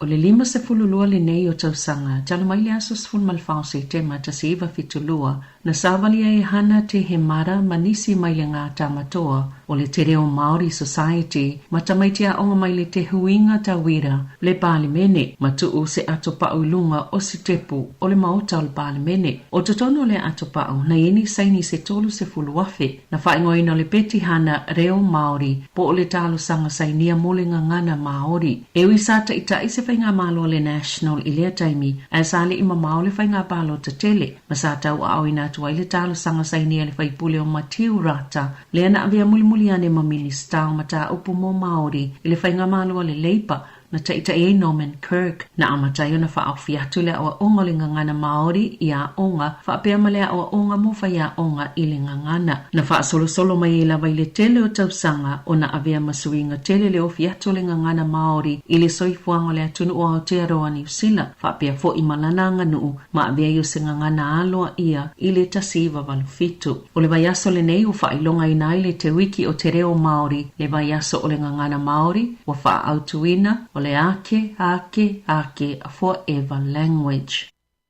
O le atapu ni ele kampani ele Ochi I Penrose o Kilani mo ufa mao ni ele fitu se 15 o ngā luenga o le A-whainai o le masina o kuso na whailoa tua I le Ochi Fiber Solutions I le au whai ngā luenga o lo ilo pe te tau na tapuni ma e whawai aso sa whai e tala noa ngā matangata whai ngā luenga whapea ma le uni so oi ma le pilio tau wai aso ilua sa tala noa ina ini whai unga e whaia wali ipotia le One News o le aso sfulwalu o te sema le aso muli tatala I le kamupani na ta ua le si itia peo le taunga tau le tise le isi mafuanga ua whai ai le whai unga o le vaiaso taluaina tapuni aini company lau papaselua le ito malo o rua pehu mai lua se lau tolu sfulu ngā luenga na wha amuta ina ai.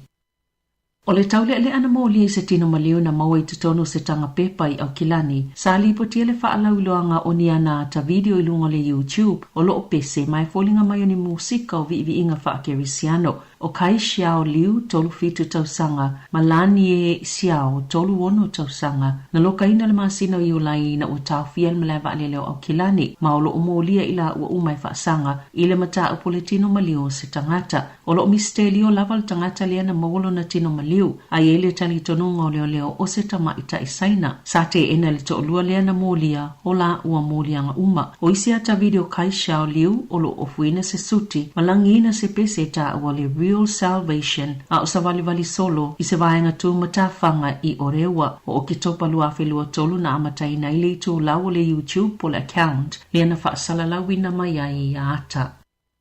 Tai titi lava o sui umole kengi te pasika le Comanchero ua molia le tu la fono ina ua mai aise su enga umia leo na ta ua leo e silia mali se lau molia nga ufa ye whaasanga i le kengi ma e silia mali lua se lau kilo kalama o le meth silia mali tasi te si mali lua miliona ta lali tino i tupe se fulu fata avale au fie mawilafi ua o la tau tau fia fa pe mani a se tai silia mali 1 miliona ta la o la tau tau wau fai watu a iele Comanchero ilo la tau whaangaio ino ni soli tu la fono ufuala au whaasaina o le whiwha au ia ingo tupe mo mai whainga palapala e to leni ma o inisi o la tau sui ini tu a inga polokalame peo ni militeli sa ngā lulu e whaatasi leo o fisa o la fonga o fisa o te mawhale pui ile su enga.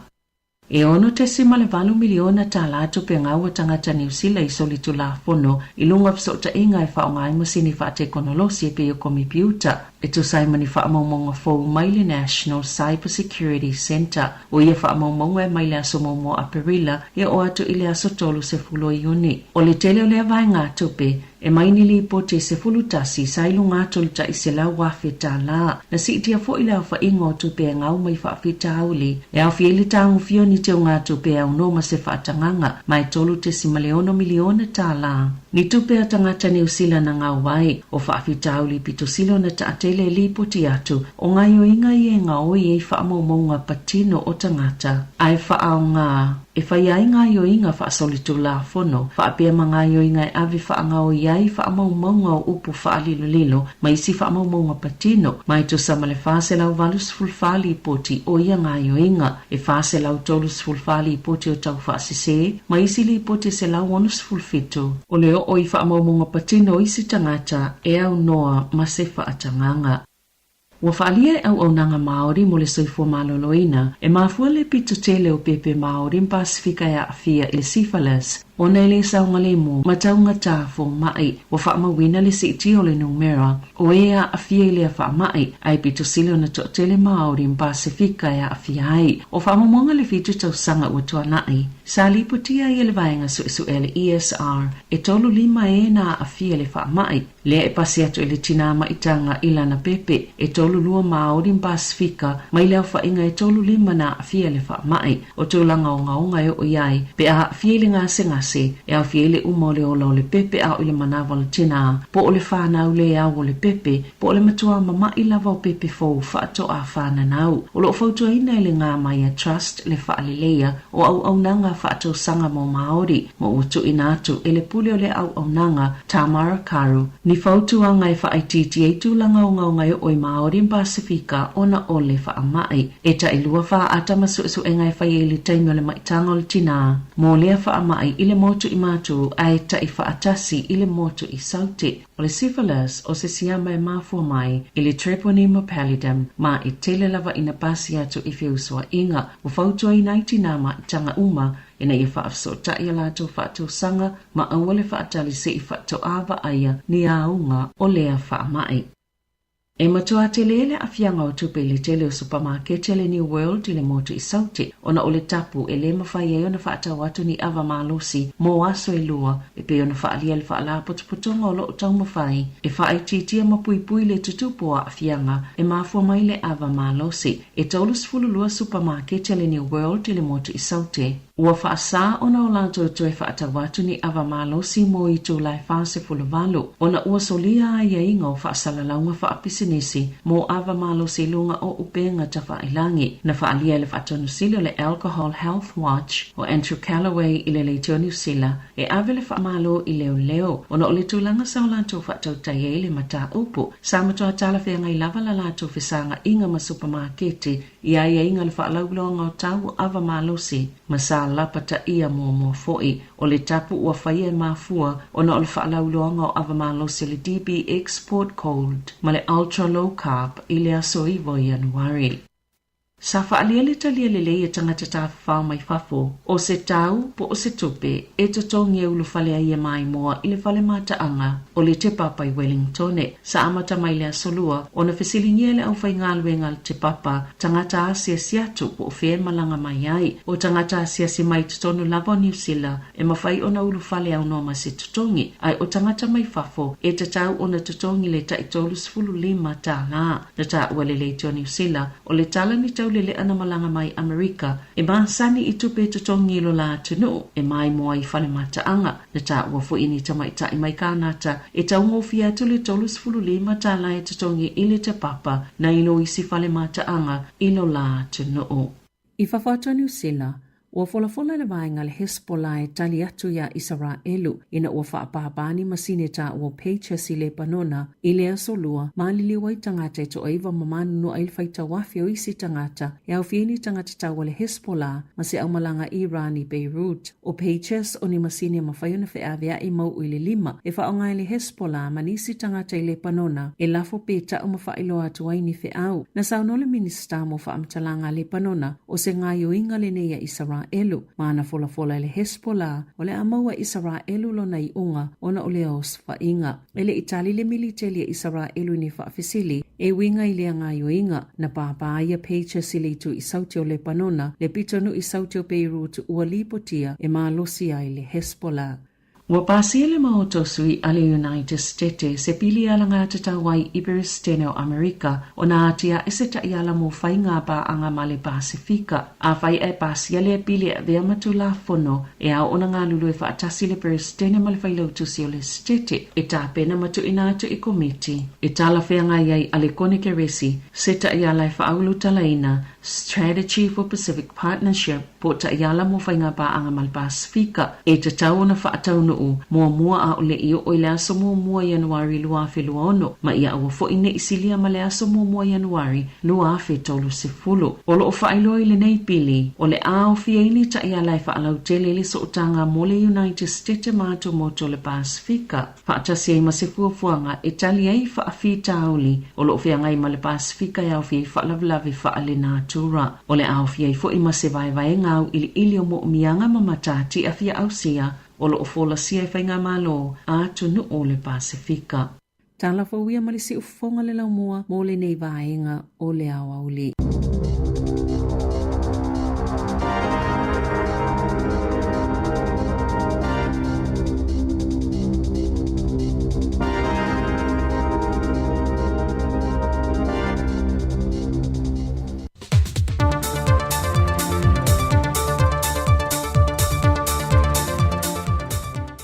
Toe whaatalo whantu lea tunu nia sa fau le lofo le tua e na wota tu wau le ola malamalosi.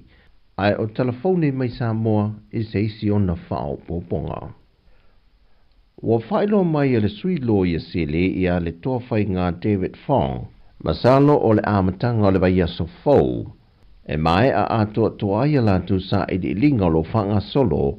E le whaonga i ne whonu wha vai lua o se lenul poloketi le miliona tala. Le ua whaase atu i al komiti whaatonu le poloketi miliona tala al malo, e whaatino Iesu e suenga, pe le ua solia etu la fono mata iala na whaata ati atu mole nei poloketi. E pei o se le fio i tu malo e lua o le pāma whaasale le anga numero lua, o lo fesiringi ai le whaongai no se vaenga o le se leni o le miliona tala mua. Le na whae loe le sui te fono le fono wha vai le tu malo le pā. Le fionga au e lua Samuelu. O le iwa se furua fetala o le lisi ale eka lisi e whakasa. Na wha soa sa o lava i a fio anga e tolu le tu malo. mo ala to wati nae. O se leni la total tenunga, watu ina tu ia au malima le kalesia le faitalia, e whaonga aile se leni ai ia whaonga te tau ilungo poloketi ua uma ona whaatulanga ina. Peitai ile le manino ai o le sila le komiti whaatonu, na o lantou tāwhia loa le iwa se fruafe tāla o le miliona lona lua le tumalo le pā. Se ia mai a su enga o loo whaanga solo, ai o loo whaamatu watu isi vaenga o le miliona, mo isi ati na e ia o loo ua pāsia. O loo whape na foi le se lenia le tumalo whaasare le anga numera lua, o loo sa idia foi le whaongai no le se laufitu se funmale lima afe tāla. O na leo whaamari eina foi le komiti reporti na tu inatu i tutonu, au le whaamatu wina nisi o vaenga se leni, o le whaawa wina o lato foi polo keti. O le amtanga lau le vai aso fau, o le a whaamatu uloma forsia, i unga o su enga lo fisa o le Lawyer City, e reporti a ia fono whaawai lua. E te tala i le so se tasi o Polokalame o loo whaatasi mai lo ia ma whaamasino mai New Zealand. E whaateltele noa ma waawa ai nisio au wala, e whaongai ne whaurui nā tuaini tālo sanga a ngai i le tula fono pol whaamasinonga. E le o se teimi mua nei le so tanga, a le vaengo whaamasinonga New Zealand ma Samoa, e malanga mai i o lātou sui tau sanga, e whaatau teia ia o onga nei, mol vaengo whaamasinonga Samoa.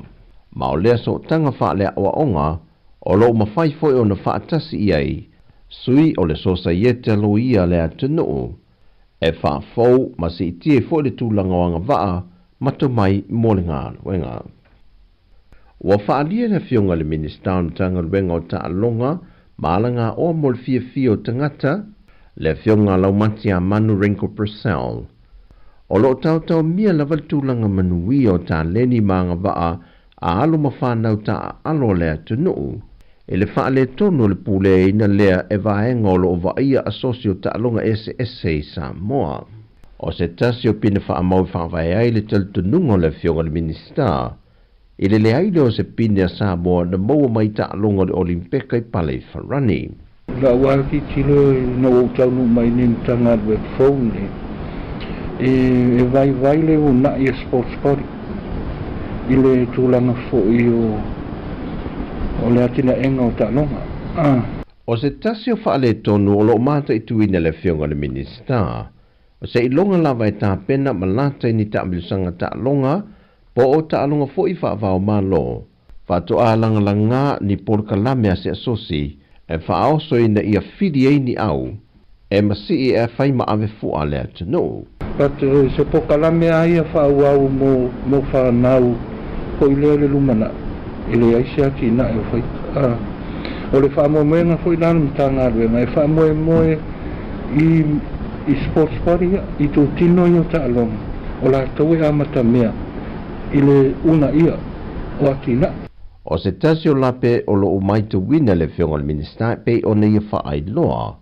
O nisio i lantou ia o lo taita ia a sosio ta alonga SSA, e le o lava lo lantou to mai marasi le fia poanga wa afoi, e lantou te tapue nai ia ngai pe i luma, le luma nai o ia ta alonga, e mawhai o na tau fituli whaatasi manela asanga, o lo whaonga ina e atunu o lo langi.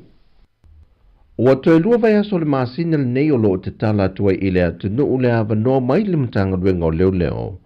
E whao ane i le matanga luenga e au noa mani mōlianga, so o se la au malosi e le whaatu la funuina e le au maia i le atunu, ai maisi o la au malosi e le i resi tala ina. E o mai i le temi nei, ua si lia ma le tolu se furu la au malosi ua tauli maina nei i le matanga luenga, ma o le tele ia la au malosi o tama i whana la iti. O se Polokalame fo ina fisiringia i se tasi o tamae ana se la au malosi e whaatanga ina le atunu. Nā ngai ave toi whaafowina le restala, e o mai i le temi nei o loo tāwhia pēlamtanga luenga o leo leo, ma le whaopunga na tu inane iai, o loo sila iai le fionga le komisina, pe mawhai on toi whaamatu u mai le la au malosi pe le ai foi. I le whaase al te maa, na tu ina atu le la au malosi o loo whaatanga ina na o le sui le restala, Au lana la au malosi ua leva o na laiseneina, mai sa o mia foi whaatu la fono le tele o tau sanga. Peitai na sau noa se tasi o malu le malo, o nisi vaenga e toe fua i eile au ina mai o le la au malosi i le tangata, e vava ai foi malu le malo o ngafa ma le vaenga, e fo linga o le tangata e nate wha o ina atu le la au malosi, pe ono tala fea ngai le toe tu ina iai, pe le ai foi. O le whaasea le tama, ona ele o iai ne iai inga whaapea o lo whaasala la wina le whaafo ina atu la au malosi to tonu. E na whaalia le tamai ta i mano le malo na la feu tangai, e whato a mawhai o na whaai loa vaenga ia i le tangata, pe a whai ai tu ina atu le la au malosi to tonu. O ngā yo inga uma i o lo whaatino elementanga ruenga leo leo i le teimile nei, o tāpenanga mo le pui puinga, a o alo atu si o tātua tenuu, e le tari ngā malo i le whontanga te ta i o malo le taupulenga i le masina fau. O tala i mai sa mō manuel ne yaso, whasoi foia.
sasala la upele la ula fala ele umale mana oia oe ola ufa asolo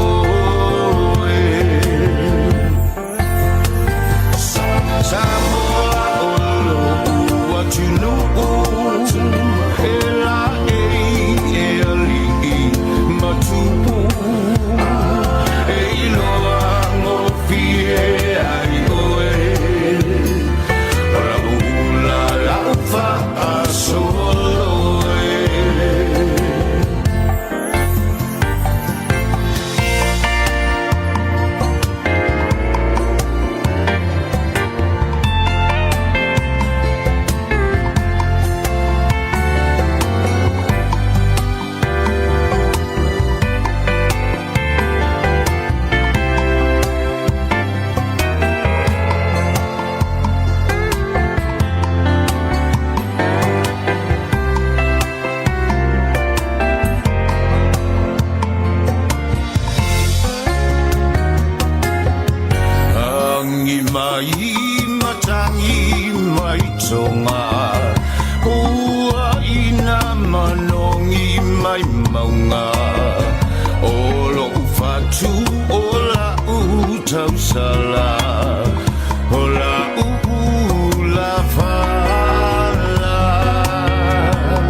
Formato via le sunga ya le sa leo tuanai ya ma le fafifianga na u fangoina ula fala ina ya woli ina ua afa tonuli tulai se forma lua o tatu se mai I te mo fitanga vai engo le woli ya ile fa forma le tatu tu ya il manatu le walo na yo tatu matua ile te mo fitanga le woli ia la tau whewhengai mga luenga le teimi o le aso, leo malolo mai ia I la woli, ia po mea e tau si moko Ia le manatu ia manui e tele ia tūlanga ia o leia woli, ma tau mawhitanga o whengai ai, wha malo fwe lau ngā sese lau kuka, ia o whe lavo lo e mafuta mai le teimi o lea woli. A tala whatu tātou por klame, wha whiwhianga suwhi filoi, ia ma musika wa fo I nei vaenga o lea woli. Mawhai na ngalo e ui ua lewa Sa tau mawhai e matua so taru manai E nei Samoa ua I una e tuto atasi No fa ina I tua Sala toa samai le vao fita Tofa ina itua Ile alofa moni ia Samoa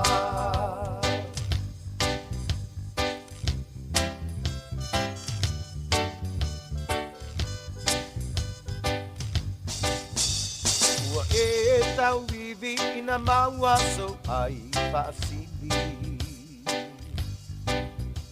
A o aia le matangi uso e whailonga te saili.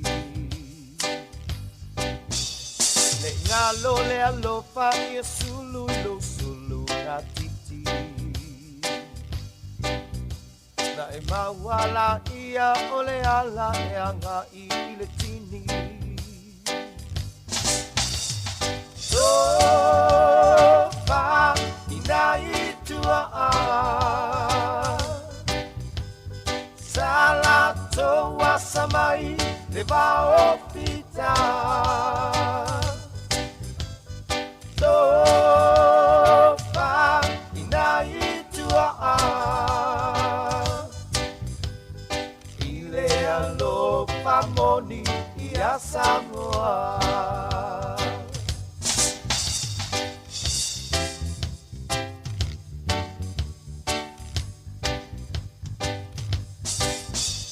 Ole upu ia seu ole manu atanga i le ngalu Wala ai nei Samoa o se manatu Manatu i lo ta whaamae nei te iwa malepe Ona tangi ai mea ole fatu Pale ele ele Sofa ina itua a Salato wasamai le vao pita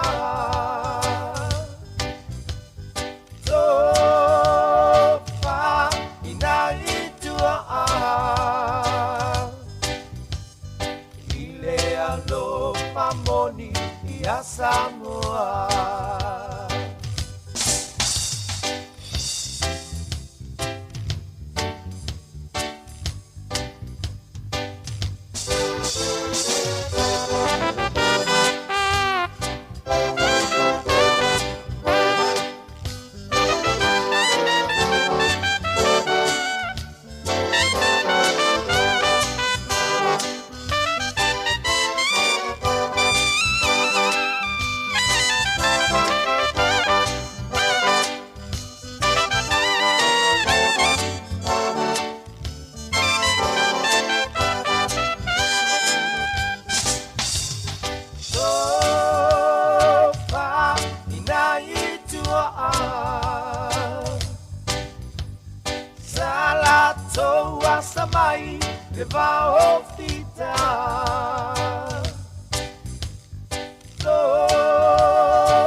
sia ai taunu ulo ufa moe moe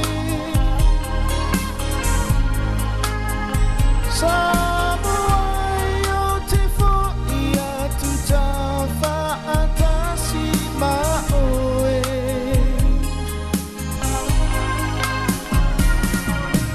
No fo bea ia o te arua Aula ufa tu lava o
Whaawiwhianga nei vaenga o le hawauli, le oto e 15 minute tali tulai tasi, tau tual si fongo lau mua.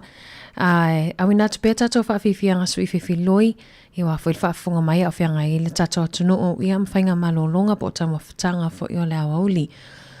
O le whaawiwhianga o le aso atuai o le pese fau lea po le whaatunga fau mai le tamaitai o Marcelina Masoe, o whaingoa ina o le langona whaalumaina. Whaafonga mai il tata whaawiwhianga lea ia o lo maua lunga le YouTube. Ia whaatunga fo i o tamaitai a Marcelina i Neilawa i Wellington i tai i Hutt Valley.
te loto e mita mita loanga ngai a te oe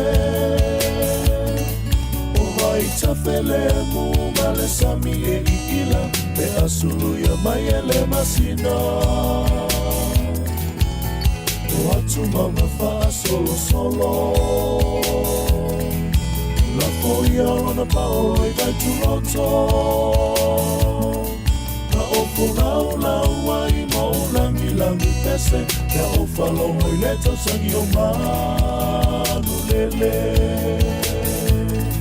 Samoa e o te alofa tele i a te oe e mita mita lo uanganga i a te oe Tigana o malanga i a tuno papalangi Ele kalo mai Samoa i nana masani E maua fua tama whai ulu ma parusami Masina ia e ina ia i O tangata uma e whe alofani E alofa fua iso o se tasi Le tio amori mau mai le tasi tusi tala O samo le penina o le ni masa Samoa e o te alofa tele i a te oe E mita mita lo uanganga i a te oe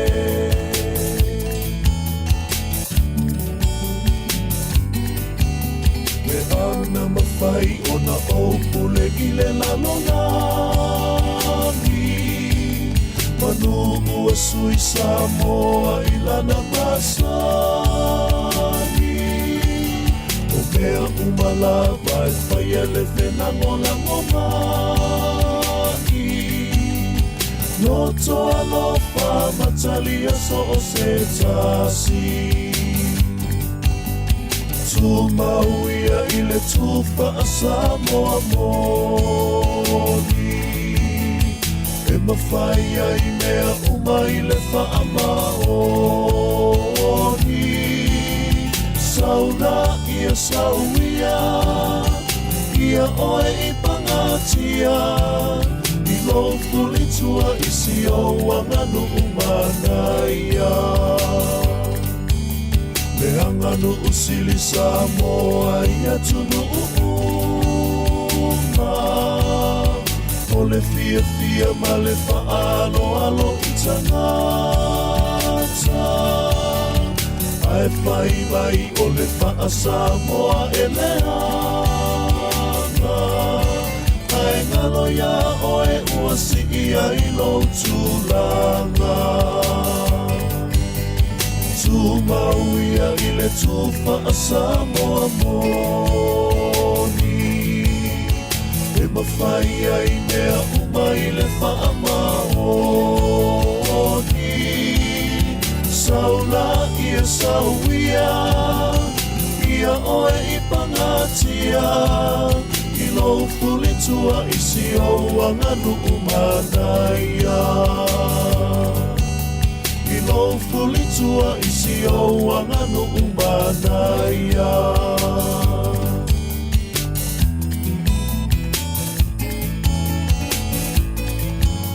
Samoa ola upesili O olea e a sautari E moni lava whai no fie O fea e a lelo tomanie E te whiu sa ili solo Se mea e mali e no roto E lalo langi mata no fie O le aina mawele lo tomanie Pangala wale whainga tā O na whaamani e ina E te whiu sa ili solo Se mea e mali e aino roto Te lalo langi mata mo fie O le aina mawele lo to malie Pangala wale whainga tā O na whaamani e ina E te whiu sa ili solo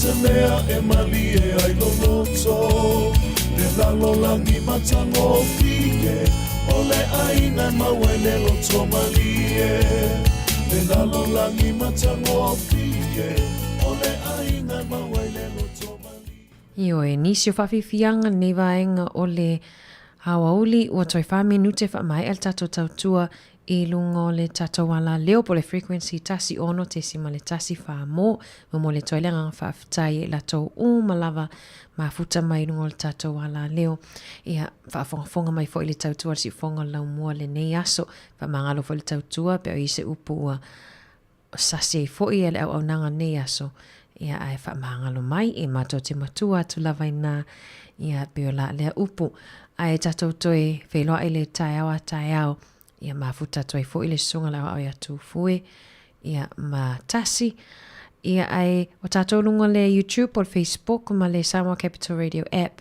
fa fonga mai pia fa awau fa fifianga pe mai a telefon ile tu lai tasi taununga atu ia le tato polkalame lunga le frequency po le tato tautua foi ile fa fifianga mai le tia ma a pule a le atua alo fa atu mo oto malava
Vai mama o ionisi le fia tangata fia poto manatu fia sili wana o ialava fia malo si peina maaya o ele tu pulanga lota saula toanga nei male mo ile taimas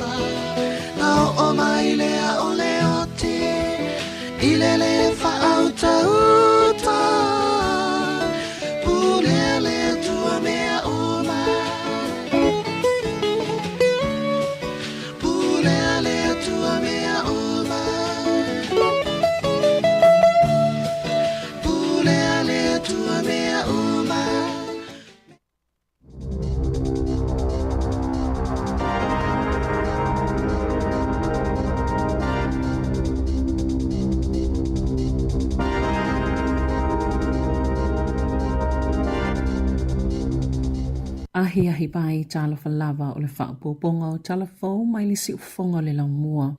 Ua whaia le komisia whaamalusia le tō la fono mo whaatawa inga tāla whea ngai ni mōli angai whaasanga le Jet Star. Ona o le ta inga se seo tangata e winga I taui mo whainga malanga na tolo pō ma whaatawai. Na tā ua le Commerce Commission. I lalo tō la fono whainga malanga I le ea e tatawa na toi whaafo I tūpea tangata pe a whaio ni whainga malanga na a fie ni whaafi tāu le na o le company wa alele e ma whaio na pōle aina. E pe o whaafi tāuli au whainga luenga mani wa alele whaale tonu. O tāu e te taona toi tutongi e company wa alele e au fiei tau o tau mafa o whale a piei tangata malanga po ni whainga malanga I suyei ala tō malanga ua le tau nuu. O le whaamatalanga le komisi. Sa whaongali Jet Star se whainga I musua I tangata e sa ili pe tālu sanga moni taui. Ma fōlinga e te ena I tālu sanga I le lua whelua lua ma le lua whelua tolu. Na whaalia le pulesile o le komisi Vanessa Horn e le te tau I company wa alele o na tau whaasese I tangata o loo whaonga ina la tau au nanga o loo whaatanga ina le upenga ta whailanga le Jet Star tangata e toi whao o ato la tau tālu sanga moni tau I sa sese o na whaafue ina I le taimi na ta ua fo I le company sa ngā lulu e whaatasi ma le komisi ma whaato ese fo I ini sasi na whaie winga I taui I le lua whelua lua ma le lua whelua tolu.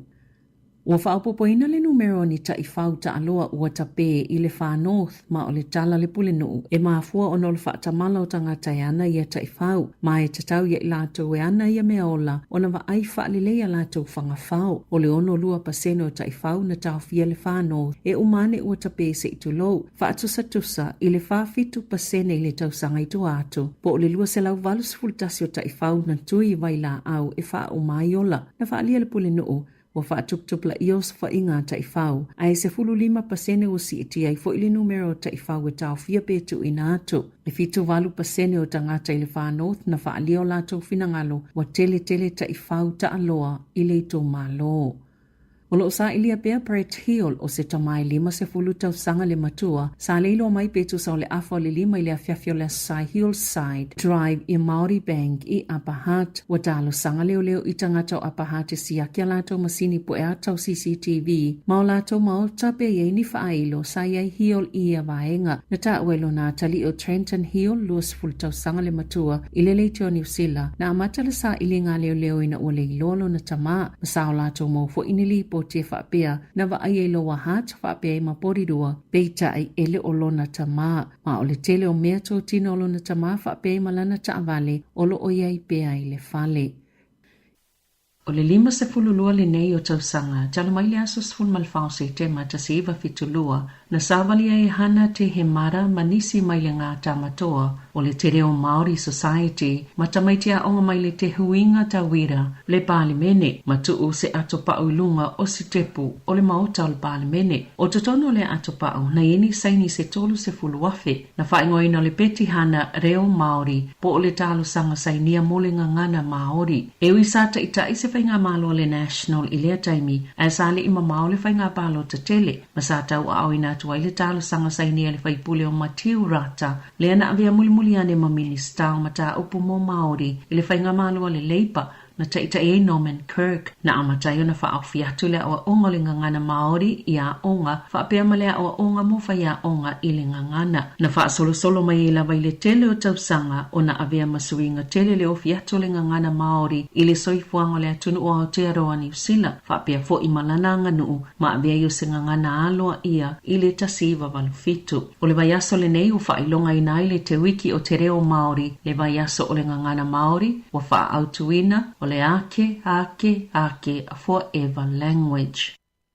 O le atapuni ele kampani ele Ochi I Penrose I Okilani, mo ufa maoni ele fitu se 15 o ngā luenga o le A-whainai, o le masina o kuso, na whailoa tua I le Ochi Fiber Solutions I le o whai ngā luenga, o lo ilo pe te tau na tapuni, ma e whawai aso sa whai e tala noanga matangata whai ngā luenga whapea male iuni, so oi male pilio tawai aso ilua sa tala noa ina ini whai unga e whaia, wali ipotia le One News o le aso sfulvalu te sema, le aso muli tatala I le kamupani, na ta ua le si itia peo le taunga tau le tise le isi mafuanga ua whai ai le whai unga. O le vaiaso taluaina tāpuni aini company lau papaselua le ito malo o rua pehu, mai lua se lau tolu sfulu ngā luenga na wha amuta ina ai.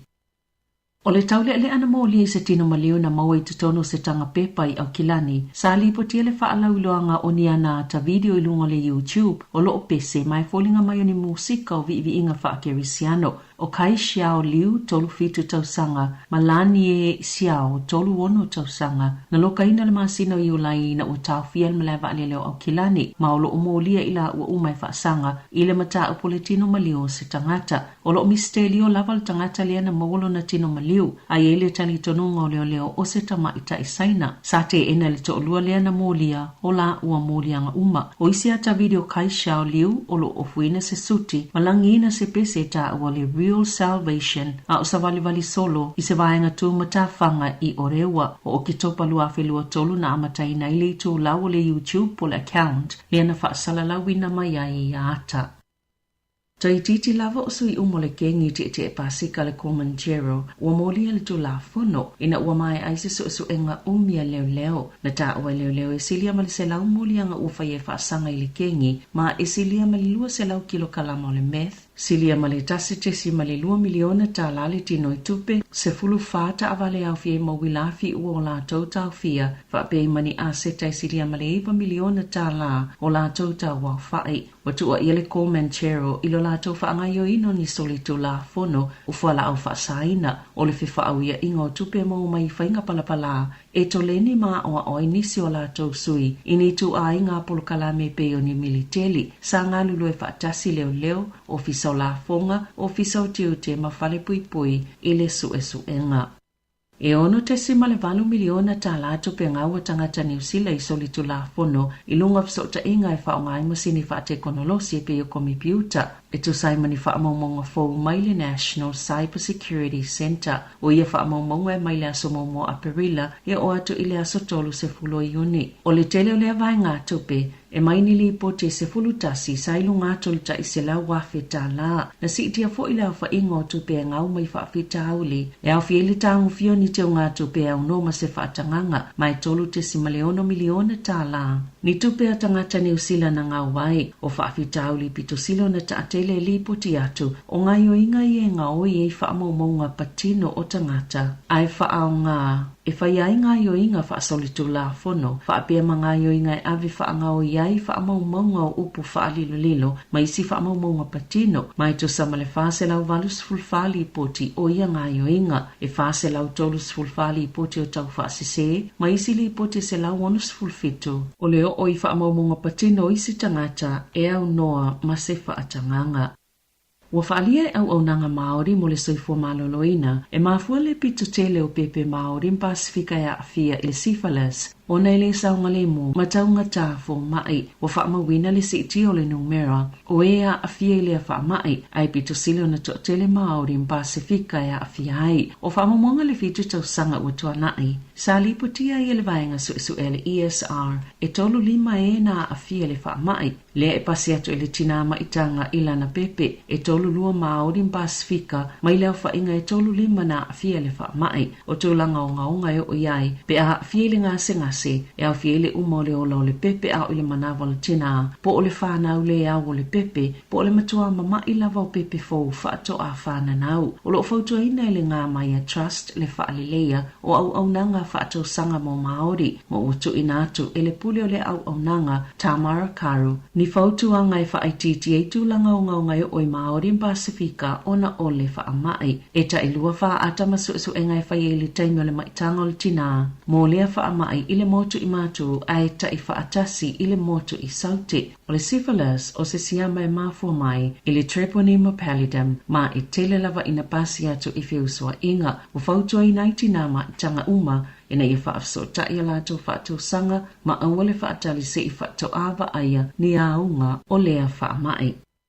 E matua te lele a fianga o tupe le tele o supermarket le New World i le motu i saute, ona o le tapu e le mawhai e ona whaata watu ni awa malosi, mo aso e lua, e pe ona whaalia le whaala potopotonga o lo o tau mawhai, e whaai titia mapuipui le tutupo a fianga, e mafua mai le awa malosi, e taulus fululua supermarket le New World i le motu i saute. Ua whaasa ona o lātou toi whaatawatu ni awa malo si mo i tū lai whase fulavalu. Ona ua solia ia inga o whaasalaunga whaapisinisi mo awa malo si lunga o upenga ta whailangi. Na whaalia le whaatonu sili o le Alcohol Health Watch o Andrew Callaway i le Leitoni Usila. E awe le whaamalo i leo leo. Ona o le tūlanga sa o lātou whaatautai e le mata upu. Sa matoa tala whenga i lava la lātou whisanga inga ma supermarketi. Ia inga le whaalauloanga o tau awa malo si. Masa lapata ia mo foi o le tapu ua whaia mafua ona o le whaalauloanga o avamalo se le DB Export Cold ma le Ultra Low Carb i le aso iwo i Januari. Sa whaalia le talia le lei e tangata ta whao mai whafo o se tau po o se tupe e totongi e ulu whalea ia mai moa i le whale mataanga o le te papa i Wellingtone. Sa amata mai le asolua o na whesilinia le au whaingaluenga le te papa tangata asia siatu po o whea malanga mai ai o tangata asia si mai tutonu lava New Zealand e mawhai o na ulu whale au noma se tutongi ai o tangata mai whafo e tatau o na tutongi le taitolu sfulu lima ta ngā na ta ua le leitio New Zealand o le tala ni tau le ana malanga mai Amerika e maasani i tupe tutongi lo la tunu e mai moa i whale mataanga na ta ua fu ini tamaita i mai kānata e taungo fia tuli tolu sfulu lima ta lai tutongi ili te papa na ilo isi whale mataanga ilo la tunu.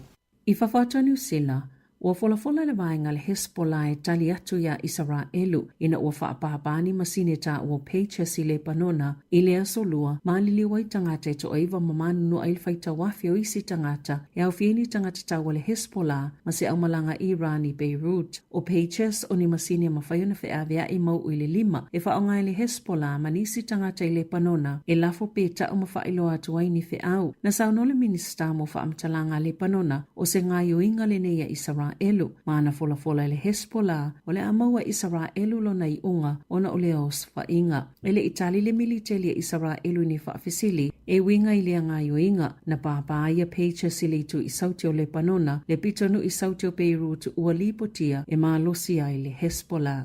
Ua pasia le maotosui ale United States se pili ala ngā tatawai Iberistene o Amerika o nā atia e se tai ala mo whainga pa anga male Pasifika. A whai e pasia le pili a vea matu la fono e a ona ngā lulu e whaatasi le Iberistene male whailautu si o le stete e tā pena matu ina atu i komiti. E tala whenga iai ale kone ke resi se tai ala e whaaulu talaina Strategy for Pacific Partnership po tai ala mo whainga pa anga male Pasifika e te tau na whaatau mua a ole i o le aso mua Januari lua fe lua ono ma ia ua fo ine isilia ma le aso mua Januari lua fe tolu se fulu. Olo o whailo i le nei pili o le a o fia ini ta ia lai whaalau tele le so utanga mo le United States mātou moto le Pasifika. Whaatasi ai ma se fuafuanga e tali ai whaafi tauli olo o fia ngai ma le Pasifika ia o fia whaalavlavi whaale nātura. O le a o fia i fo i ma se vai ngau ili ili o mo mianga mamatati a fia au sia o lo fola sia e whainga malo a tunu o le Pasifika.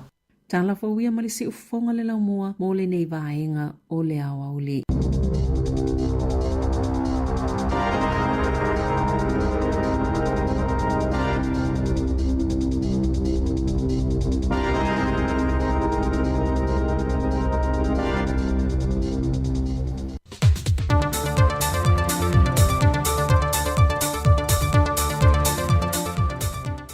Toi whaatalo whantu lea tunu ni asa fau le lofo le tua e na wota tu waudia le ola malosi. Ai o telefone mai sa moa i se isi ona whao poponga. Wa whailo mai le sui lo i sile i a le toa whai ngā David Fong. Masalo o le amatanga o le vai aso fau. E mai a atua toa ia la tu sa i di linga lo whanga solo. E le whaonga i nei whonu whaavai lua o se lenul poloketi le miliona tala. Le ua whaase atu i al komiti whaatonu le poloketi miliona tala al malo, e whaatino i eisu e suenga, pe le ua solia etu la fono mata iala na whaata ati atu mole nei poloketi. E pei ona se le fio i tu malo e lua o le pāma whaasale le anga numero lua, o lo fesiringi ai le whaongai no se vaeng o le se leni o le miliona tala mua. Le na whae loe le sui te fono le fono wha vai le tu malo le pā. Le fionga au e lua Samuelu. O le iwa se furua fetala o le lisi ale eka lisi e whakasa. Na wha soa sa o lava i a fio anga e tolu le tu malo. mo ala to wati nae.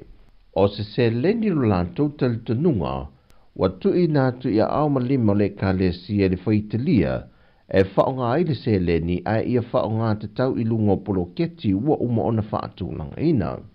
Peitai i le manino ai o le sila le komiti whaatonu, na o lato tau fia iloa le iwa se fruafe tala o le miliona lona lua le tumalo le pā. Se ia mai a su enga o lo whaanga solo, ai o lo whaamatu watu isi vaenga o le miliona, mo isi ati na e ia o lo ua pāsia. O lo whape na foi le se lenia le tumalo whaasare le anga numera lua, o lo sa idia foi le whaonga ino le se laufitu se funmale lima afe tala. O na leo whaamari eina foi le komiti reporti na tu inatu i tonu, au le whaamatu wina nisi o vaenga se leni, o le whaawawina o lato foi polo keti. O le amtanga lau le vai aso fau, o le a whaamatu uloma forsia, i unga o su enga lo fisa o le loie siri, e reporti a ia fono whaawai lua. E te tala i le so se tasi o Polokalame o lo whaatasi mai lo ia ma whaamasino mai New Zealand. E whaateletele noa ma waawa ai nisio au wala, e whaongai ne whaurui nā tuaini tāno sanga a ngai i le tula fono pol whaamasinonga. E le o se teimi mua nei le so tanga, a le vaengo whaamasinonga New Zealand ma Samoa, e malanga mai i o lātou sui tau sanga, e whaatau teia ia o onga nei, mo le vaenga o whaamasinonga Samoa.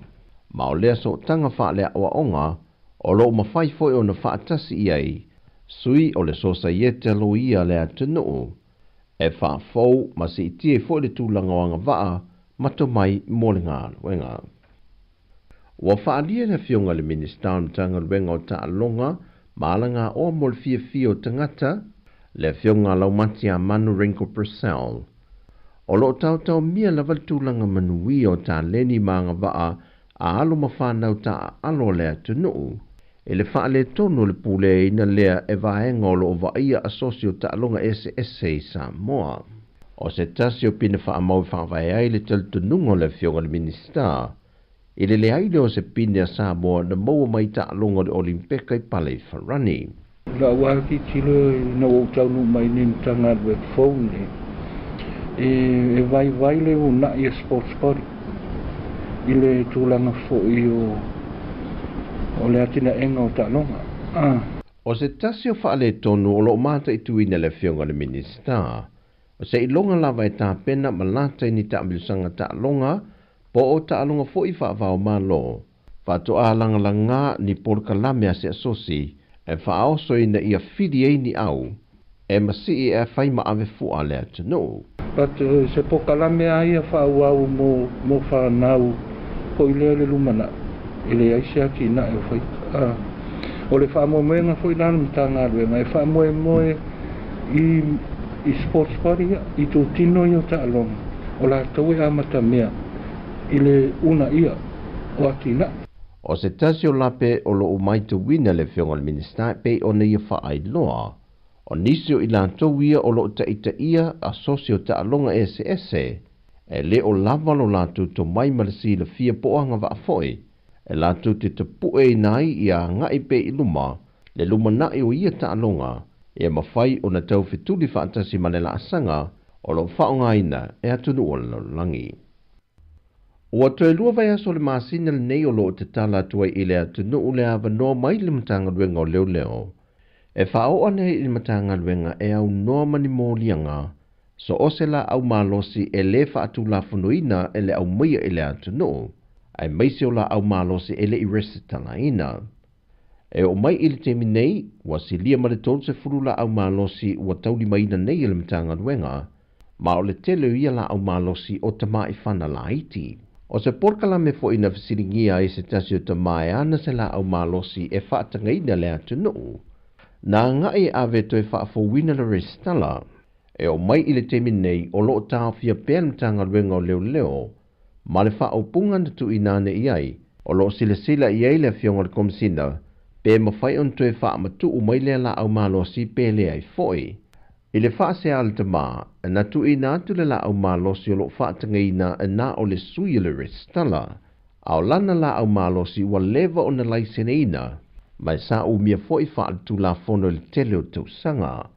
Peitai na sau noa se tasi o malu le malo, o nisi vae ngai toe fua i eile au ina mai o le la au malosi ile tangata, e vava ai foi malu le malolo o ngafa ma le vaenga, e fo linga o le tangata e nate wha o ina atu le la au malosi, pe ono tala fea ngai le toe tu ina iai, pe le ai foi. O le whaasea le tama, ona ele o iai ni ai ai ngā whaapea o lo whaasala la wina le whaafo i nātua la au malosi i tonu.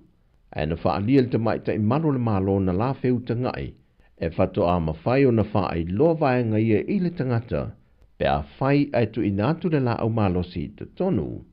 O ngā yo i ngā uma i o lo whaatino elementanga ruenga leo leo i le teimile nei, o tāpenanga mo le pui puinga, a o alo atu si o tātua tenuu, e le tari ngā malo i le whontanga te i o malo le tau pulenga i le masina fau. O tala i mai sa mō manuia le nei aso, whaso i foia.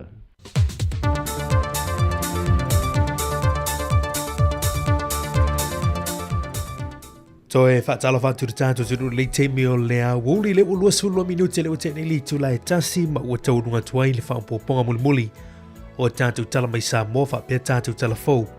Ia mole nei ia surulu mole atu le whaafutai ma le whaamalo ia i le sunga ia tāsi Salem Sam ia le ngata fo ilea ia Samelina Kasiano ia mole ngā luenga tā whitai tunga le ia so lapa te ia tātou tunu i meolo tutupu i le tūlanga o talama vai whanua ia e meise fo i talama i Samoa longo pia li iro tātou tunu i meolo tutupu i so tātou tunu mea fo i o le tutupu i le whaamuni mai o tātou tangati o tātou lau whanua toi mawalisi whapoponga te mai sani e la so atao ili tu lai fitu de tao ia la te mawai tau tuar si fonga lo moli tu lai valu tu mawali sfa poponga o tatu telefone tatu tala mai Samoa ia ai ol nei au uli ia mana mai moanga lo tatu tru mo la tu le mai mo mai lungo le tatu apia folinga ia o tu langa ia o teunga ia ai mai se foi ia o fata penatu no ma fianga i so tatu tru ia awale fontanga malo o le taupulenga i le masina fou o katopa.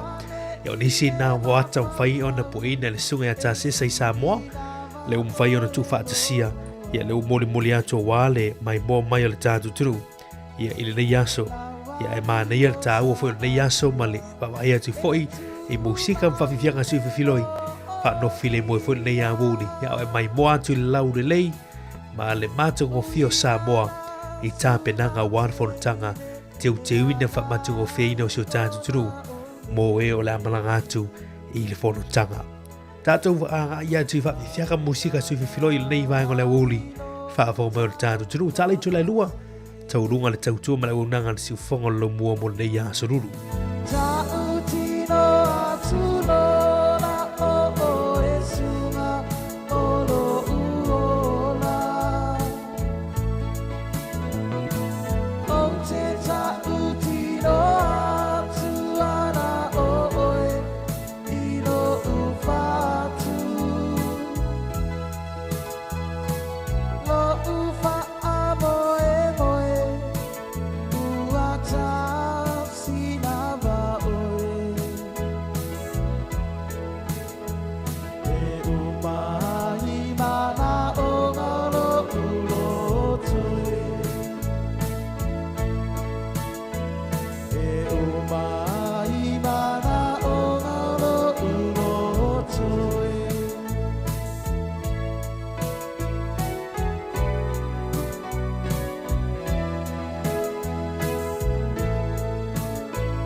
senga se wa wile ai se vai fo e fi vai a oile wo wa fai ta wa sole olanga salosia ai awa ni va be mai le ngatanga ai sei fa tino ma fa tau nu le fa moe te leo te whai a mo oi oi awe wana o se niti ni ma whawhanga mo oe wasili a tonu e ai se malambari le lumanai fatasi ai ma oe la ohani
Fetai atu ile fatu ainga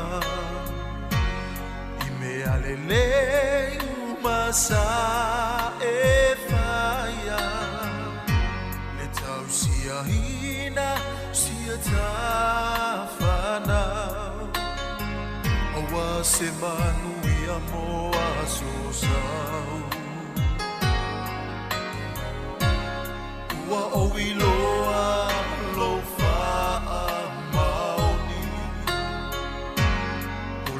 Talea holo alofa moni la umilea toifa alele lo ta ainga la foa ini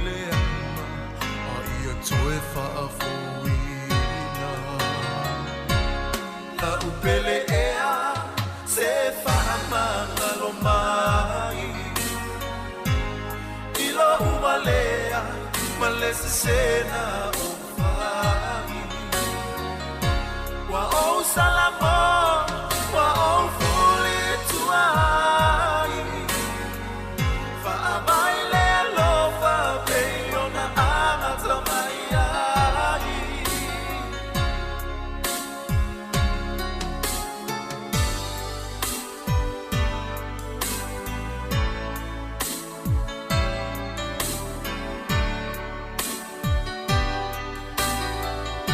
Ua whaamalo i lo ono sai. Te leo tai misa o fasi e ai singa ngana ai na o loi mata talu o loa lo fai le mafutanga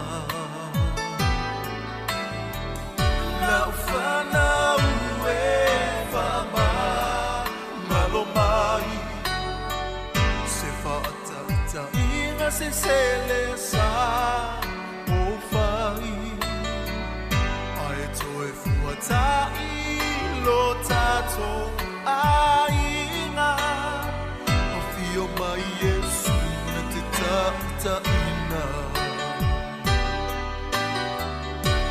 la upele ea se whaamanga lo mai ila ubalea malese sena o whai. Wa o salama, wa o fuli tuai. Wa amai le lofa pei o na amata mai ai. La upele ea se whaamanga lo mai. Ila ubalea malese sena o whai. Wa o salama, wa o fuli tuai. Wa amai le lofa pei o na amata mai ai.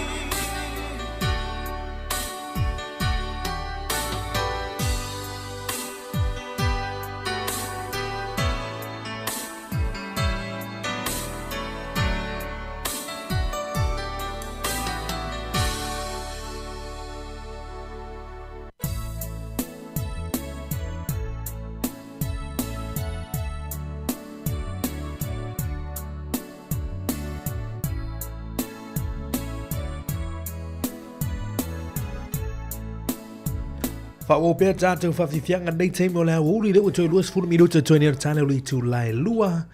Whawhiwhianga o le nei au uri tu tomo e le siufongo lau moe Wellingtone.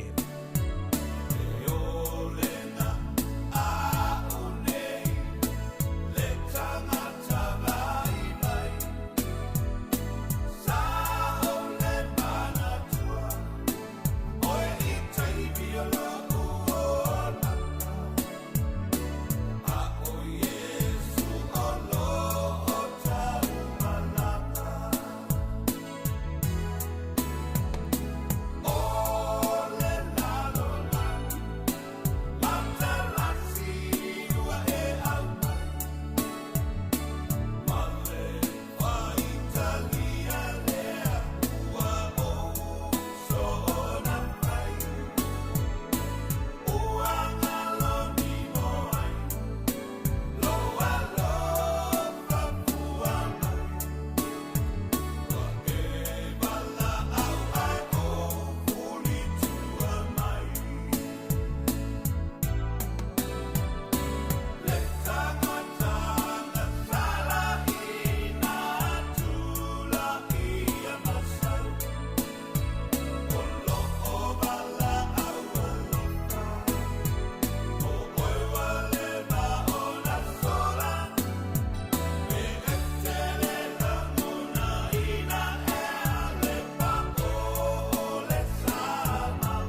Siu fonga mātu o fia o Suao Felice Mikaele whaailo o le wha o le tanga ina nei a woli.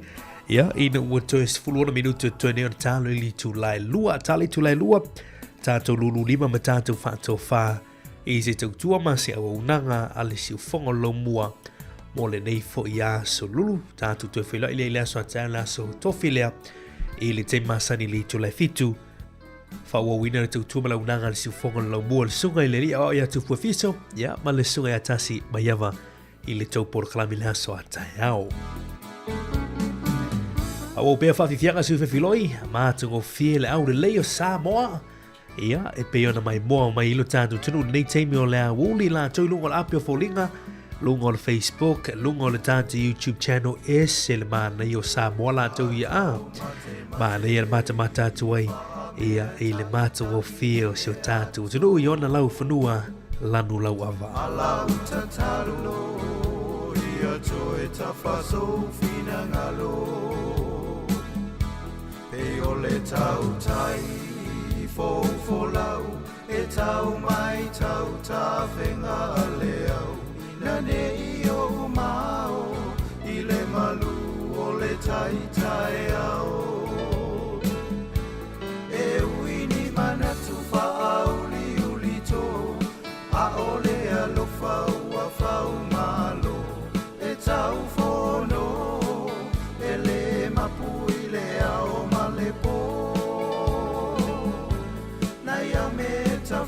whai wha a tauto, mate ngata i si o nei loto. Au e le alofa, o asua mali e ai mea o ona.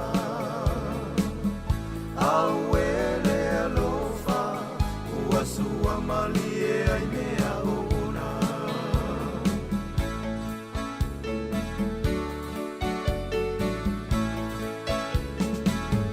O te le whaatau, matatau, ina funau so manatu. O polene i lape, o ua whatia i le papau. Ai o te ai uli pea ma o no sai. E ai o se aso au mai o se tani. So alo whaanga, a vea ma o asilo uanganga. E uini manatu whaauli uli tō, a ole alofa ua whau malo. E tau whono, e le mapu i le ao malepo. Nai au me ta whoa whai wha a ta oto, mate ngata i si o nei loto. Au e le polonga, a ta fia mapu i so alofa.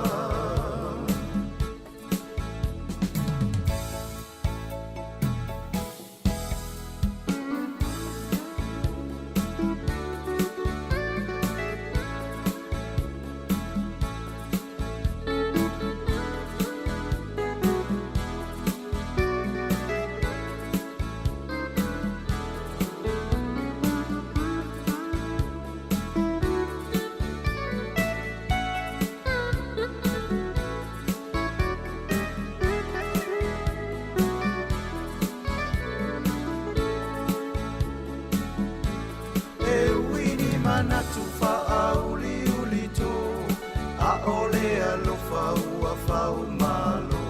E tau whono, e le mapu i le ao malepo. Nai au me ta whoa whai wha a ta oto, mate ngata i si o nei loto. Au e le alofa, ua sua mali e ai mea o. Au e le polonga, a ta fia mapu i so alofa. Au e le polonga, a ta fia mapu i so alofa.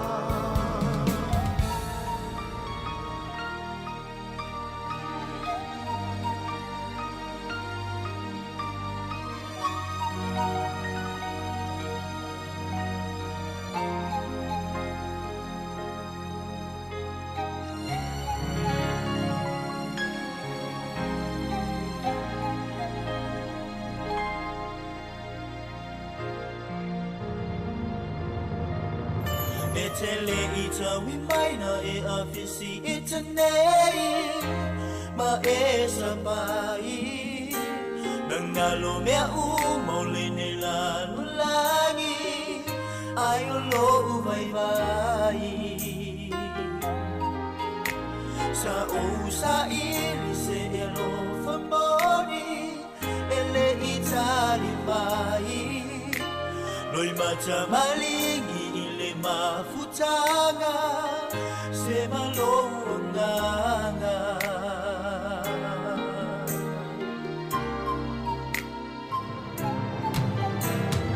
etele ila ubai ma o muli muli atu lo matai Yesu o te tau te no te mafai o te vai vai ai e musu musu mai lo tatau mafai Yesu o ia o te malo si ai tulai mai o si o uola vai vai e sauna lemu I a o lo matai o te malu ai I whai ngata e o mai So mai le samio fita le ai maso fefe yona tinga ola na tausima o te mauti no te olai ola na tausima o te mauti no te olai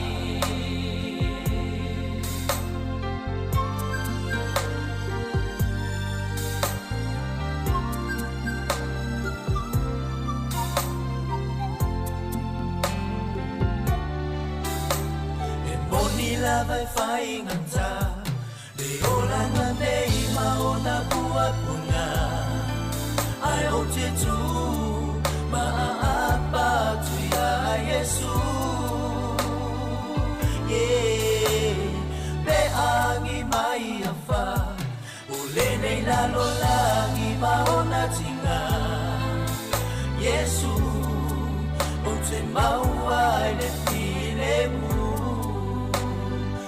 la imai o si o uola vai vai e sauna lemu I a o lo matai o te malu ai I whai ngata e o mai so mai le sami o fita le ai maso fefe yona tinga o lana tau si mai Mauti no te olai O si o uola vai vai E saunga lemu I a o lo matai Malu ia a o le matai ia whawhiwhianga nei te me o lea uli I le manatu ia o lo whiangai pelo tātu turu mo whea mga luenga I la tolo mafuta mai tono maota ia o whalawhai ngā luenga o ofisa o whialawa o lo e mafuta mei la toi lunga o ala tele lunga o pasi ia o la tola ve upala o taxi ma lor ngā lue ia mana tua le saunga le mu le whau tauta foi lunga ala tele I le nei a woli a talawa tua le tāpo inga neo tātou mātua mātua o lo tāpo I mamota malawa I le nei teimi I le manatu leo toi mamao ia ona tau lunga leo le nei aso I whiau mga luenga o tute malawa singa o lo whiangai mo le tātou turu ia au teimi nei ia o leo tātou tu lata I le si uio foi o le tautua mana unanga si fonga lo mua ia mana le tautua I nei fo ia solulu e tali mai o pua puanga uanga o ia e tali mai o whai ngata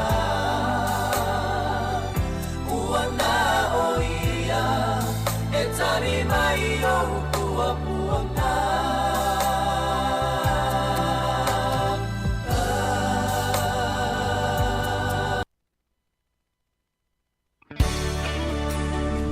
Ia sa mola tunu pele ia ile loto malanganga ia manatu le utatu mai ile taulunga yo lo tutua mala unanga le sifonga lo mua mo nei ya sululu le aso se fulma valu se tema nua fe nua se fulma fa mai lava ile tau le tu lai fitu ile tatu mafutanga ile ato tau le wo mai I lona fa wina mole atu le ngang fa ftai fa malo le tatu tatu mafutanga le ya sululu mole fa ftai ini tatu ma tua le tu tapu inga mai mota malawa au fenga luenga tofio le tua mo to fa tua no nga manu ye wasi manu yo sa mo nei matai au ma tau te fa to ese atu fa malulu atu asu tua vai balu puenga le fina ngalo le tatu I se tau tua wale tau tamali se upo se tala se ngana wale tau tamali fa fo mai o Samoa fa mangalo le tau tua le yaso fa mangalo ya ile tino mo toto lo tatu li fa olo Yesu Kristo mangalo ai fo le tau tua le yaso ai le manatu la fo inu le ina se fa le tono le tatu o finga benga wa poto lava le tau tai ya se lava le natu yama mo ia tele le fiafi lava singa mo fo ngalo tono le tatu tino pero ai la sa te masani li tu lai fitu a mon nei temi me le fionga li pule la ufenga luenga si fonga la mua ma tu te fato fa so I fua la fa so songa Samoa le atu no pele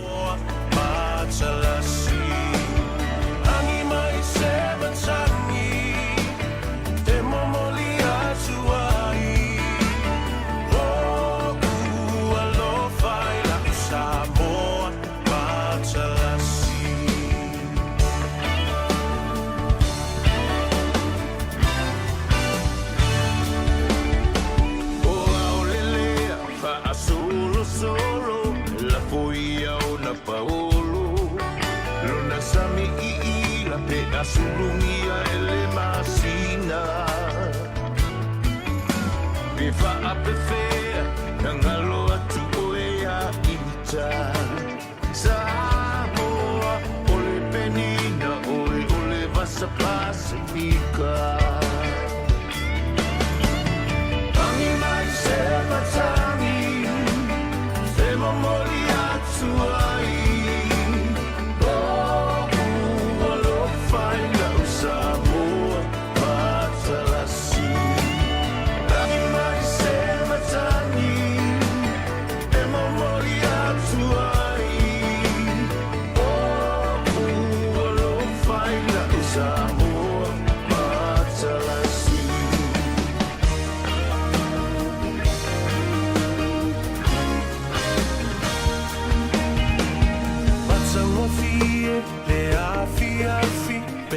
Sava